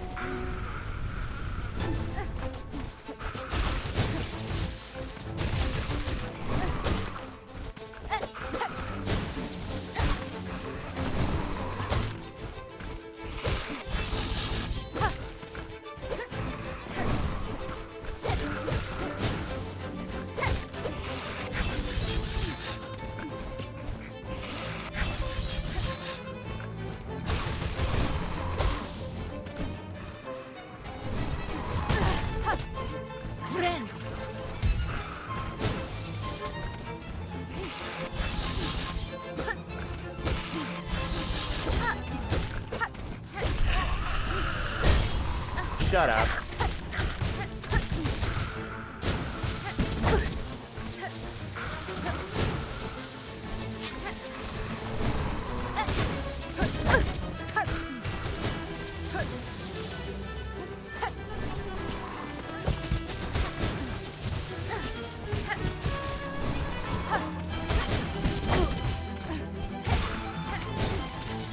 Okay, time to leave. Yep, I'm leaving. Bye!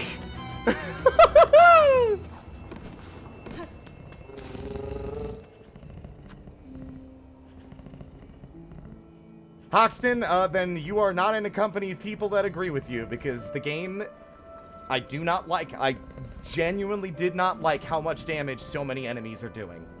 And the more enemies have less that do 1 mass of damage, the better this game is going to be in the long run. I do not agree at all. Yep, they used to do 2 damage. If it chased me into the next room, we would have lost, because it does 2 masks.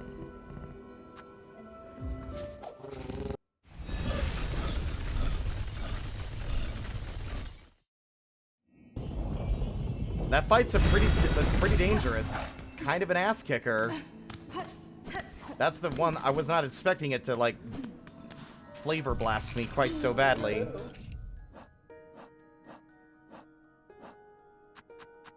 I wanted to get my bombs, but now I'm like, La la la la la la la la. Oh! Oh, I'm fully out of those. Okay. Oh, mas querer? I think if the game gave you more options to mitigate 2 masks of damage, I would be more okay with it. Like, you've got the Magma Bell that reduces fire and lava damage to 1 mask, right? I'm okay with that. I think there should be one for other hazards, like for slash attacks. Like I said earlier, I think like a buckler or some kind of shield that would shield you from, like, on a temporary cooldown, would protect you from, like, flurry attacks. I think that would be great. That would be an amazing, I would really like that. And maybe, to give it a bit more spice, maybe it's like, no, we already have a parry. I do think I like that. Just like a tool that lets you, like, you bring the equipment that you need based on the area you're navigating. Are you going to encounter a lot of enemies that, like, do flurry attacks that do double damage? Then bring the buckler. Are you going to be going into an area with a lot of fire? Bring the fire protection.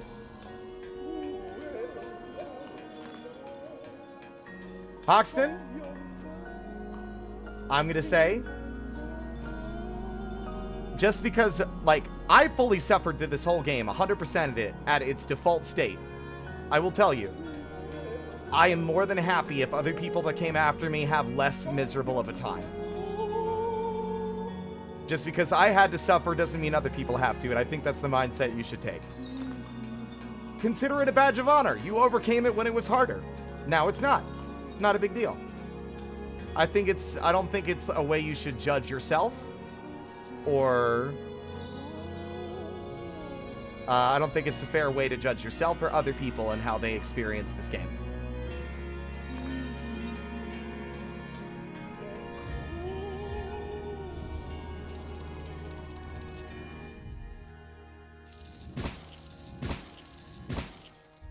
Hello, Meg. It's a mentality I think you could take into a lot of things, not just gaming, but, like, you know. If they patch the game a bunch and it becomes less punishing, I'll be thrilled.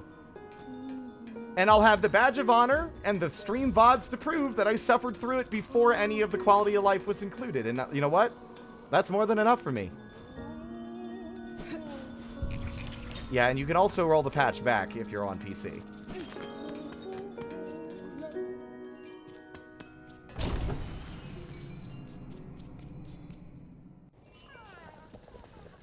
It would have been so funny if the Morwing just showed up here, but it shows up in front of the other place. That's so interesting. Barishkava. Humta. Yeah, we generally don't really like the getting good mindset because we're so used to it coming from people that are arguing in bad faith. Or the comments on patches and complaints on Steam. You're fine. We appreciate the apology. You don't need to...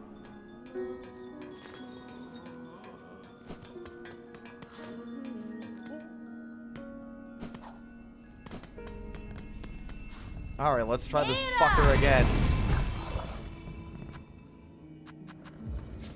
I just need to be careful. I need to remember that my instinct to run away from the saw blades is not really ideal when they fucking arc back into the sky.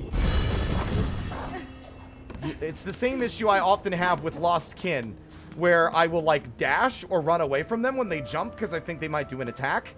But instead, all I'm doing is perfectly dashing directly to where they're going to land and taking unnecessary damage.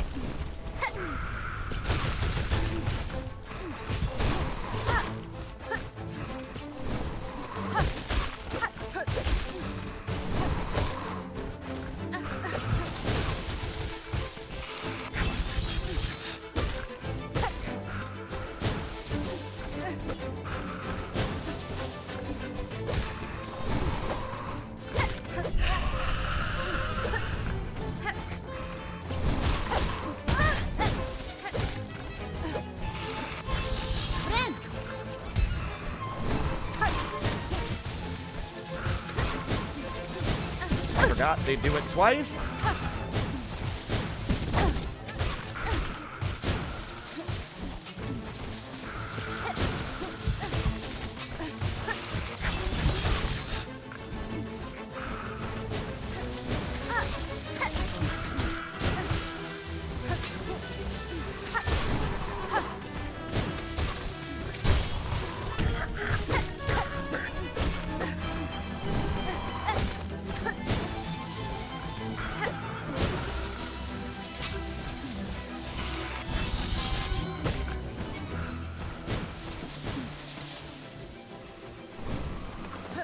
Nope, time to leave. God, this guy is still such an ass kicker.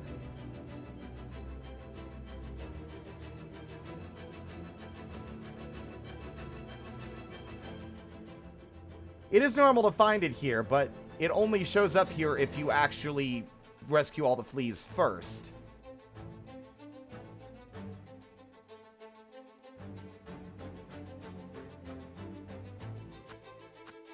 If I want to be irrationally angry, I'll look at the fucking MatPat game theory on Hollow Knight.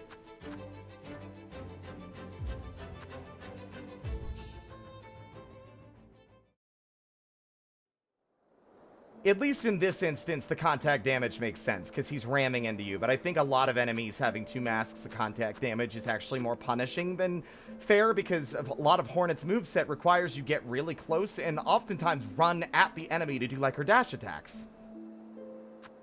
What did he do? It was ages ago. They made a really shitty theory that felt very lazy, that ignored a lot of the game's fucking built-in and, like, easily accessible lore in favor of some kind of ridiculous theory that... The crux of his theory was that Ghost, the playable character, is the Pale King. That was his theory. The theory was that the character you play as is the Pale King, and that is the most absolutely asinine and head up his own ass, not reading even a single piece of the game's lore kind of bullshit. It's like he literally ignored a lot of content in the game so that he could have his theory. Yeah, that was his theory. His theory was that you were the Pale King, and that's the stupidest thing ever. If you were the Pale King, why the fuck did you need to go and get his damn mark from his dead cast-off shell? In my opinion, Hollow Knight and Subnautica were MatPat's worst theories, because to me, they felt like he spat them out quickly while he was working on something else that he was giving more of his attention to. It felt lazy and half-assed, and I really feel like it did not match the quality of the other work that he has created. And it's especially insulting considering how much of the lore is easily accessible that disproves the exact thing he was saying. I know it's just a theory. Theories have to be based on, you know, evidence, and you can't just ignore some of the evidence to, like, because then you just sound like somebody who's, like, you just sound like a right-wing politician at that point.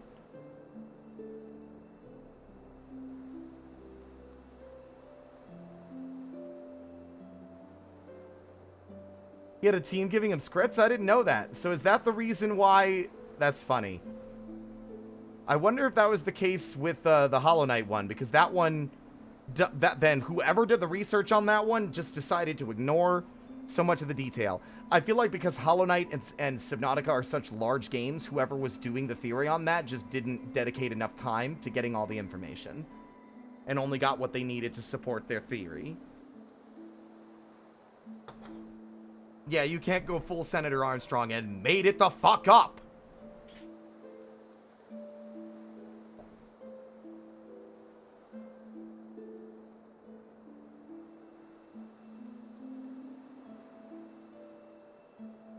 Are you kidding me? People are like playing... We've got fucking people forgiving the Pale King because Farloom is worse? Are you...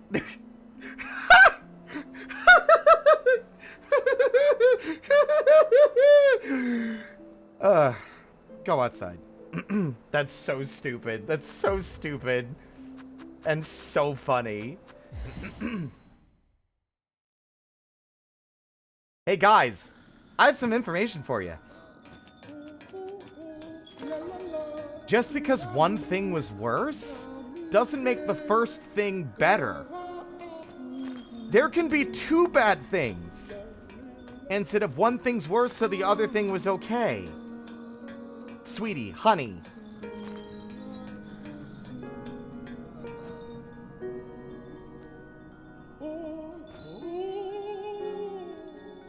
He killed children. I don't think you should be forgiving him that easily for killing thousands, if not hundreds of thousands of children. Hell, the whole problem is his fault in the first place. Like, say what you want about whatever kind of, like, life the bugs and the moths had before the Pale King arrived, but Radiance wasn't evil at the start. She became villainous after her fucking spot was taken, and she was effectively, like, the Pale King effectively attempted to murder her. Not saying I forgive what the Radiance did afterward, because what she did afterward was still evil, objectively. But the fucking Pale King absolutely usurped the kingdom of an existing god, tried to kill her, and then when she decided, I didn't like that, how fucking dare you, he killed hundreds of thousands of his own children in an effort to keep his throne that he had already unjustly stolen. So, I don't think that's easily forgiven just because Farloom sucks more. No, fratricide is the killing of your father. Matricide is the killing of your mother. Infanticide is the killing of your children.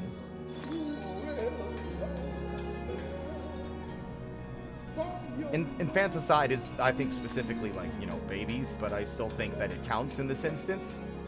Infanticide, he committed mass infanticide, and that's like, yikes. Yeah, what makes it even more monstrous, not that it wouldn't have been already, but it was his own children. And the white lady was complicit. She was complicit.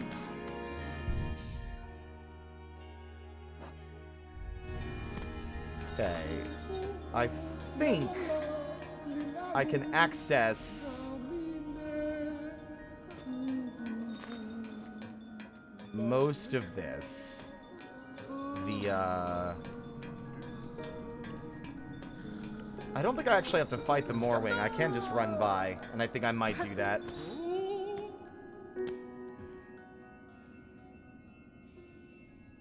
The Void... The Void is... Okay, first off, the Void... That is effectively like saying, I left my baby at the beach in the high... and then they drowned at high tide. The ocean killed them, not me. Are you fucking serious? Are you serious?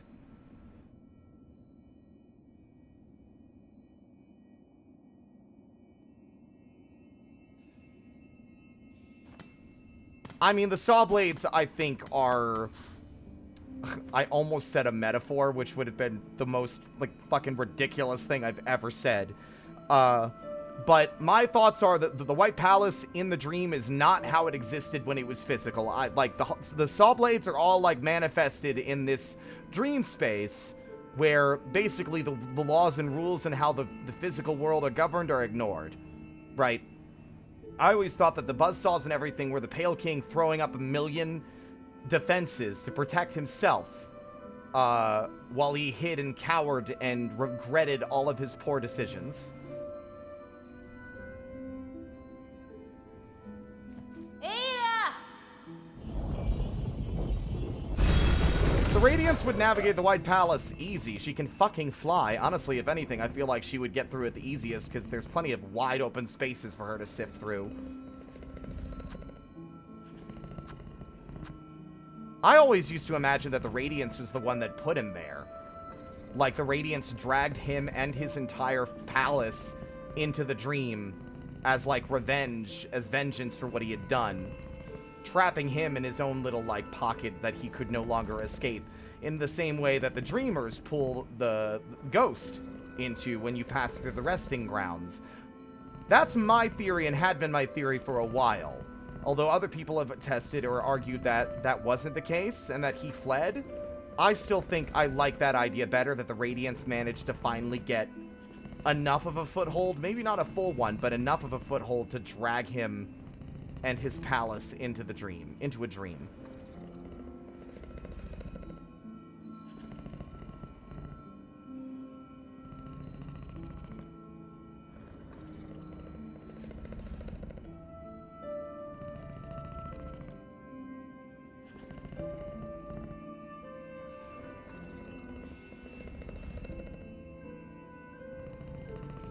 Yeah, he enslaved the maggots. What? Did he throw the eggs of the inborn children into the void? See, that's the thing that was always unclear to me. Like, some say that they were, like, the eggs were, like, left down there for the void to, like, infest them. Since we learn in this game that the void, like, is attracted and drawn towards soul. But I think that is the case. I think the idea is that they had hundreds and hundreds of thousands of eggs down there. And as they hatched, they were supposed to climb out. And those that failed to climb out were not fit to serve the role that they were being created for. That's why they're falling from the sky, and there's so many. That's why when you're climbing out and you see all the other ones falling, it's because the others are failing to escape, and the Hollow Knight, it was the only one that made it to the top.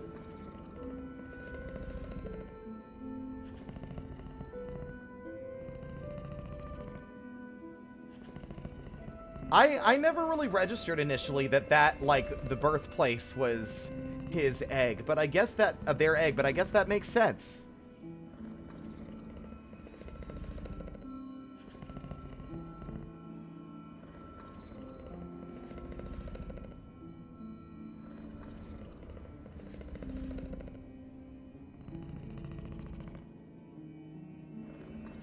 Oh, they changed it. They cut the dialogue after it already existed? That's interesting.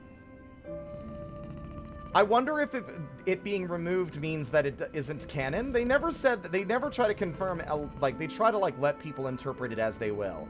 I still think, personally, the most interesting outcome is the Pale King was yanked into the void. Not into the void. Yanked into the dream by the Radiance as, like, a last lashing out before she was, like, properly sealed, I guess?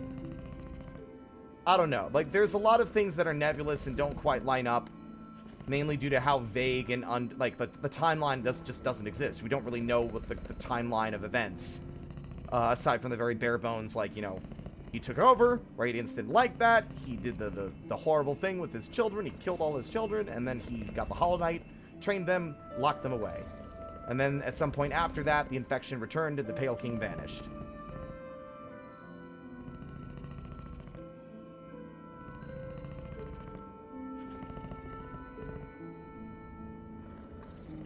I still think I like the, like, I don't know if it makes as much, I don't think it, like, I don't know if it would make sense that she would have that kind of power. But I still think it's interesting that, like, the king vanished, not necessarily, like, I think it kind of undermines him being a coward, though, you know? But it would certainly be an interesting outcome. I guess it's just up to you. Like, it could go either way. I think I do like the part of him fleeing himself. But the Radiance is the one in charge of dreams, right? That's her thing. That's where she was reaching out from. It just doesn't make sense to me that if the Pale King wanted to flee from the Radiance, that he would flee into what is effectively her domain. Doesn't make sense. Like, if I'm trying to flee from the fucking cops, I'm not gonna run into the police station to hide. You know, just doesn't track for me, you know?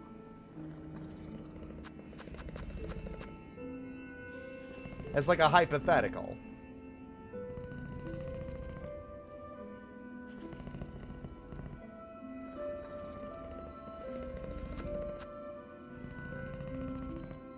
Okay, we're gonna go there and we're gonna immediately run away from this thing. Because you don't even get a reward for killing it. So there's no sense in even fighting it if we don't need to.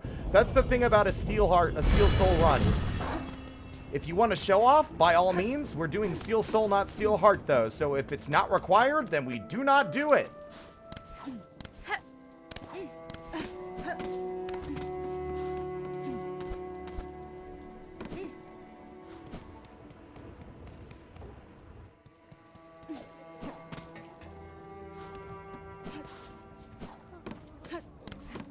I don't think so. I don't think he did. Like, I think him fighting the Radiance is purely just like fan servicey stuff rather than anything that actually occurred. I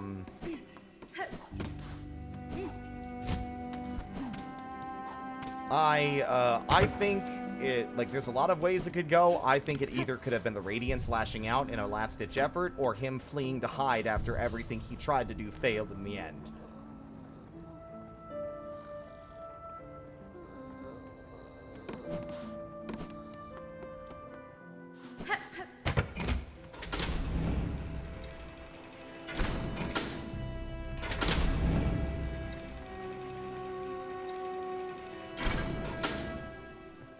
Rotting away and hiding is the most popular theory, even if it wasn't my initial theory as to what happened to the Pale King. I do think it's more interesting and the better outcome in terms of like what helps characterize him, despite how little we know of him. Like him fleeing after all his attempts were for nothing does feel very much more like character defining than him being like locked away by the Radiance, you know. It just gives the Radiance too much power as, like, the alternative. Like, the Radiance just... It doesn't make sense that she would have that kind of control if, she was supposed to be sealed away. Even if the infection was spreading, she just would not have had that kind of power at that point. It's just that it seems like it's logical to me based on, like, how you're treated by the Dreamers. It's a thing that can be done, sealed away in a dream forever, which is why it just made sense to me. Hell, it could have just been somebody else. Maybe there's another force at work we're unaware of, which would have been interesting.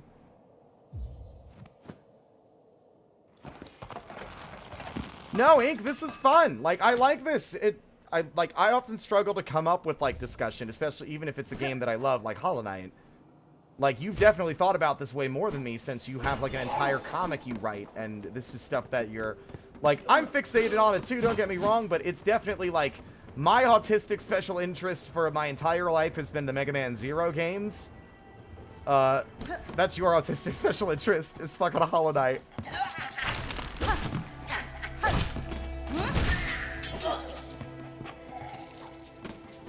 Because I've done so much research on Mega Man to make to make Alistair fit as a character in the Zero games.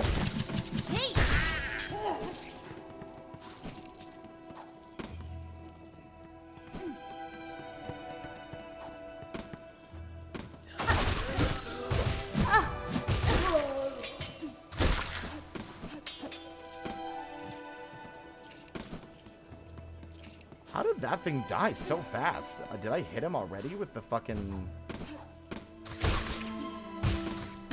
Yep. Bye, loser.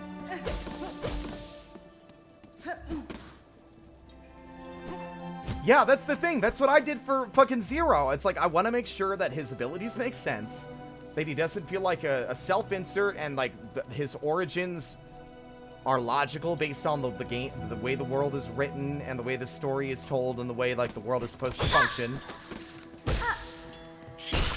Like, I went to painstaking efforts to make Alistair fit in the setting as if he was already a character in the game. You know? So, like, it makes sense that you would, like, know this much, and I like having these kinds of discussions. Especially because at the moment, I'm kind of just faffing about. Woo! This guy needs to stop blocking every attack I do. Fucker.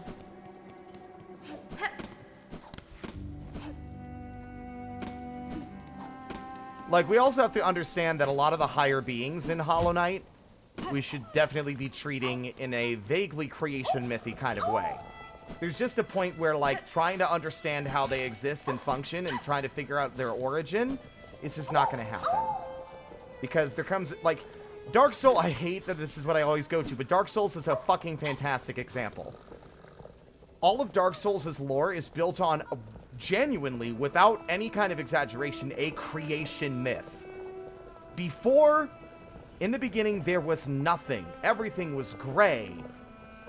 There was the stone dragons and the massive trees, and there was no change. There was no time, there was no life, there was no death, there was no disparity. It was all just flat and gray and unchanging. And then, no explanation, no idea why it happened, it's never explained. Suddenly, there was fire. And with fire came time and change, life and death, disparity. And then there were souls in the fire, and these other beings that, from my understanding of the lore, shouldn't exist at all unless they came in existence because of the flames. But then they reached into the fire and got the souls, like one for Seath, one for Gwyn, for the witch Izalith, and then, you know, the dark soul of man for the furtive pygmy so easily forgotten. It's all a creation myth.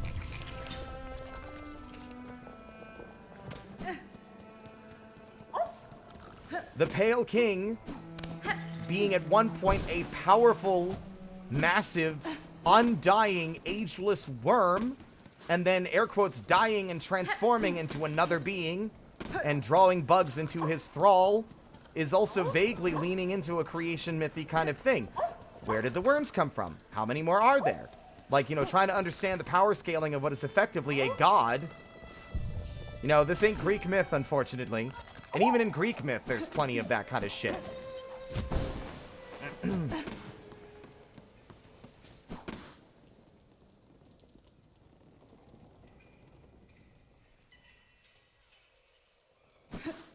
Inconspirator Lorehound's just sitting in a library discussing shit. That's true. What am I doing again? I've stopped playing the video game. I've just been running back and forth. I opened the Citadel, but that does mean going into the Underworks, and I don't want to go in the Underworks.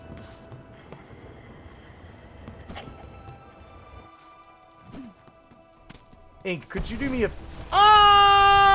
Could you do me a favor? Could you tell me what mask shards I have access to at the moment? Honestly, Steel Soul is the worst possible time to be doing lore talk because my attention will be divided and I will make a mistake. Many mistakes, actually. I'm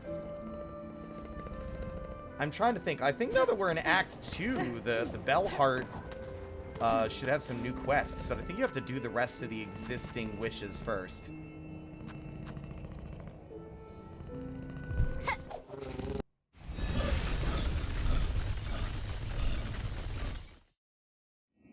I don't think... part of me wants to do Phantom because the counter is such a nice silk bind. Or, I keep saying silk bind. That's fucking... that's Monster Hunter Rise. I keep wanting to do, like, the silk skill. But, the counter also encourages really reckless gameplay. And I think that's just liable to get me killed.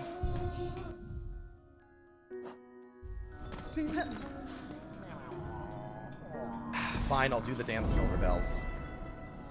I don't wanna, but I'll do it.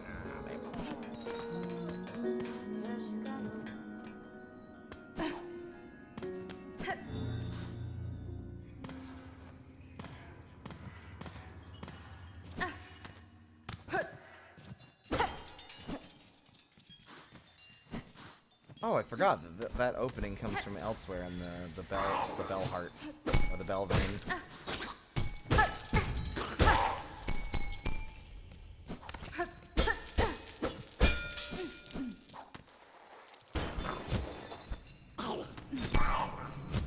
I don't know how I managed to avoid getting hit by that. That's, like, crazy impressive to me.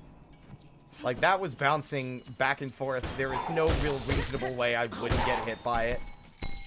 I'm also thinking and realizing that I do not think these enemies... I don't think these enemies inherently drop bells. I think they just have a chance to fall through the cracks as you're exploring. Like, this is one of my least favorite wishes because it feels just kind of like running around and waiting for something to happen.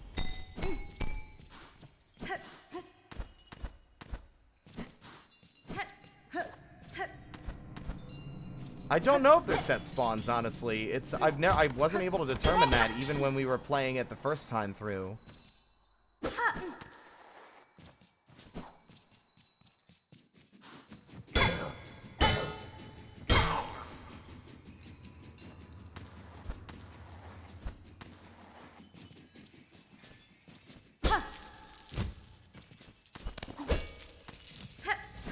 Like the beads rolling everywhere. It basically, I mean, it makes perfect sense. It just immediately See, there's one right there. That was there before he spawned, so he doesn't drop them.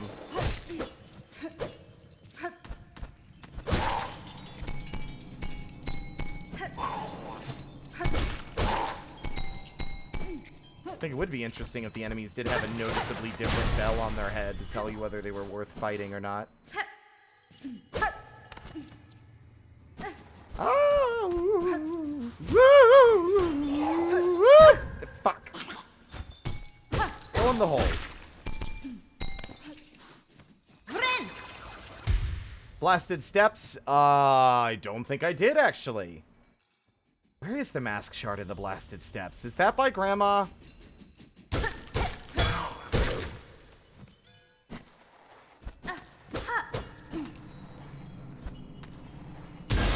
Ah! I forgot about that, you son of a bitch.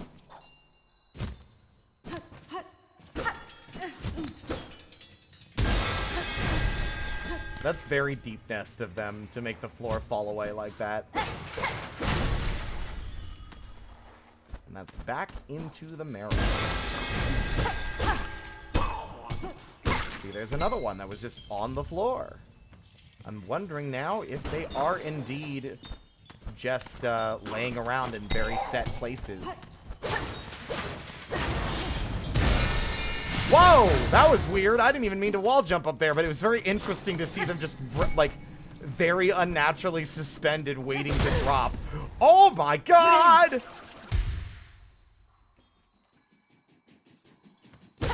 It's above Pinstress? Yeah, I can't reach that yet. I have to put my life at risk in the underworks before I can get that. I mean, I can get that, like, I think almost immediately. Like, I could easily go, and, like, we could go and fight the Phantom. And then once we fight the Phantom, we can get into the underworks and access the area where the Architect is, and then go through the lava zone and get the, whatever the fuck the damn ability is called, because I forgot, but the grapple. Like, it's interesting that you can get that pretty quickly, actually.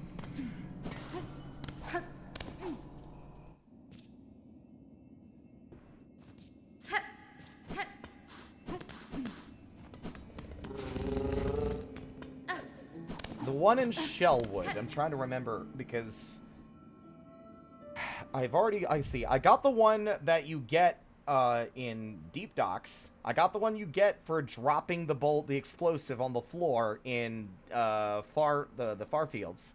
I got the one you can buy from the shop in Bone Bottom. And then, what was the last one? The last one we don't have that one yet, because I got one from the Wormways, the lower Wormways, close to the bottom of the map.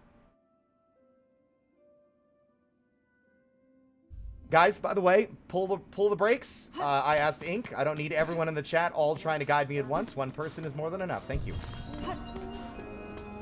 Oh, yeah. Don't need to apologize. Just letting y'all know.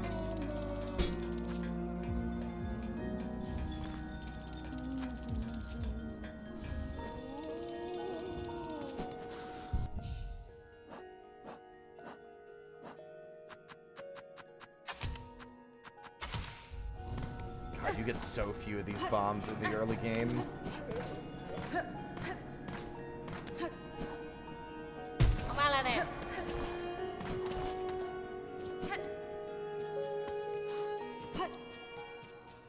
Savage Beast Fly? Oh, the one...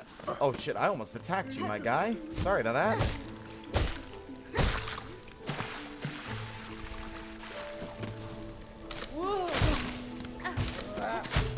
Whoa! You can deflect those? What the fuck? That spear was defying traditional physics.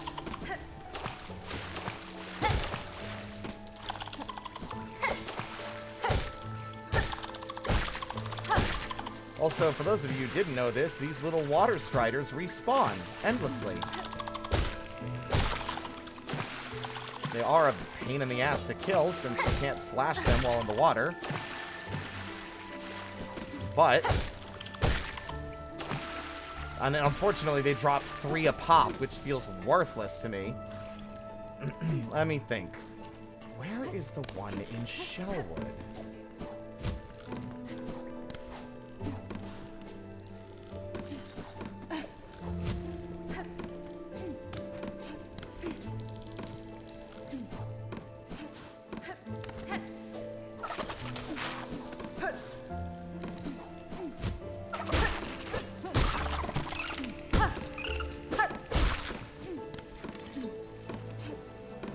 think. I don't have my map because I specifically am saving my rosaries for like important progression upgrades and shit. And benches. Let's see. Trying to think.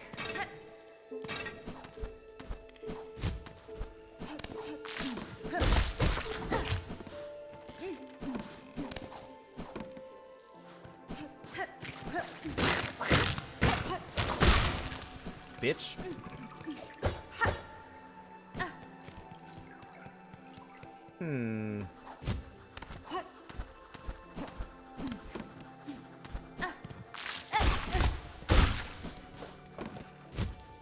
God, that shit is strong.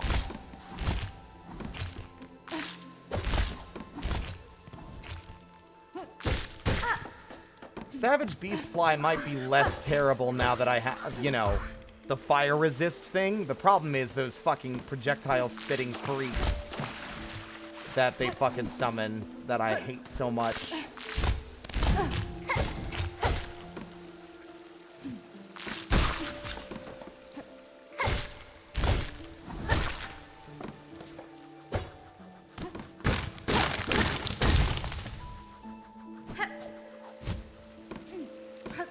Oh. I have never seen this somehow.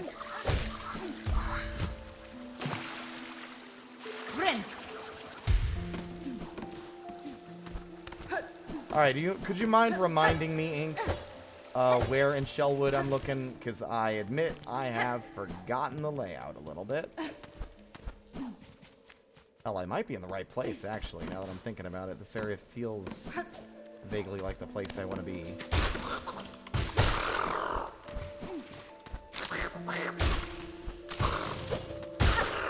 Wow, he did not do contact damage there. That's weird. Do they not do contact damage?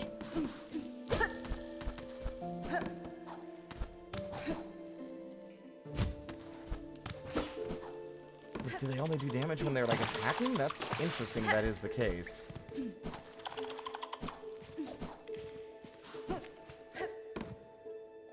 Where am I? I'm sorry, I can't tell you. Just tell me where, like, you don't need to guide me. Just tell me, like, where. Or, like, give me, like, a refresher on what part of the area. I need to be looking. I'm where you got the Mantis Claw. Or the, Claw Grip, whatever the fuck you want to call it.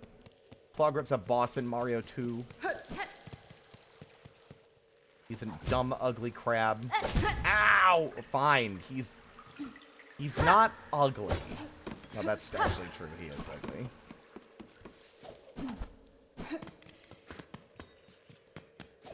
Wait, isn't there one in the Bellway? I also love this. By the way, if we look above, there is evidence of some of the saw blades from the Underworks, including this dead guy here. If only he was like a... I really wish that there was more, like, bodies that gave you lore. I feel like those are rare.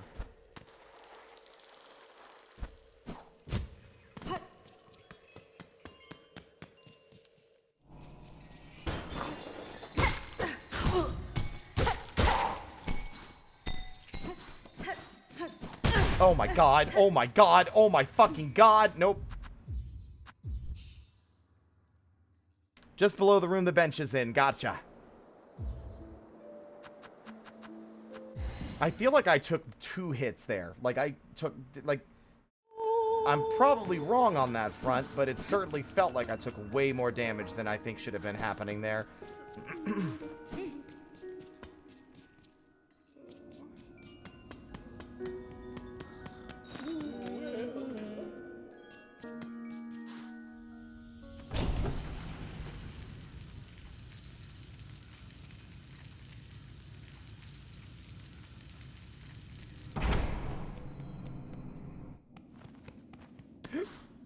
Oh my god, I panicked. I forgot I already fought them. Why did I freak out? That was embarrassing. I choked on my own spit. Being like, oh no!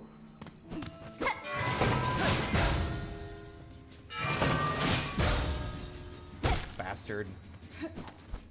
Your cuteness does not save you from my wrath. Ow! These things should not be hitting so hard considering how they're basically hidden from view until the last second.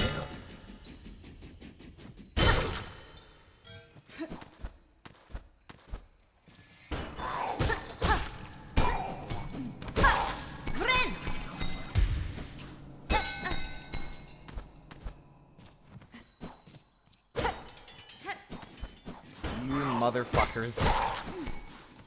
You should not be, like, jump scaring a character with so much damage when you can't even see them.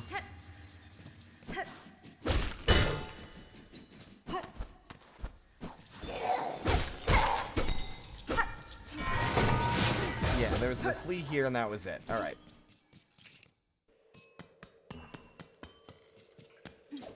So below this area where the bench is...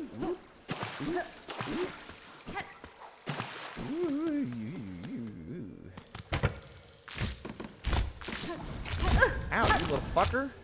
Okay, so there's this room here. And then there's like a battle arena down here that we did. And that was the end of that. Fascinating to see the big mechanism in the background. That thing is way larger than it should be for what is effectively our rest stop. Then we go over here. Fuck.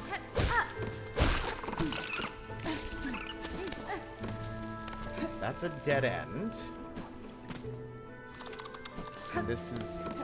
Okay, hold on. This is like the start. You said it was below the room with the bench. This is below that room.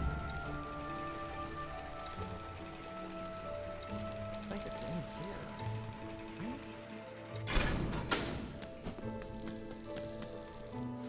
Agreed. I don't think obstacle tier enemies should be hitting that hard. Also, just realized I don't think this... Is this platform there? Usually? Below this bench, Ink? Like this room?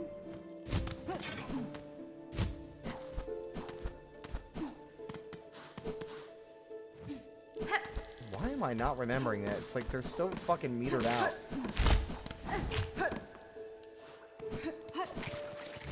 What is... Wow. You'd think a bug living in an area with a lot of water would know how to swim. Then again, mosquitoes don't know how to swim. Don't how to swim. That sure is a fucking sentence.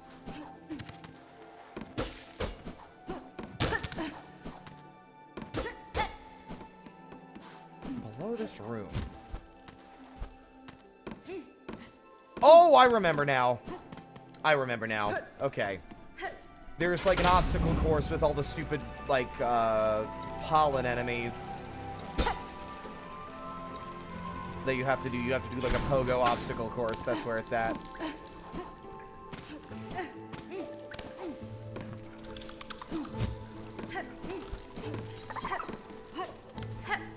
So it is, I think, up here because we didn't check. Wait, no. What?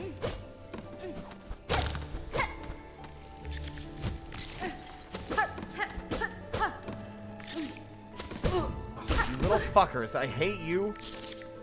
And you're way too high damage. Or way too high HP. For how much of a fucking nuisance you are.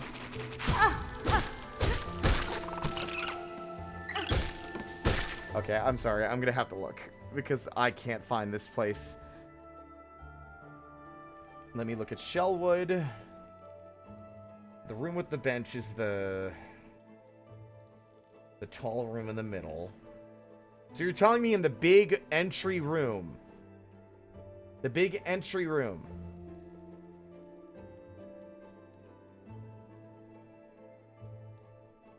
Because from what I'm looking at the map, it's the one above where the white root is. Or the gray root.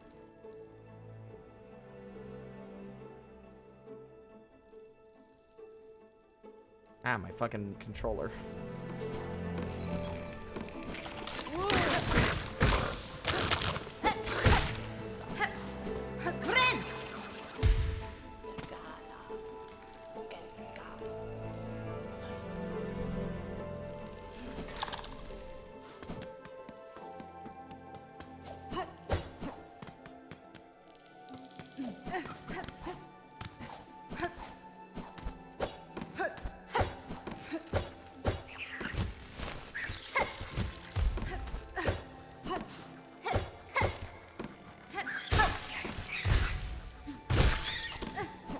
I am shocked at how much damage that does, actually.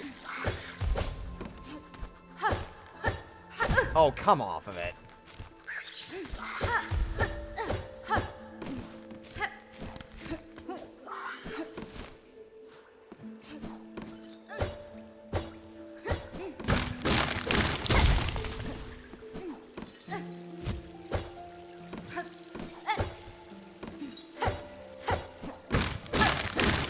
There it is.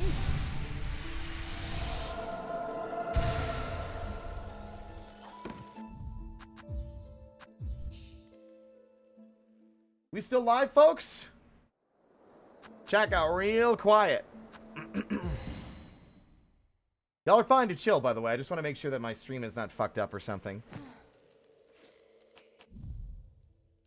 Okay, where else? Where else? Where else? Where else? There's one in the blasted steppes. Or yucky, yucky. Wait, no, you said we can't reach that one yet because that one's past grandma, okay?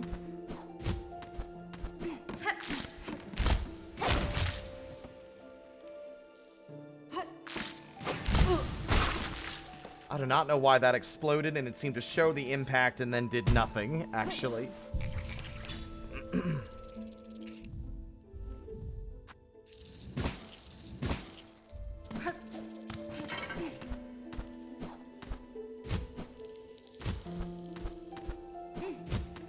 Well, we can go back to Belhart.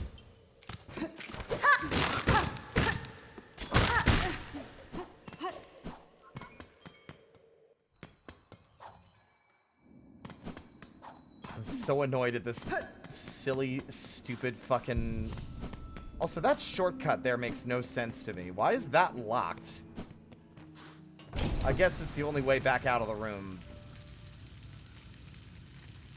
Aside from the elevator down. Yeah,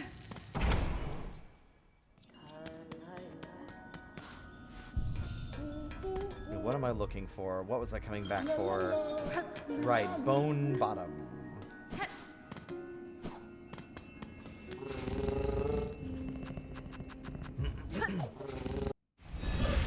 I have a bunch of DMs all of a sudden. What?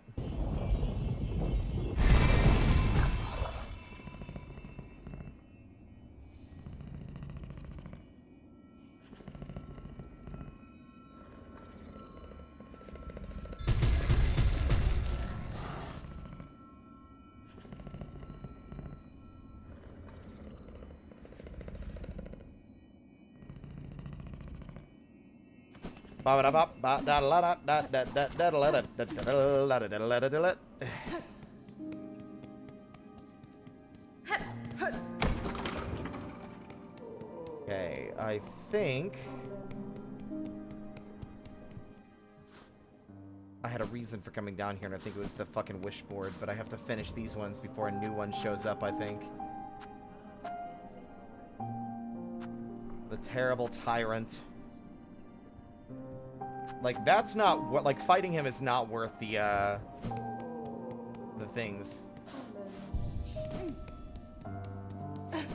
The risk, rather.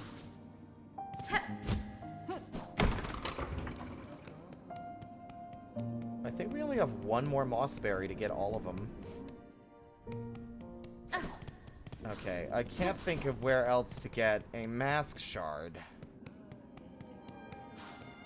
At least not off the top of my head. Although we have access to the Citadel, we're gonna definitely fall into the Underworks.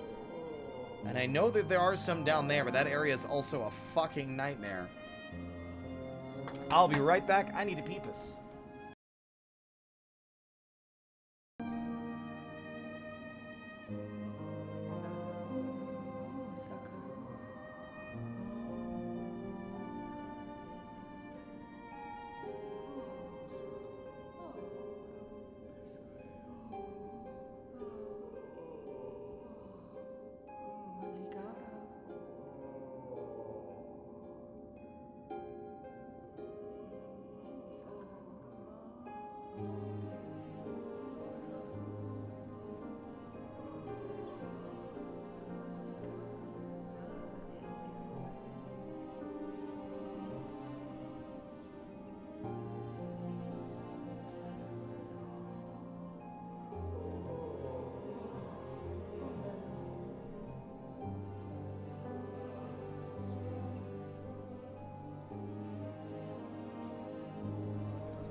I'm back.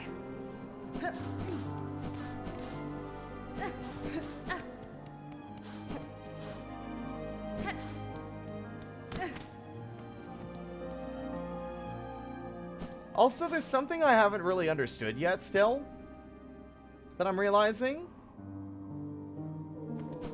And that's, if Grandmother Silk was trying to get Hornet, why did they break Hornet out? Was it just that you'd finally arrived and she was desperately trying to grab her and just dropped her? It seems weird that they would have, like, attacked the cage when they could have just waited and had the enemies, like, had her, like, little thralls take her straight to her. That's something I still don't get. Okay, we're gonna go... I can't remember if Savage Beastfly is Bellheart or not. I think it is. Ada! Ada! The metal. Oops, excuse me.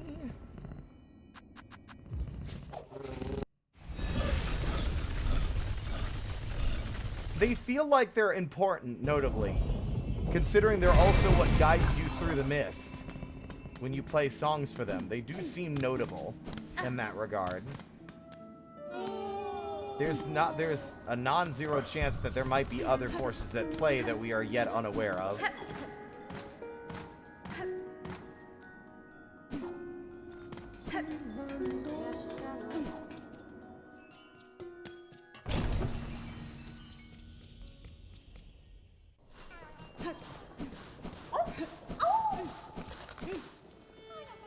I keep forgetting what I'm doing. I think I just need to keep digging around in the bell heart, in the bell vein until I find the remaining things that I'm after.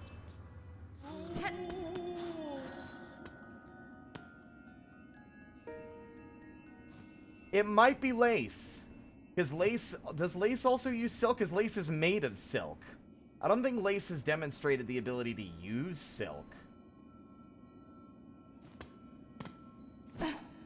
Could have also been Widow, but somehow I doubt it. Because I think when you beat Lace one of those times, doesn't like a little fly, one of those little Luma flies just float away?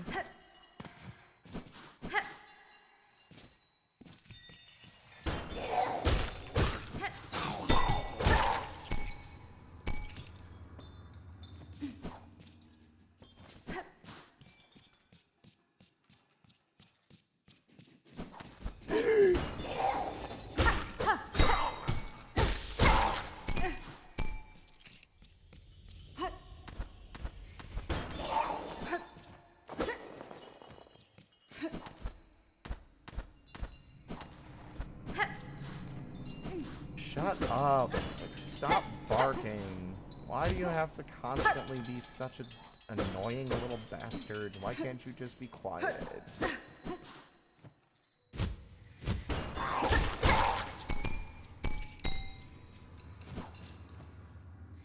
Ow.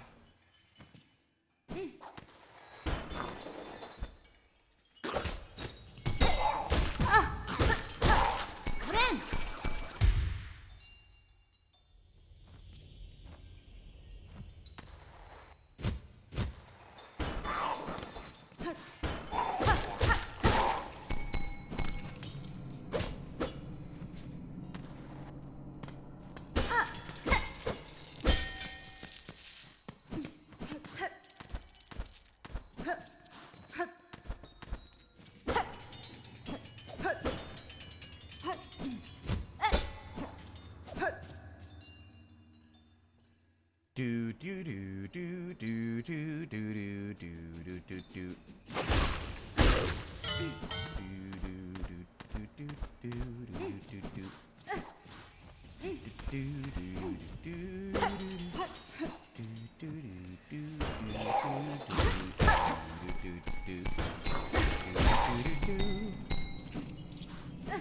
Where are the silver bells? I feel like this is taking too long. I don't understand. So I am singing this song.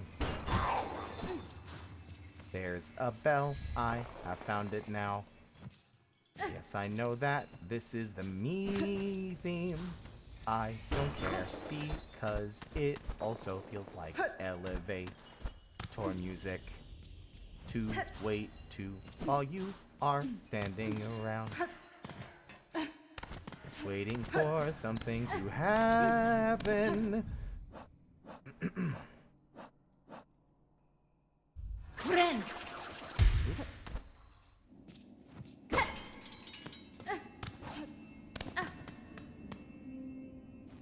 So it never even occurred to me or noticed how big this room actually is in the background. It's massive.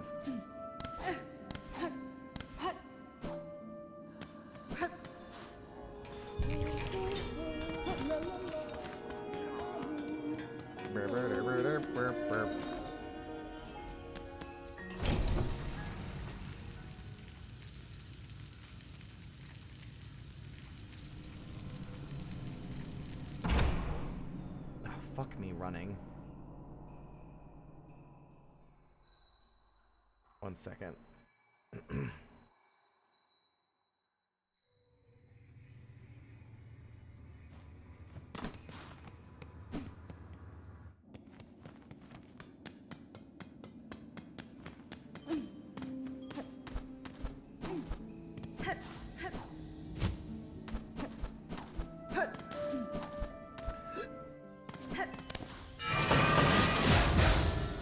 God, this place is a hazard. I say, getting hit immediately. Ugh. The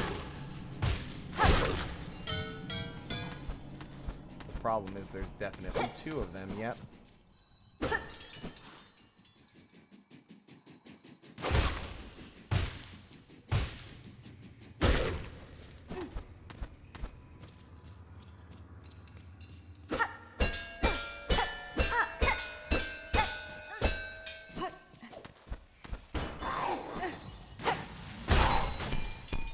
That was supreme overkill for that little guy, but whatever.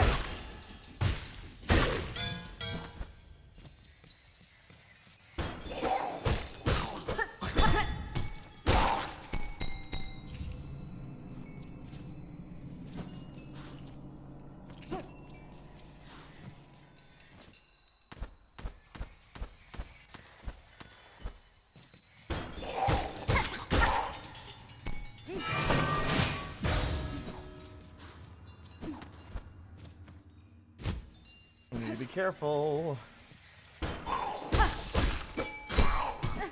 Friend!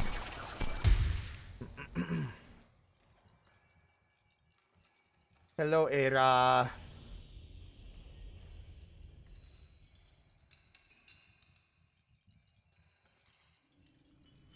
There's a fire in my brain and I'm burning up. Oh my. Oh my. Keep running for the sink, but the well is dry. Oh my. Oh my. Every word I say is kindling, but the smoke clears when you're around. Ooh. Won't you stay with me, my darling, when my walls start burning down, down. Oh dear.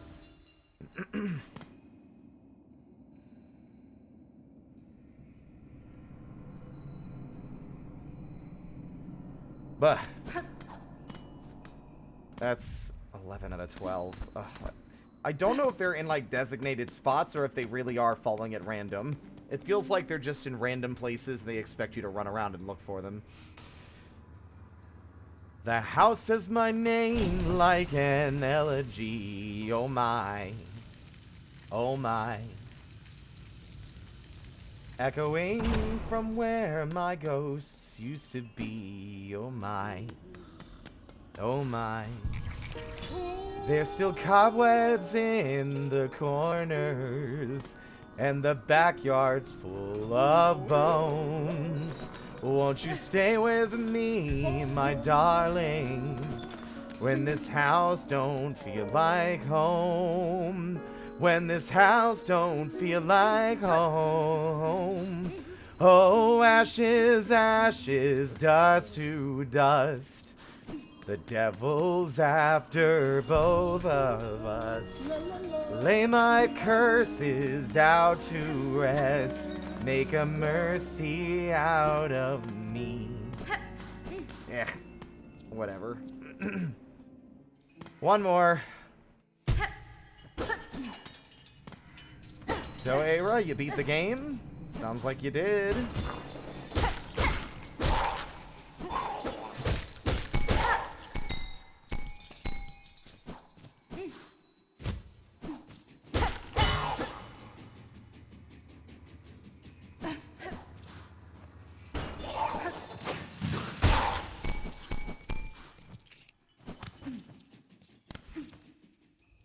Hornet, I want you to slide down the wall, not continue to grab it.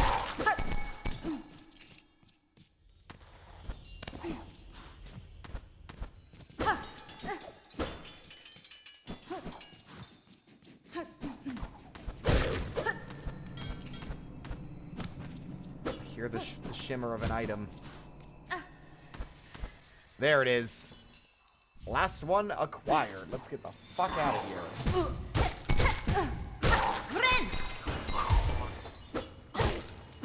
How many tries did it take? 'Cause that fight really broke me for a while. In a way that the Radiance never did.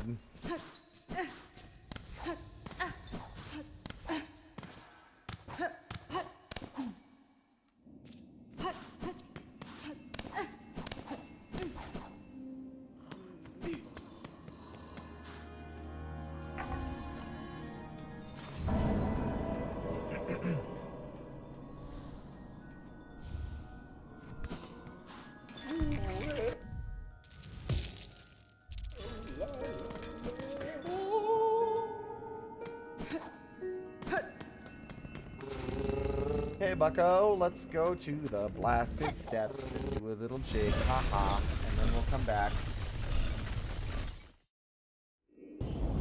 There's still cobwebs in the corners, and the backyard's full of bones.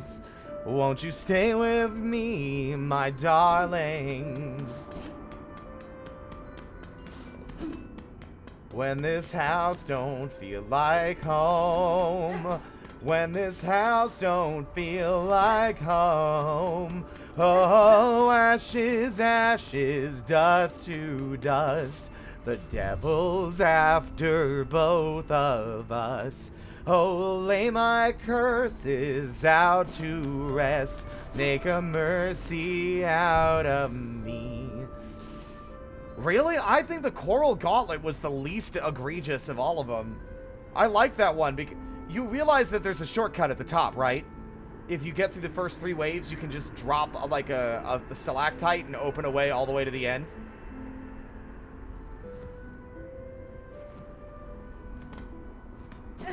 I think the one that gave me the most trouble was definitely the Dancer. Was the Dancer, I think. I think I struggled with Seth initially, but once I beat Seth, getting the actual, like, beating Nyleth was easy. Like, I had no issues with her. I think I took 2 tries. I liked the Coral one. I think that one was the most fun because at least it gave you a shortcut after the other enemy waves. And the enemies are relatively mild compared to other, like, gauntlet-style things. I liked the whole thing. I think at first I didn't like it because I was so sick and fatigued of all the goddamn enemy rooms. But once it showed me you got a shortcut after the first 3, it wasn't that bad because like the first 2 are easy. The third one gave me a little trouble, but like it wasn't too terrible. Really? You got her first try. Like she was an ass kicker for me. I needed to take a break after a while for her. Did you fight? Did you go to the edge of Greymore? There's something there you might want to look for now. La la la la la la la la la la. I don't remember where the other motherfucking mask shards even are. God fucking damn it. But I have 500 rosaries. I'm gonna do it. I'm gonna do it. I'm gonna do it. I'll just save and exit if anything goes wrong. I'm going to the Underworks. It is, actually, from what I heard. You can get that one instead. I don't know if it's like if some of the other ones are required and that one's the only one that, like, I heard you can get the coral one as an optional one instead, but I get the impression it might be interchangeable with all of them. Oh my fucking god, Hornet, can you get your shit together?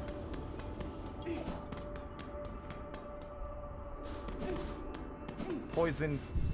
The conch cutter was doing work for you? I barely used it. I had a hard time taking advantage of it because of its awkward bounce angle.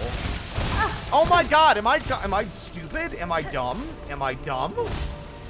Hornet!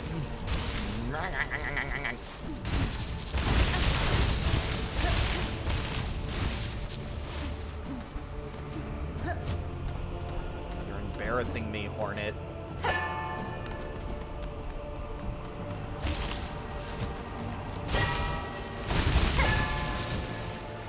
Okay, that was just on me.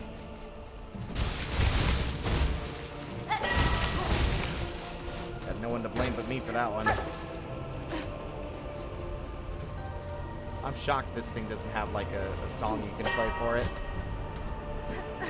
Although now I don't have any health. And I don't want to go into the fucking Citadel with no HP. Especially since they drop you down a hole. Ugh. And there's no place to rest between here and, like, a while. This is not the health state I want to be in.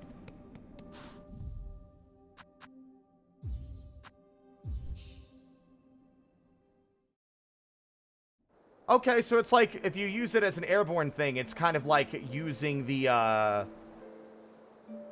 It's like the drill attack. It's like the downward dive drill, but it's diagonal instead. That's interesting.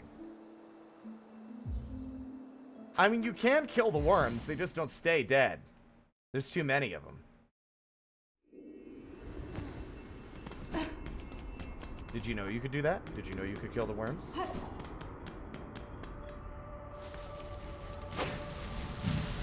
Well, that's annoying.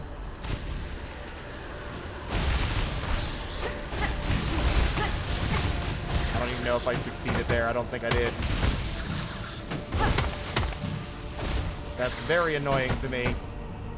But I think I did get it. Yep, Sand Carver. Shell-plated worm that lives beneath pools of shifting sand. They only do one mask now. It was a bug that they did more. You finished the journal? I didn't. I did so much. I still need to get the rest of the mementos. Did you get all the mementos? There's some really cool ones hidden in there.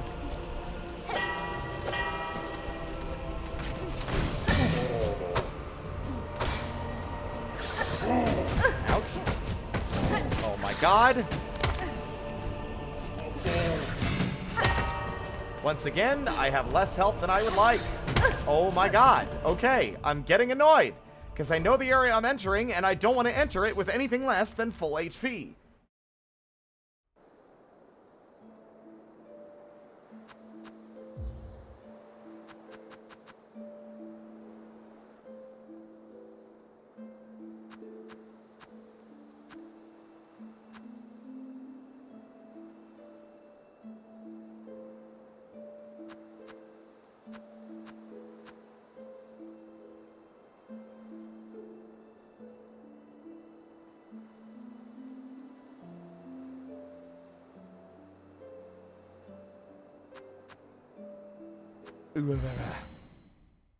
Let's see. Did you revisit the cradle, Era? Maybe you should do that. But if you got 100%, then you probably did. Hornet, why won't you grab it? Sometimes you'll grab it, and other times you'll be like, nah, I just like getting eaten by worms. I'm into it. I'm freaky like that. Alright, let's try this again. I'm not gonna fucking I'm just gonna fucking sail across. I don't care anymore. I need to stop undershooting that jump because I think I'm not gonna make it.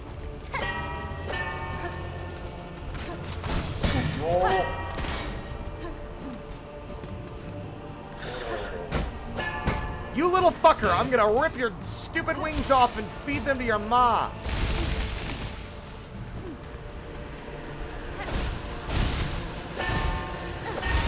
Oh, why didn't... Okay, Hornet, why did you not pogo that time?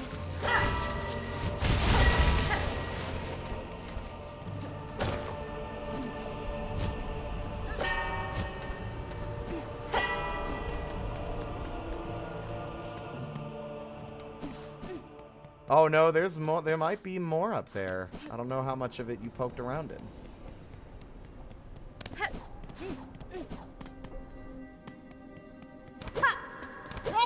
Bummed out. I wanted to like talk to Kazi with more like secrets and stuff.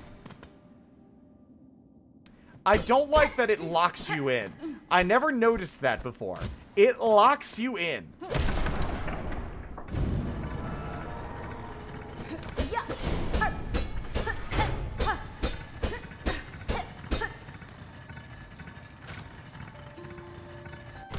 Single elegy of my own demise, because I ain't slapping the lever. It's tempting me to, and I refuse.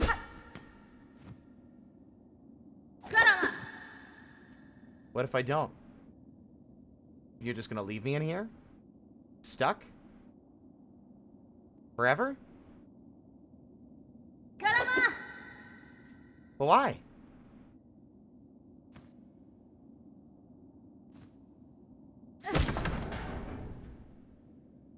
Huh.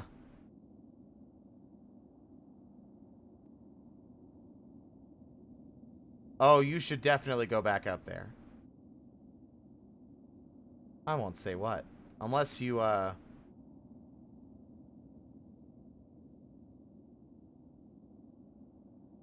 already did it.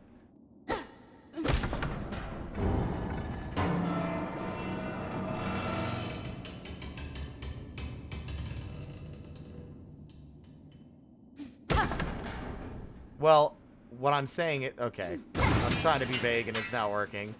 Hornet, you're having a bad day.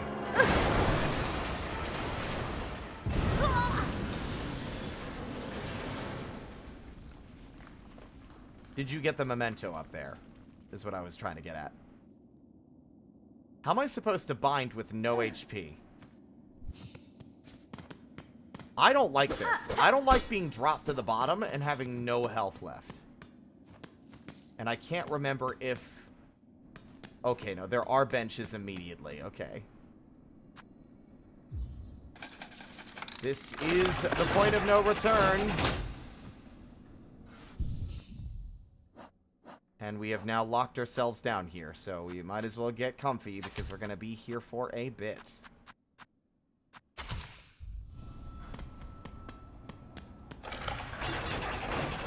Okay, so you did go up there. Okay.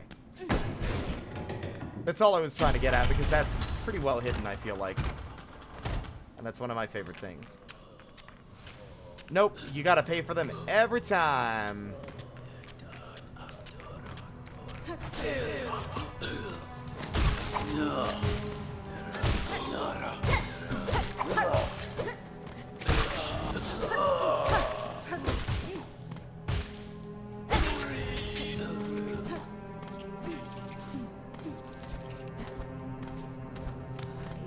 It's meant to demonstrate the cruelty of the Citadel. But it also just feels kind of miserable, you know? Definitely not a decision that feels pleasant for the player.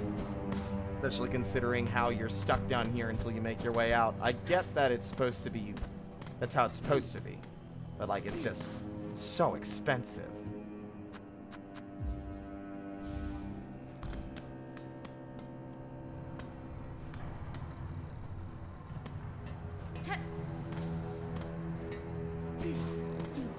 Yeah, and we used to criticize, like, listen, the Pale King did a lot of horrible shit and does not deserve forgiveness for it. However, we can at least argue that the least heinous thing he did was charge for, like, 3 benches in the entirety of the fucking, like, the entirety of the kingdom.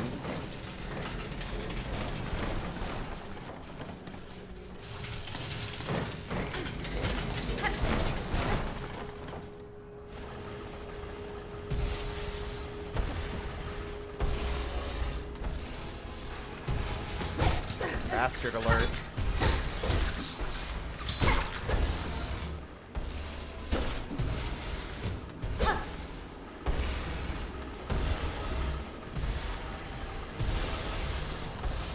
Woo!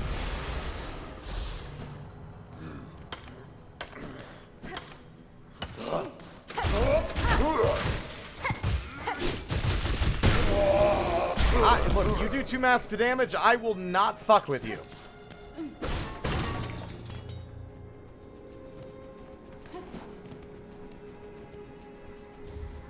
Shard bundle. I guess that's worth it. Although not really. I honestly think that some of these rewards, considering how easy they are to get a hold of yourself, feels more like a consolation prize rather than something that I would find properly valuable to discover in such a harrowing location. These things are so fucked up, by the way. Like, what are these for? Are these just, like, pieces of machinery attached to, like, pistons? Why do these exist? It feels so wildly unsafe for no discernible reason.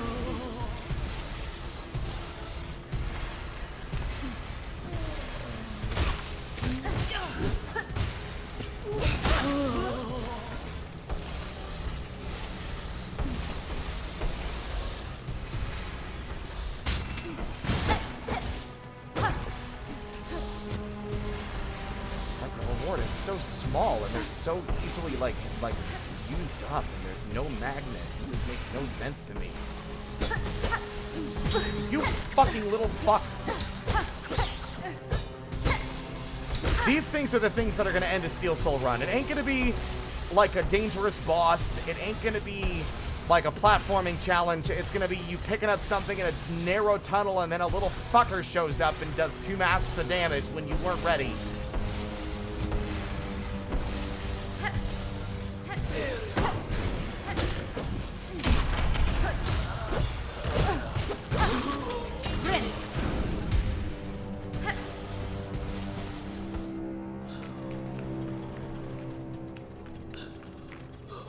Oh, you went through all the dialogue? That's crazy. You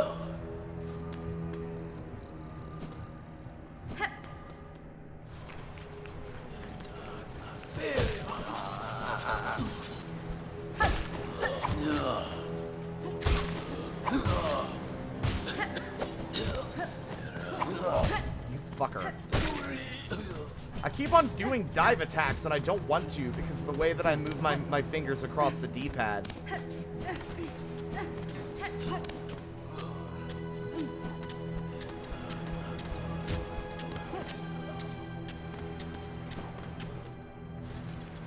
What an amazing place. I really think it's kind of fucked up how many benches are hidden behind, like, an obstacle course like this, or some kind of, like, dangerous thing. It starts to feel less like, oh, this place is particularly dangerous, and more like, this is cruel in its structure. Like, because you're starved for health and healing, and, like, it's just a trap. I don't even think that, Dark Souls or Elden Ring ever trapped a Grace or a bonfire. I don't think any of them were ever like a trap.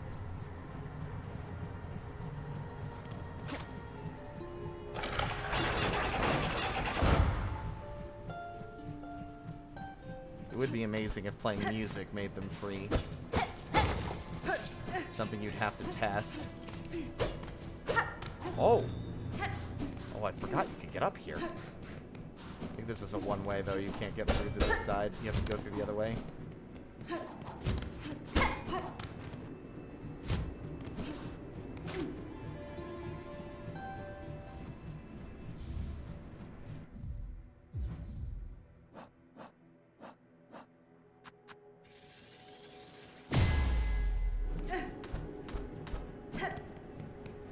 Also, I wasted those rosaries because I forgot it shuts again.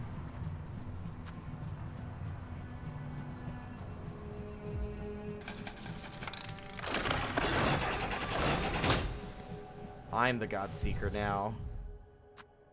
In what way?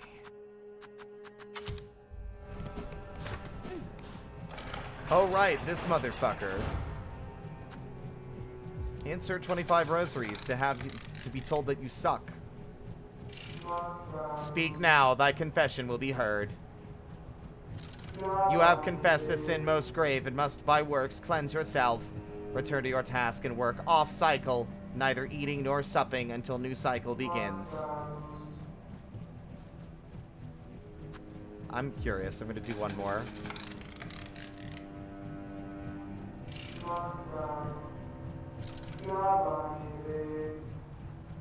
That's cruel. It literally says the same thing. It does not matter what you respond with. It will always tell you that you need to work more.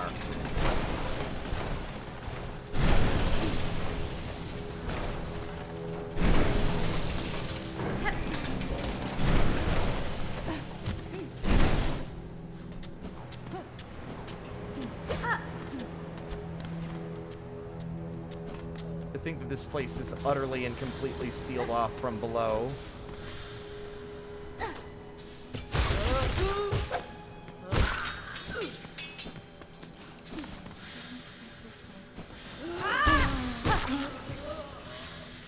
Remember that the steam does 2 masks, not one.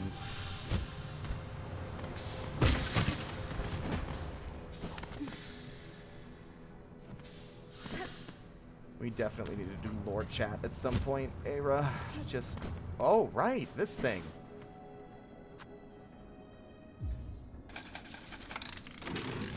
Can't use this yet. We have to open it elsewhere for it to be useful to us.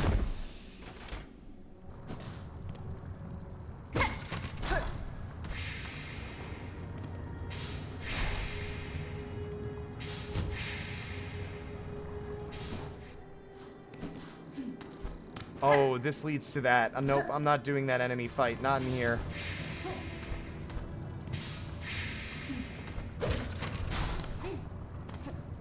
This is a dead end, though, isn't it? I'm pretty sure, for now.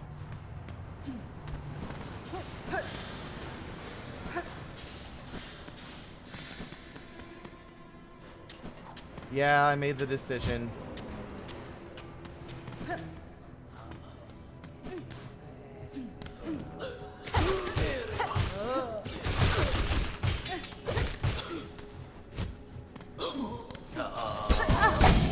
Fucking Lumble.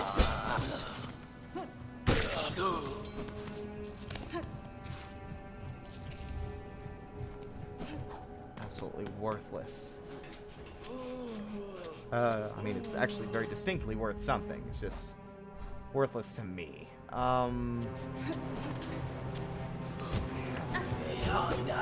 is a dead end. Ah, you fucker! I will reset my goddamn to a bench.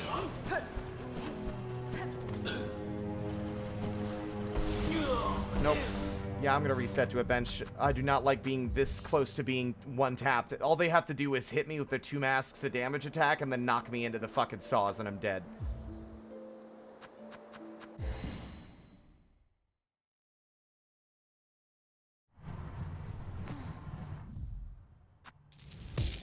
Also, I'm realizing if you don't want to spend rosaries, you can just spend the first batch and then just quit out if you need to use that bench again, and it'll wake you up on that bench without having to pay for it.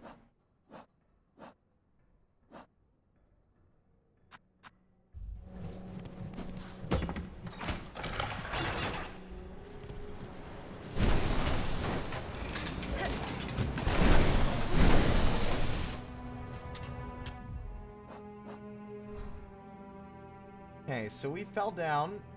Hee hee. This is the big vertical shaft. One of those led to a dead end. I'm trying to actually remember how to get through here. Honestly, I would say Hollow Nest is definitely a safer place than this one. Like, the worst defenders were just like the fucking spikes on the elevators. Like, White Palace don't count because it's not real. It's a dream section that never existed at the height of Hollow Nest.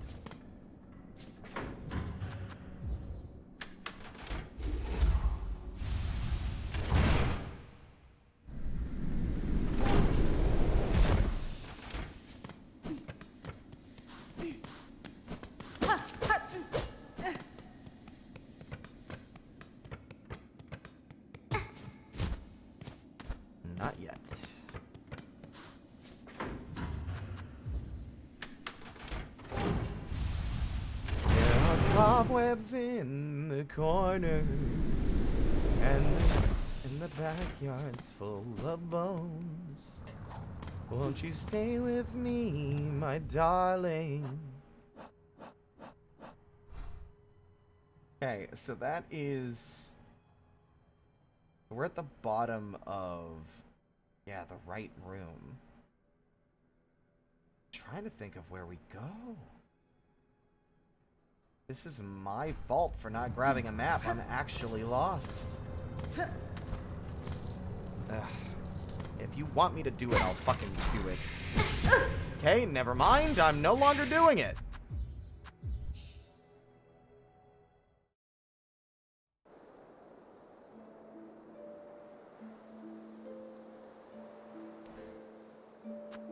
This house says my name like an elegy. Oh my. Oh my.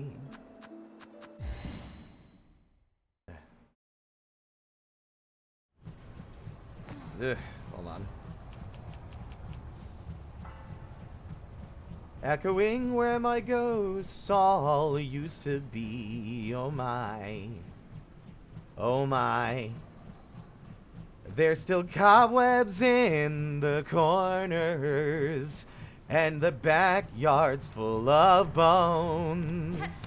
Won't you stay with me, my darling, when this house don't feel like home? Fuck. When this house don't feel like home.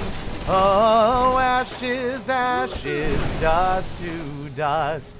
The devil's after both of us. Ugh. Lay my curses out to rest. Make a mercy out of me. Oh no, what is this room for again?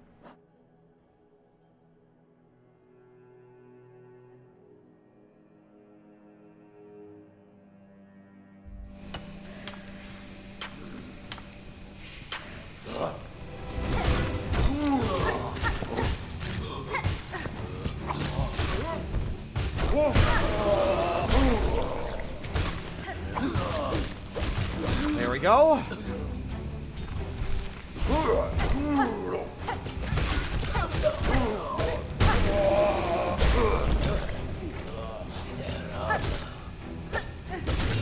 Get fucking cooked.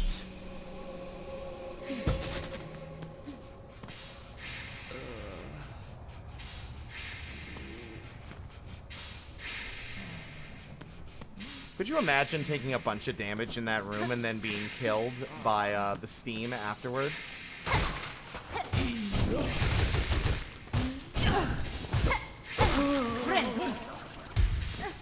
See, I really do think if you're calm and attentive, those rooms aren't as bad as they initially feel like they are. It's just there's so many, dude. Like, way too many.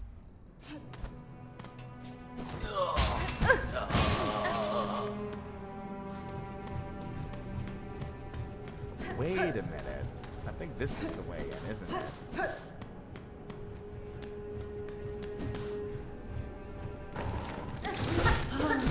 You dusty little bitch.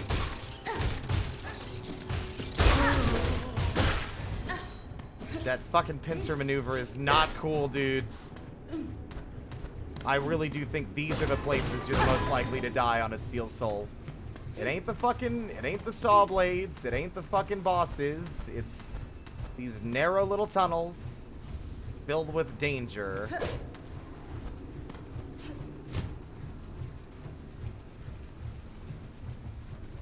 Oof.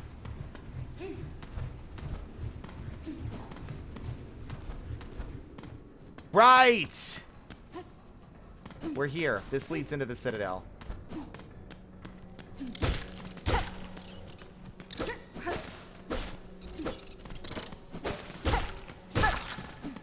Little things. I hate those dusty little fuckers.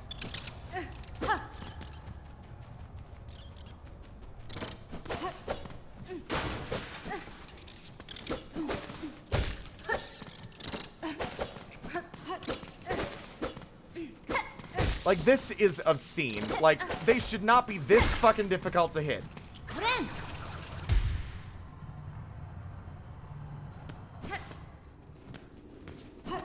I'd write my manifesto if you died that way. Yeah, me too. Welcome to the Citadel. And there's a bench to rest at as well. And then we should be accosted by Lace. Honestly, I'm shocked Lace didn't show up earlier. Isn't she supposed to, like, talk to you on the road after you fucking beat the judge? She didn't.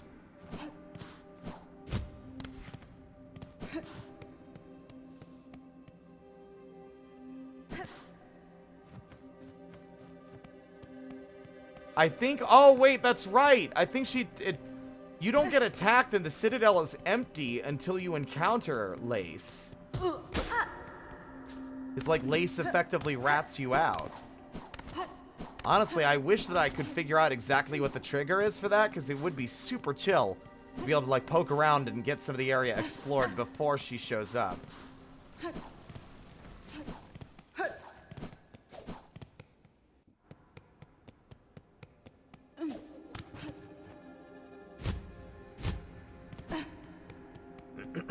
What a horrible place.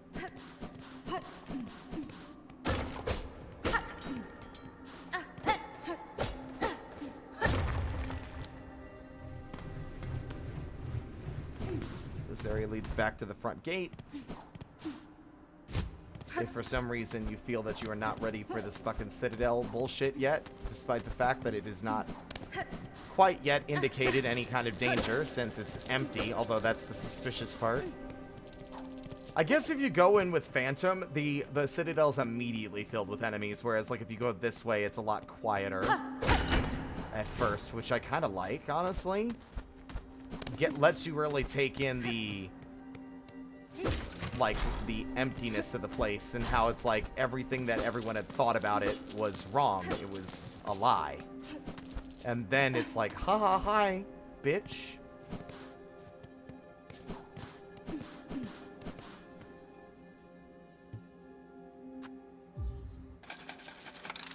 Honestly, Underworks wasn't that bad. I'm going to be real. When you play cautiously and defensively, it's not as bad as I remember it feeling like it is.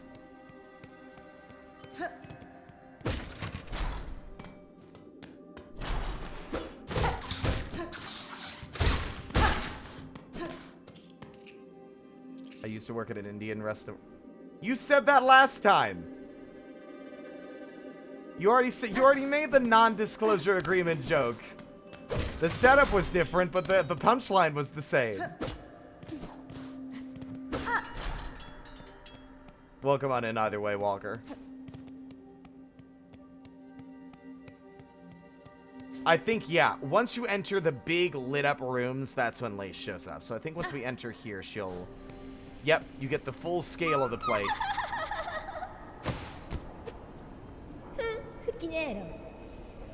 Megina fora. Ah, Sasakrimena. Benny Frank.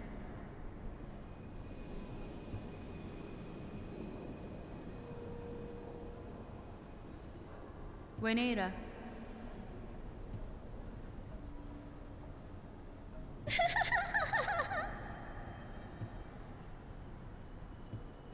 Vienta. I found those who claim themselves a god can rarely match the title. You don't need to apologize. Oh, I mean, I guess you didn't apologize, so like, don't worry about it. And... my presence is no longer unknown to her.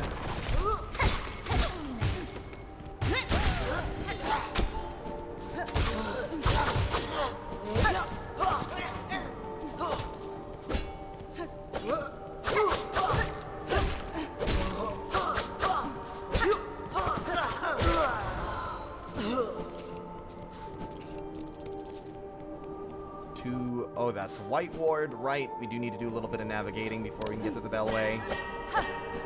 I'm realizing now why. It didn't even register at first. You fucking slut.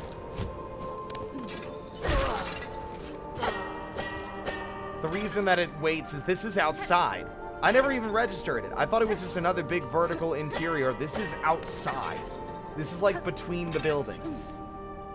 That's why you're breaking windows and stuff. It just felt like another massive internal part of the building. But no, this is outdoors.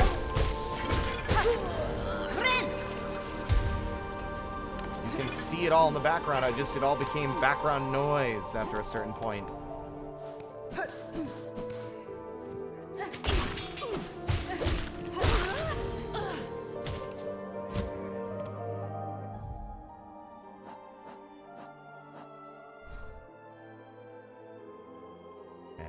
So we are in the... Where are we, actually? You'd think after all the time I spent in the Citadel, I'd know where I was going. Yeah, the backgrounds often end up being one of the last things I notice. Just because, like, since they're not relevant to the immediate survival gameplay...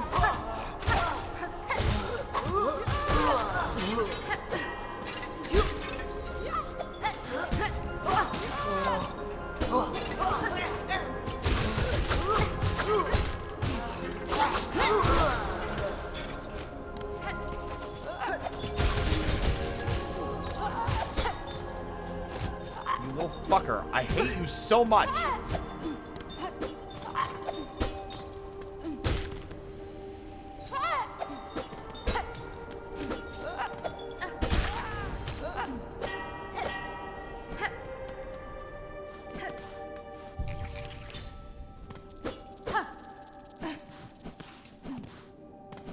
I believe this leads into the passageway above the archives.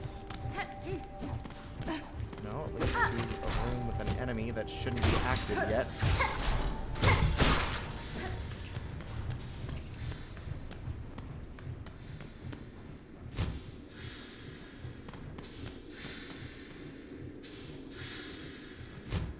It's really hard to navigate as well when, like, you're basically expected to take blind leaps of faith or rely on audio cues to determine the safety of a passage. You really gotta take your time in here.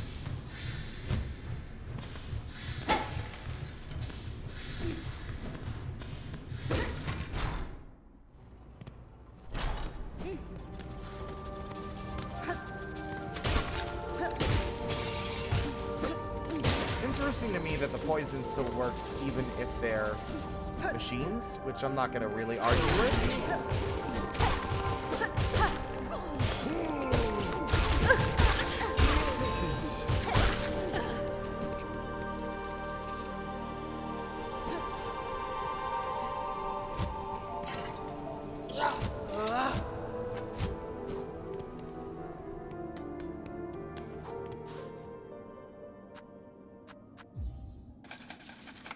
I really like that they added the clockwork, the clockpunk stuff. That's really cool. It's nice having enough rosaries to pay for everything when I first get here.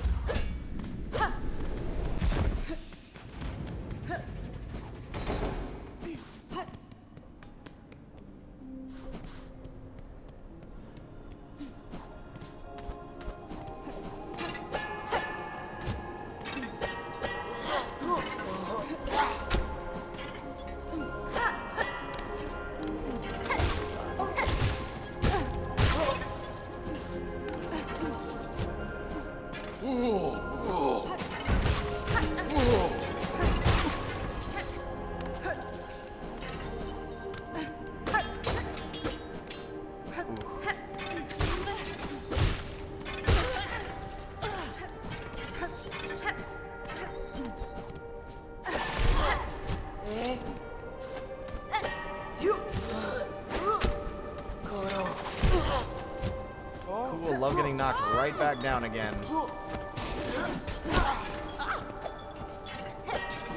It was a wise call of me to not fucking do my heal there, because I would have absolutely been punished by the fucking perfectly accurate bell toss. Or the PABT. The PABT.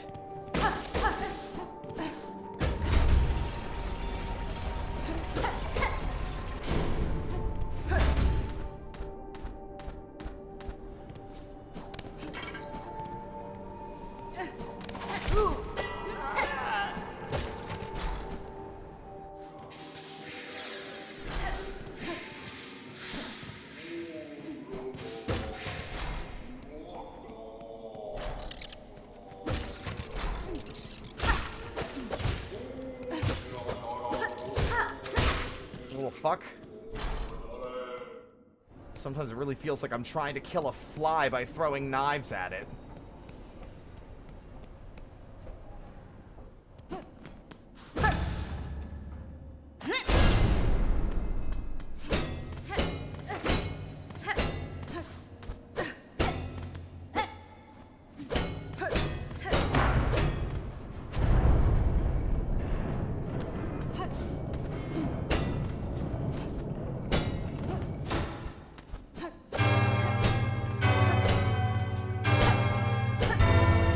I think I threw off the momentum of it by hitting it. It threw off the fucking cadence. Just a smidge. Boy, what the fuck you think you're doing? What's your damage? All I know is you're gonna cause a lot of problems in the future by being fucking, like, enigmatic little weirdos. I know what you are. I know what you try to do, and I cannot allow it. Garama!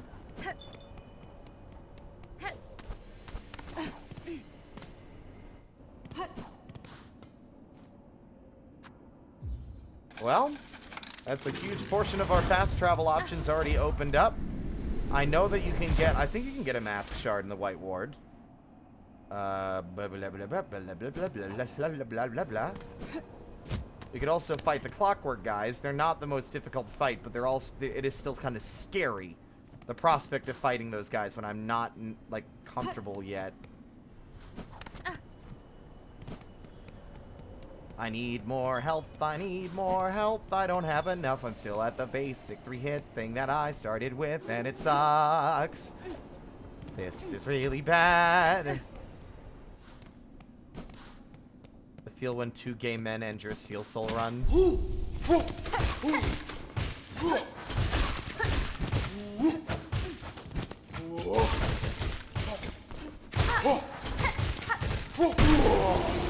That's a lot to get rid of them. Oof. That's half my kit just to kill one.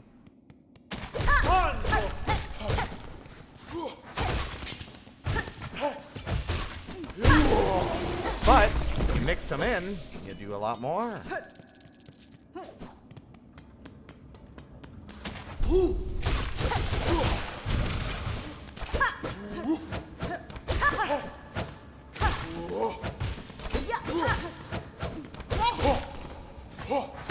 Gotcha. Idiot.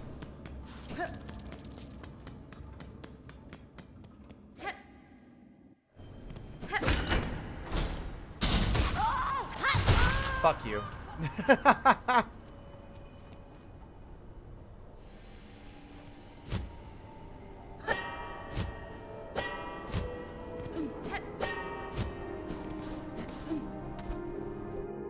What are my Trobio thoughts? Sad, pathetic little theater twink. Grim is cooler. How dare he? Although, I will admit that I do think his, like, what is it, tortured Trobio or whatever is very funny. God, the run back to these guys is kind of miserable just in the state that there's, like, a bunch of enemies between you and them. Like, if I wanted to rest to refill my tools, I'm immediately going to get bodied by all these fuckers that I've just killed. He is very funny. He is very troop core initially, and then it turns out that he's just acting alone because he's just like that.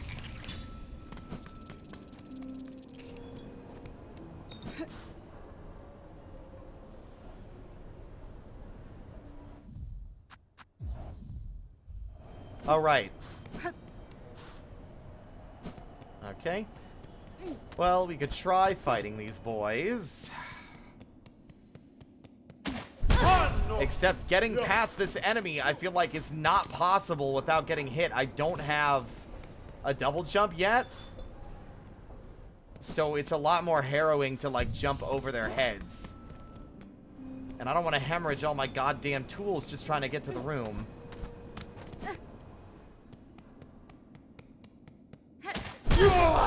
See, I literally can't get... Like, I'm gonna go ahead and quit the menu because I'm not gonna get killed by these things.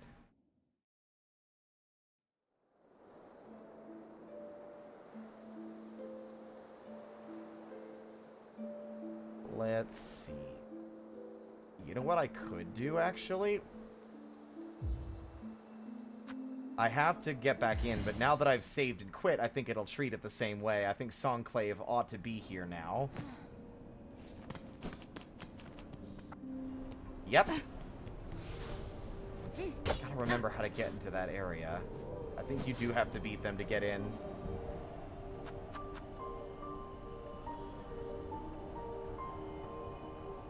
I don't want to fight them. I don't want to hemorrhage all my fucking equipment and, like, my health on a bunch of enemies. I already did fight them. I already did. I don't want to do it again and then waste all my tools before I even get to the boss room. Alright, fine.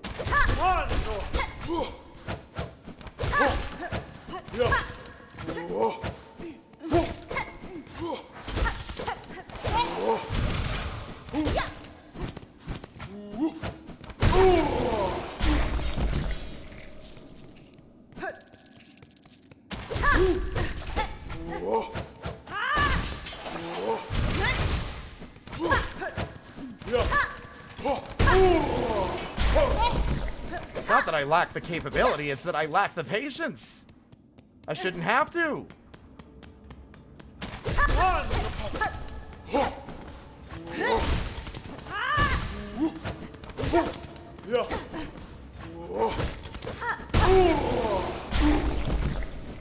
I'm more than capable.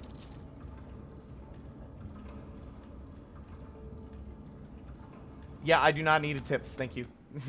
Appreciate it. But I'm good.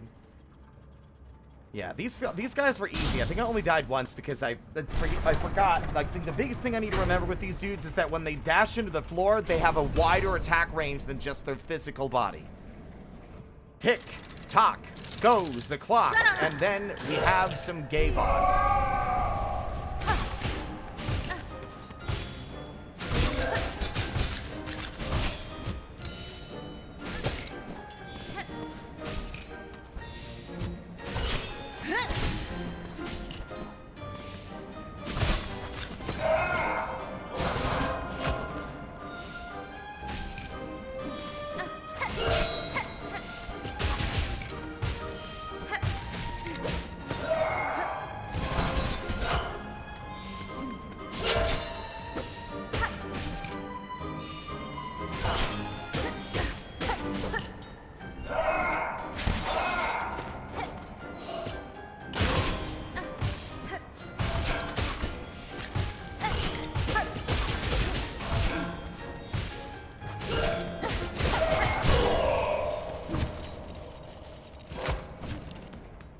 All right, double time.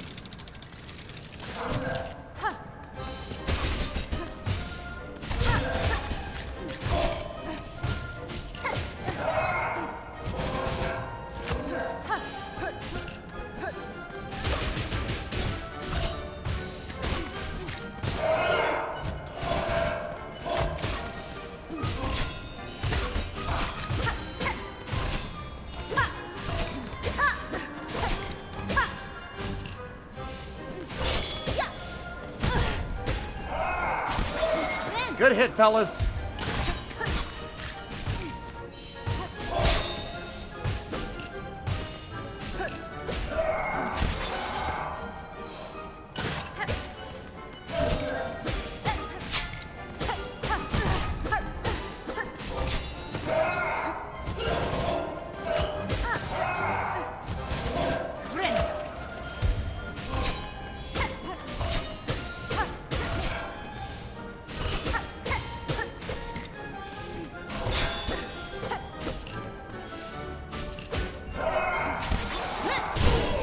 Gotcha! Now for the sad phase. Just kidding, there's 3.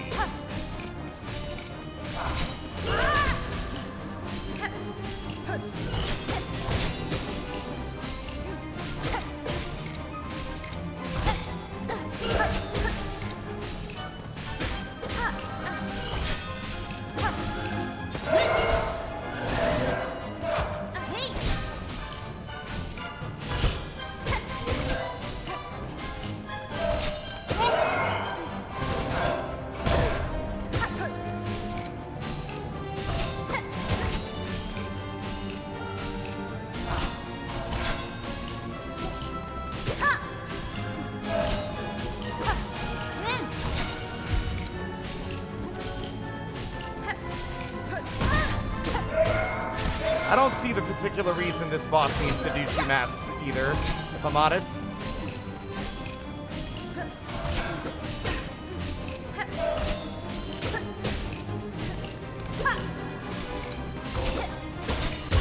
Got you.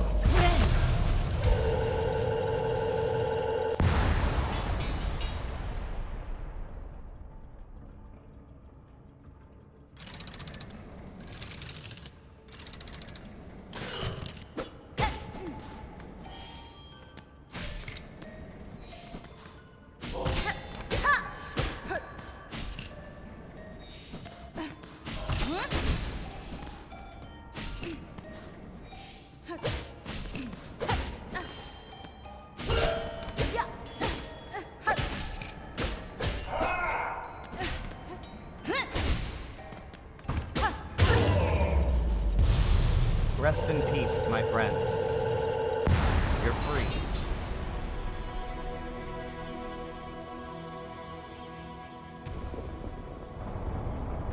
Goodbye.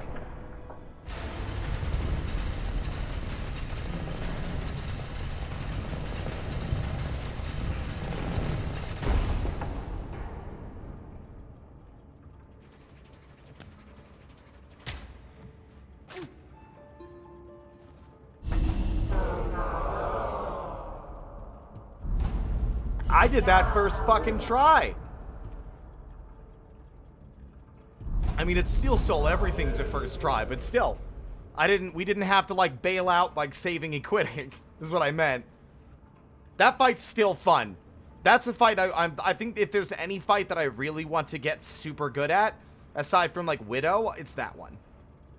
That's a fight that I want to do in, like, God Home or whatever equivalent we get, and perfect it.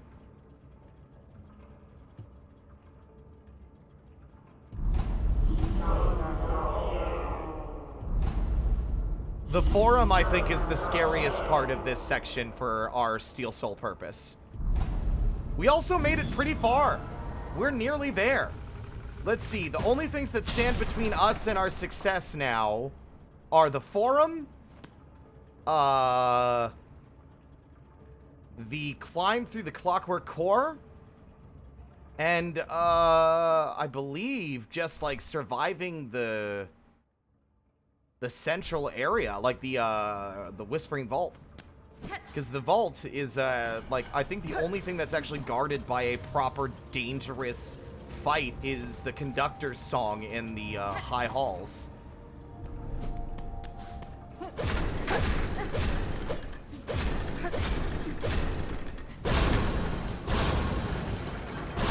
The forum. That's the name of the room. It's literally their, like, debate parlor with, like, shitloads of enemies in it.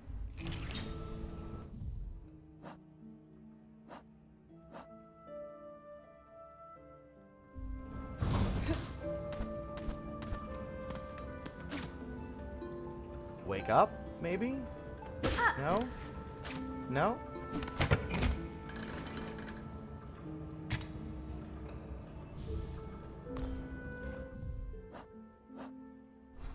Although, no, we do still need the double jump.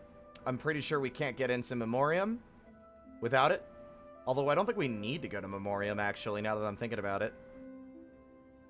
There is... I don't even think we need, like, the Needle Dash, either.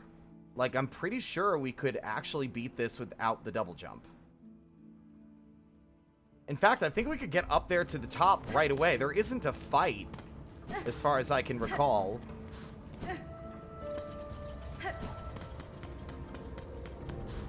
Ah, I do have to go through the rest of this area first, though.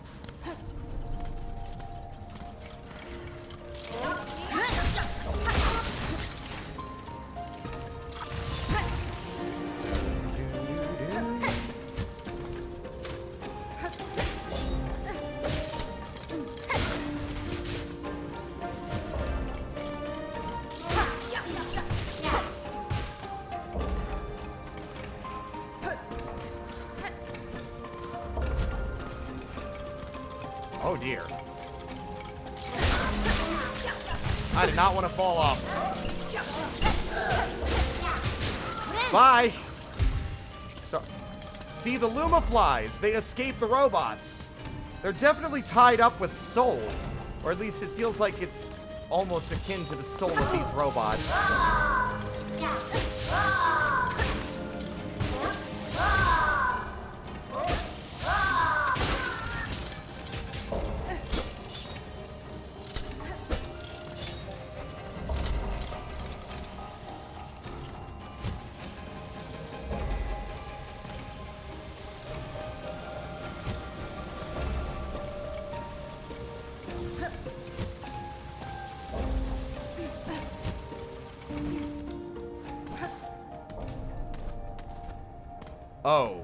Oh, this guy. I don't think this is worth it. I can't even remember what's on the other side of this room, but dealing with the potentially life-threatening enemy that will fall from the ceiling if I do this.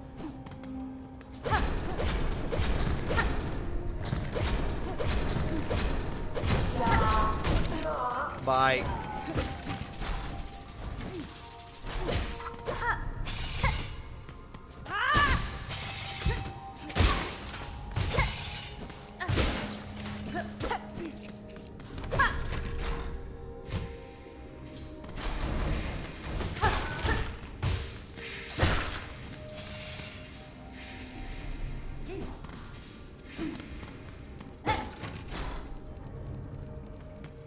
That's a one-way door, though.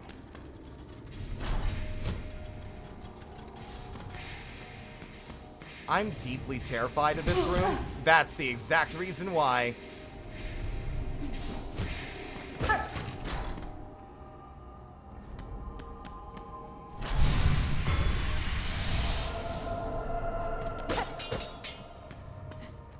I mean, that might have been worth it, but, I'm not going back through that obstacle course.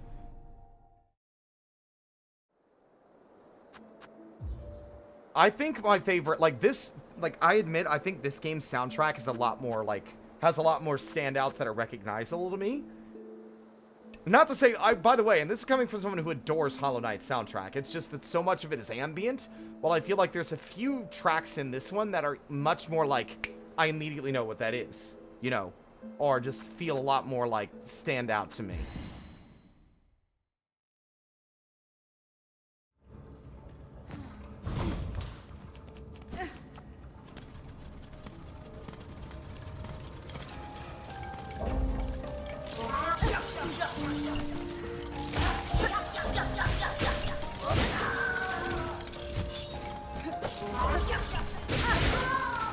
God, it's so brutal when they fall in.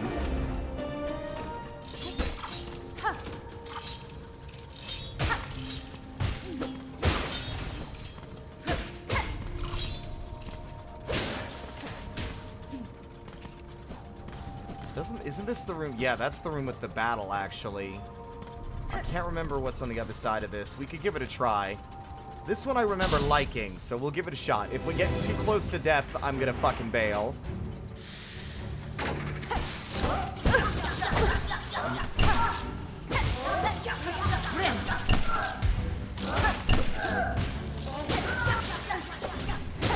They bump into each other. That's funny. Ah, shit! It didn't. I didn't notice in time. God,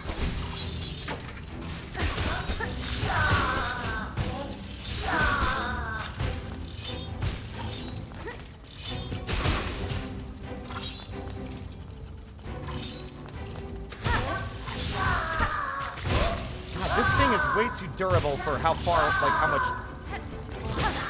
much risk I'm at for trying to kill it.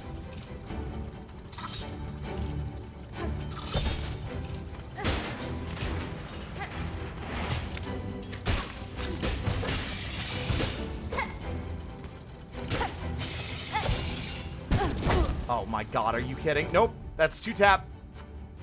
Not worth it. I'm not sacking a fucking, like, a Steel Soul run because a fucking little guy in the room got the best of me. Nope.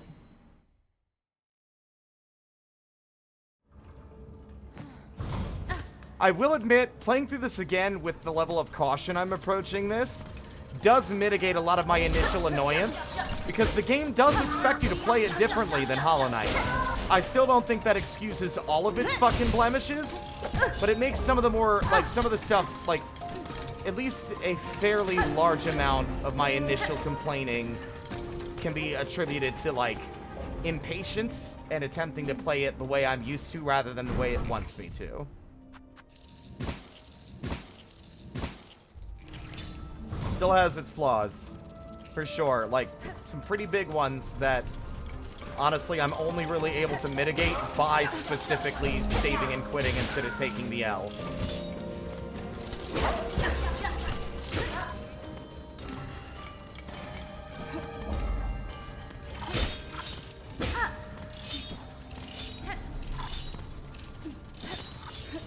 Sometimes you gotta approach a game for what it is and not what you thought it would be. Yeah. Alright, let's give this another try.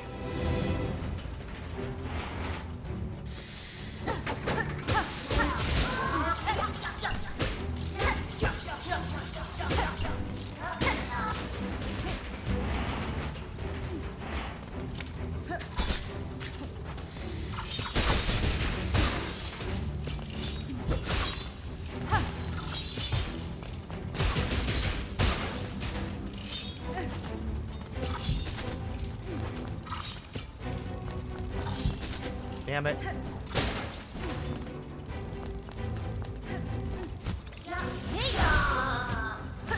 Didn't quite get the downward diagonal dive I wanted.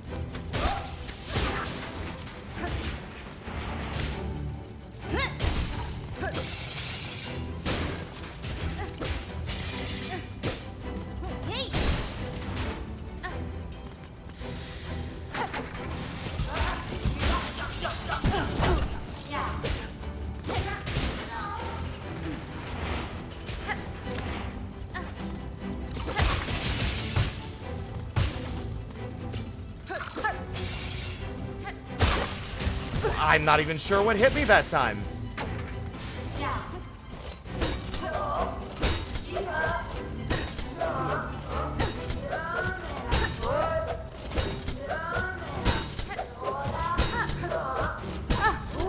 Nope.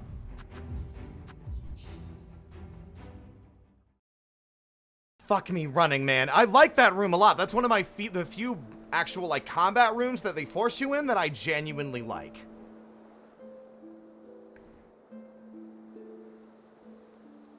Ugh.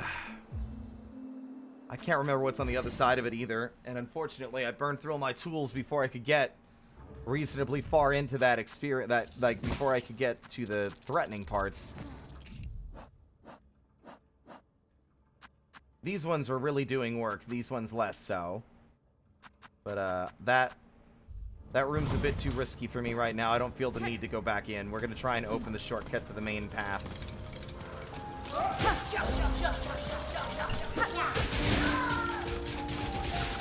God, did you hear how long he, like, collided with objects on his way down?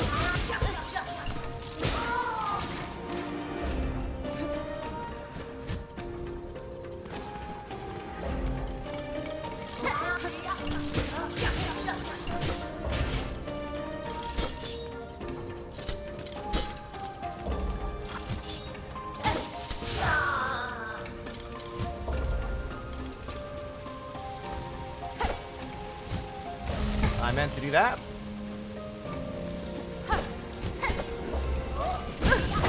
Okay. Scary. I hate how many of these enemies hit so hard.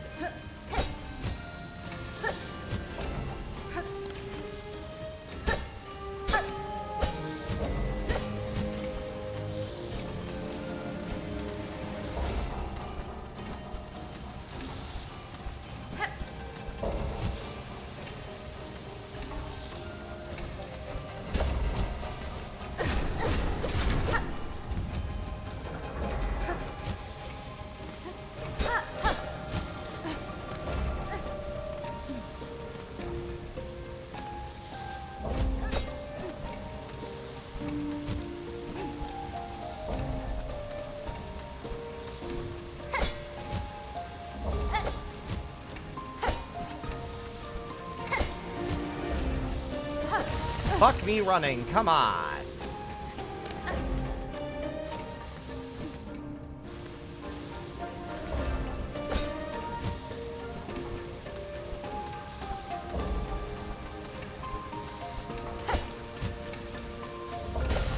I just noticed the wall there, actually.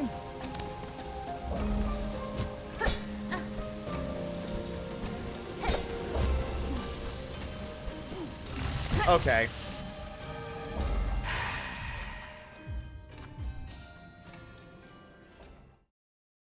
Drank some water, by the way. Thank you.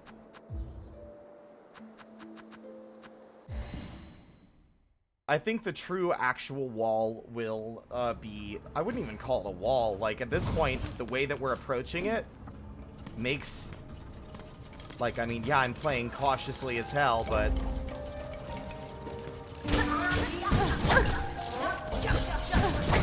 I say, immediately nearly dying to the first enemy in the area.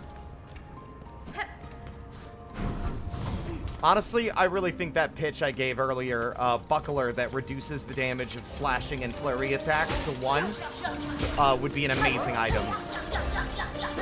Maybe, even if it is like a rehash on an existing item already that protects you from, that protects you from magma, I'm like totally fine with that. It still serves a purpose and would encourage you to like swap things out based on the area and the dangers at hand.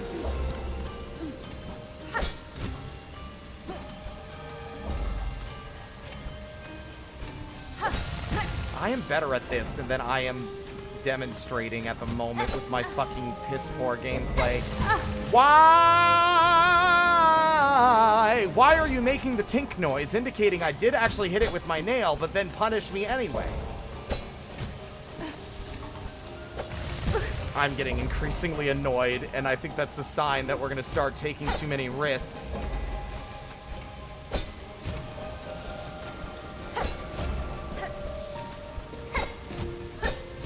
There we go.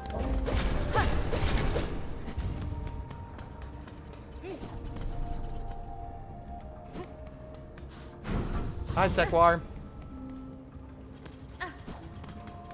Now it gets real jank. On the bright side, this is purely a platforming challenge rather than an actual boss fight. Although, we are in Steel Soul, who knows?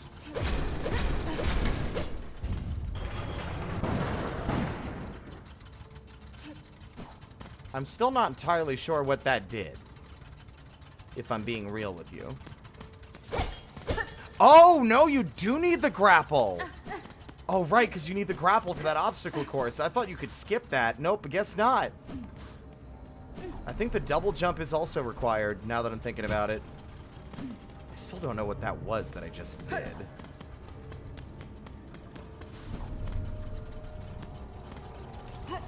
Looks like we do have to suffer after all.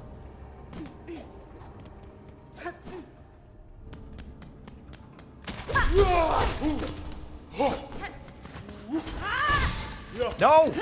Oh, I forgot about you, you bastards!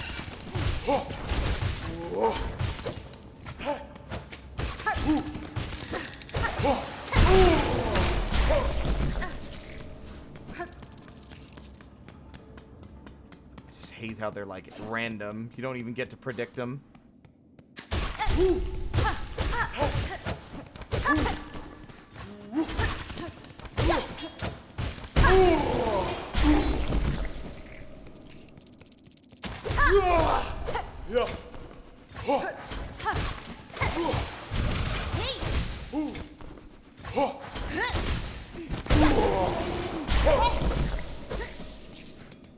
How's Fritter? Fritter is still not functional. And hasn't been for some time. I have not heard back from the bot maker, so at this point, I'll probably poke him again, but I'm fairly certain that he's got other stuff going on and doesn't have time to maintain or fix things. So, at the moment, no TTS. Sorry.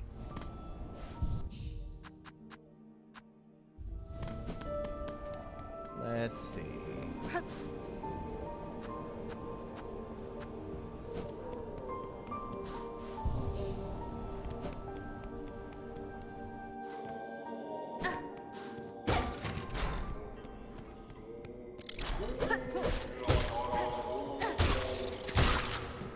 I think I know what's on the other side of that room in the Cogworks now. I remember.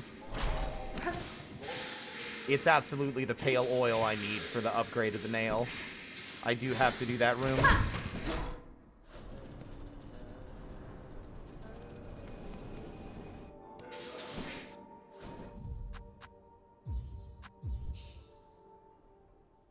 He's been on vacation for a long time. Sadly.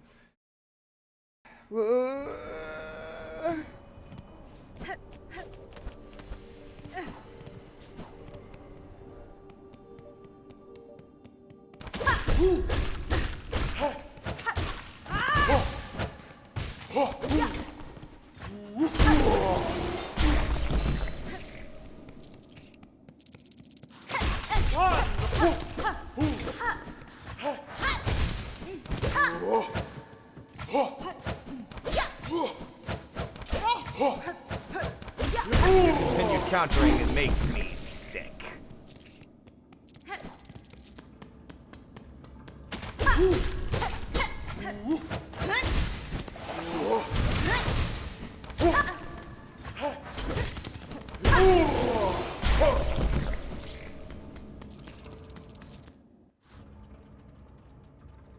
Paridula si manet, duni puana vurinet, pina so mi mani set, dana fansulo. Yeah, I love Sherma so much. Welcome on in, Biff.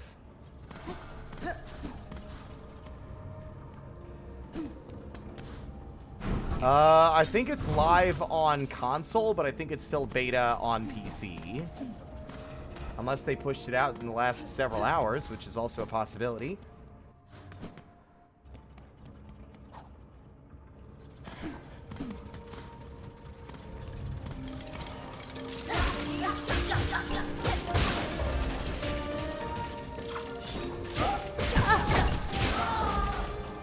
You have been diced and sliced by the gears.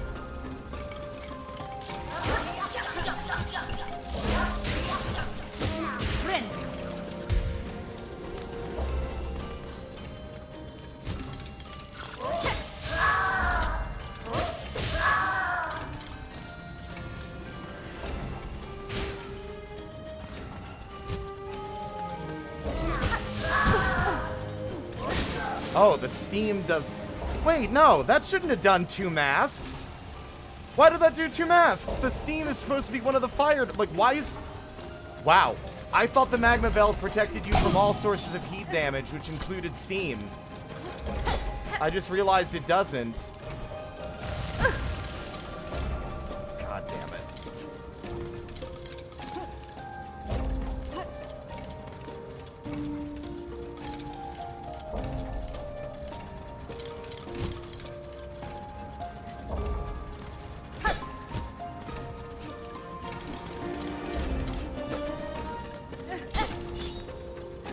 This enemy is basically impervious except for very, very specific angles.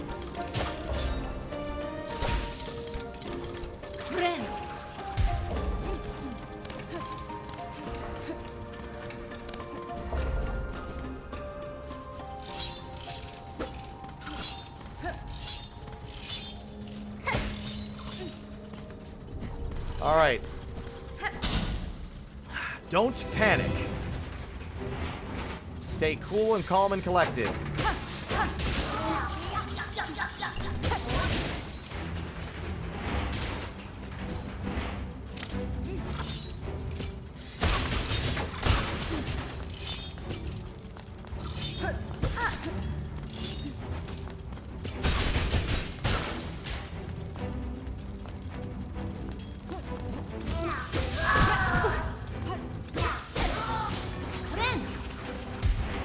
I do not like that that enemy can hit you that hard, and there's not really any safe way to approach him at all.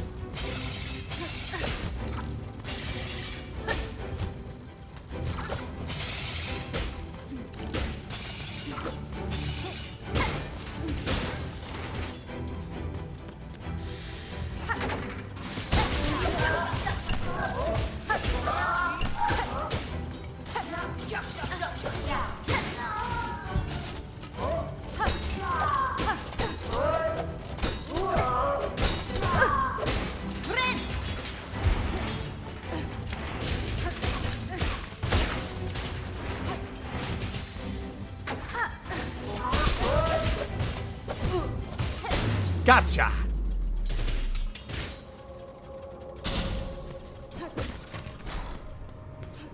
Still very scary. Oh no, it's a mask shard. Never mind, still worth it.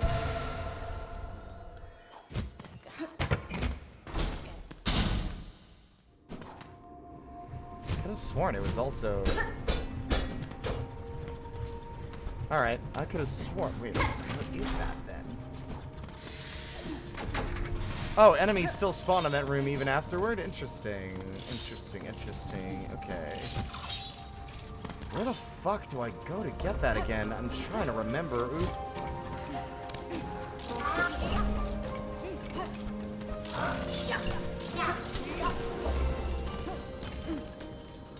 I think it's further... Oh, wait, no, I think I have to go through the side of the cogwork thing, like the big central wheel. I can't quite remember how to get in there from that side. I think it's through Songclave?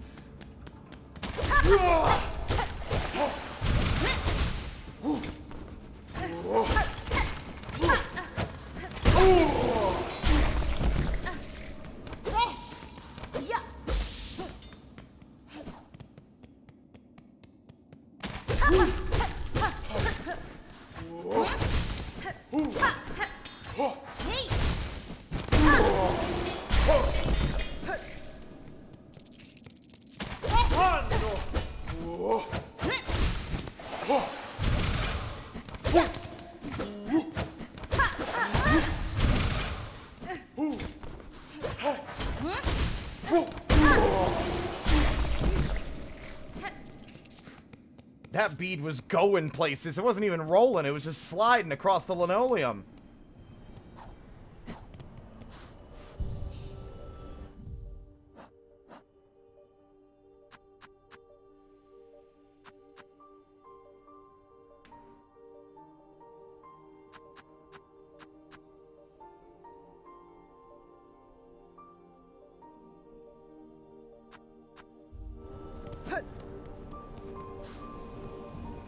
What time is it? 9:30? Wow, we actually made it really far. I'm kind of shocked.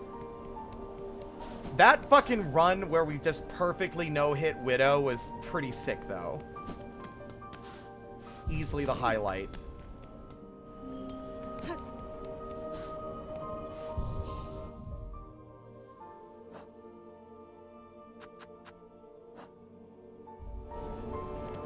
Didn't we just... No, we came in from above. Yeah, this is the way we want to go, I think.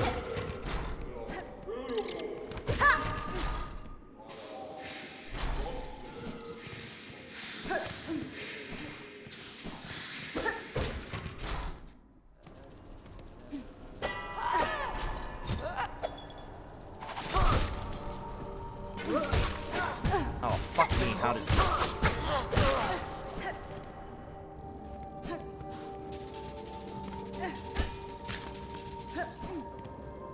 I think the most wait, hold on. The most fucked up thing about this machine is that it spits it towards the door. So there's a chance you'll accidentally slap it right out of the room, having wasted your bells.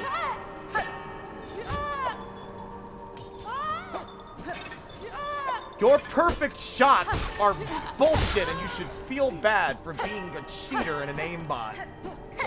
I so fucking hate them. Fills me with wrath.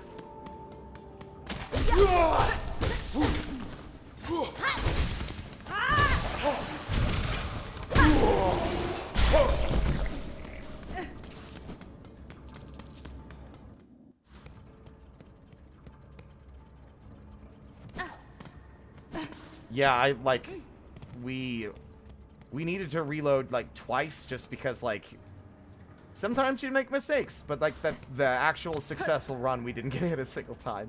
It was great. Favorite crest? I don't know. I was gonna say Wanderers because I used it through my original playthrough, but I think in terms of like moveset, I don't know. I haven't used enough of the other ones to really get a good feel. Okay, I am genuinely starting to get a little confused.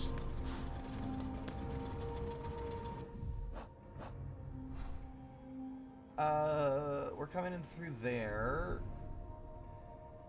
Oh, we might need the... Do we need the double jump? Surely we don't need the double jump.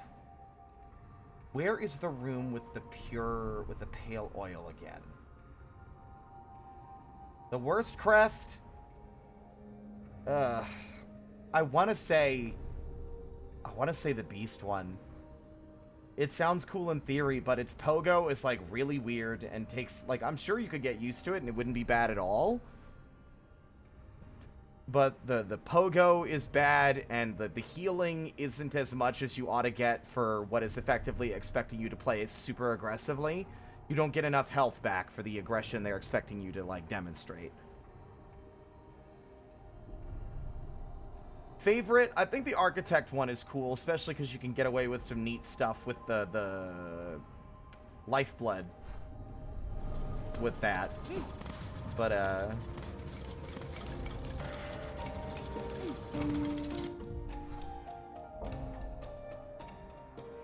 where is the pale oil?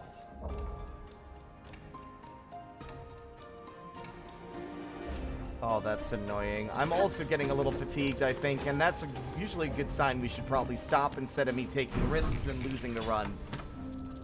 So,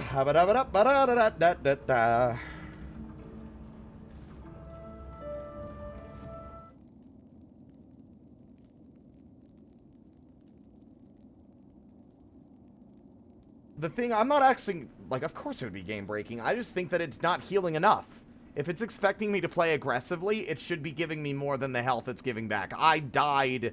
I'll probably mess with it again this run or in another run, but, like, at the moment, nah.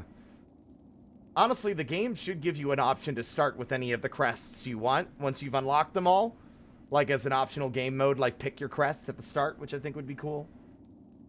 I really don't think you should have to, like, hack the game to do that, because it would give you an opportunity to really play through the entirety of the experience with the different moveset.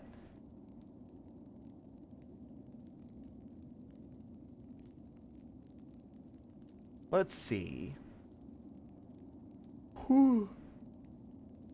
Yeah, who shall we raid? Kazi is streaming. It's been a bit. God, I really think I like, either people are avoiding spoilers or I really hemorrhaged my viewer base by playing this so much. It really needs to not stream at this fucking... There we go. Look at him in his new outfit. Alright, we're gonna raid Kazi.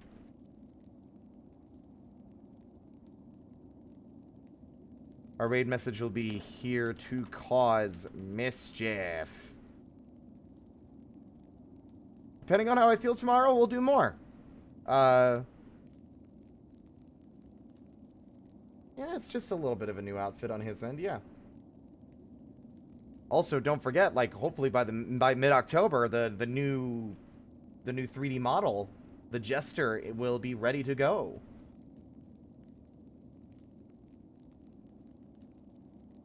Here is our raid message. We might stream tomorrow, it depends on how I'm feeling.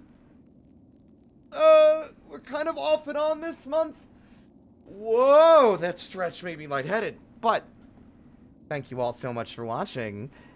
And as always, until next time,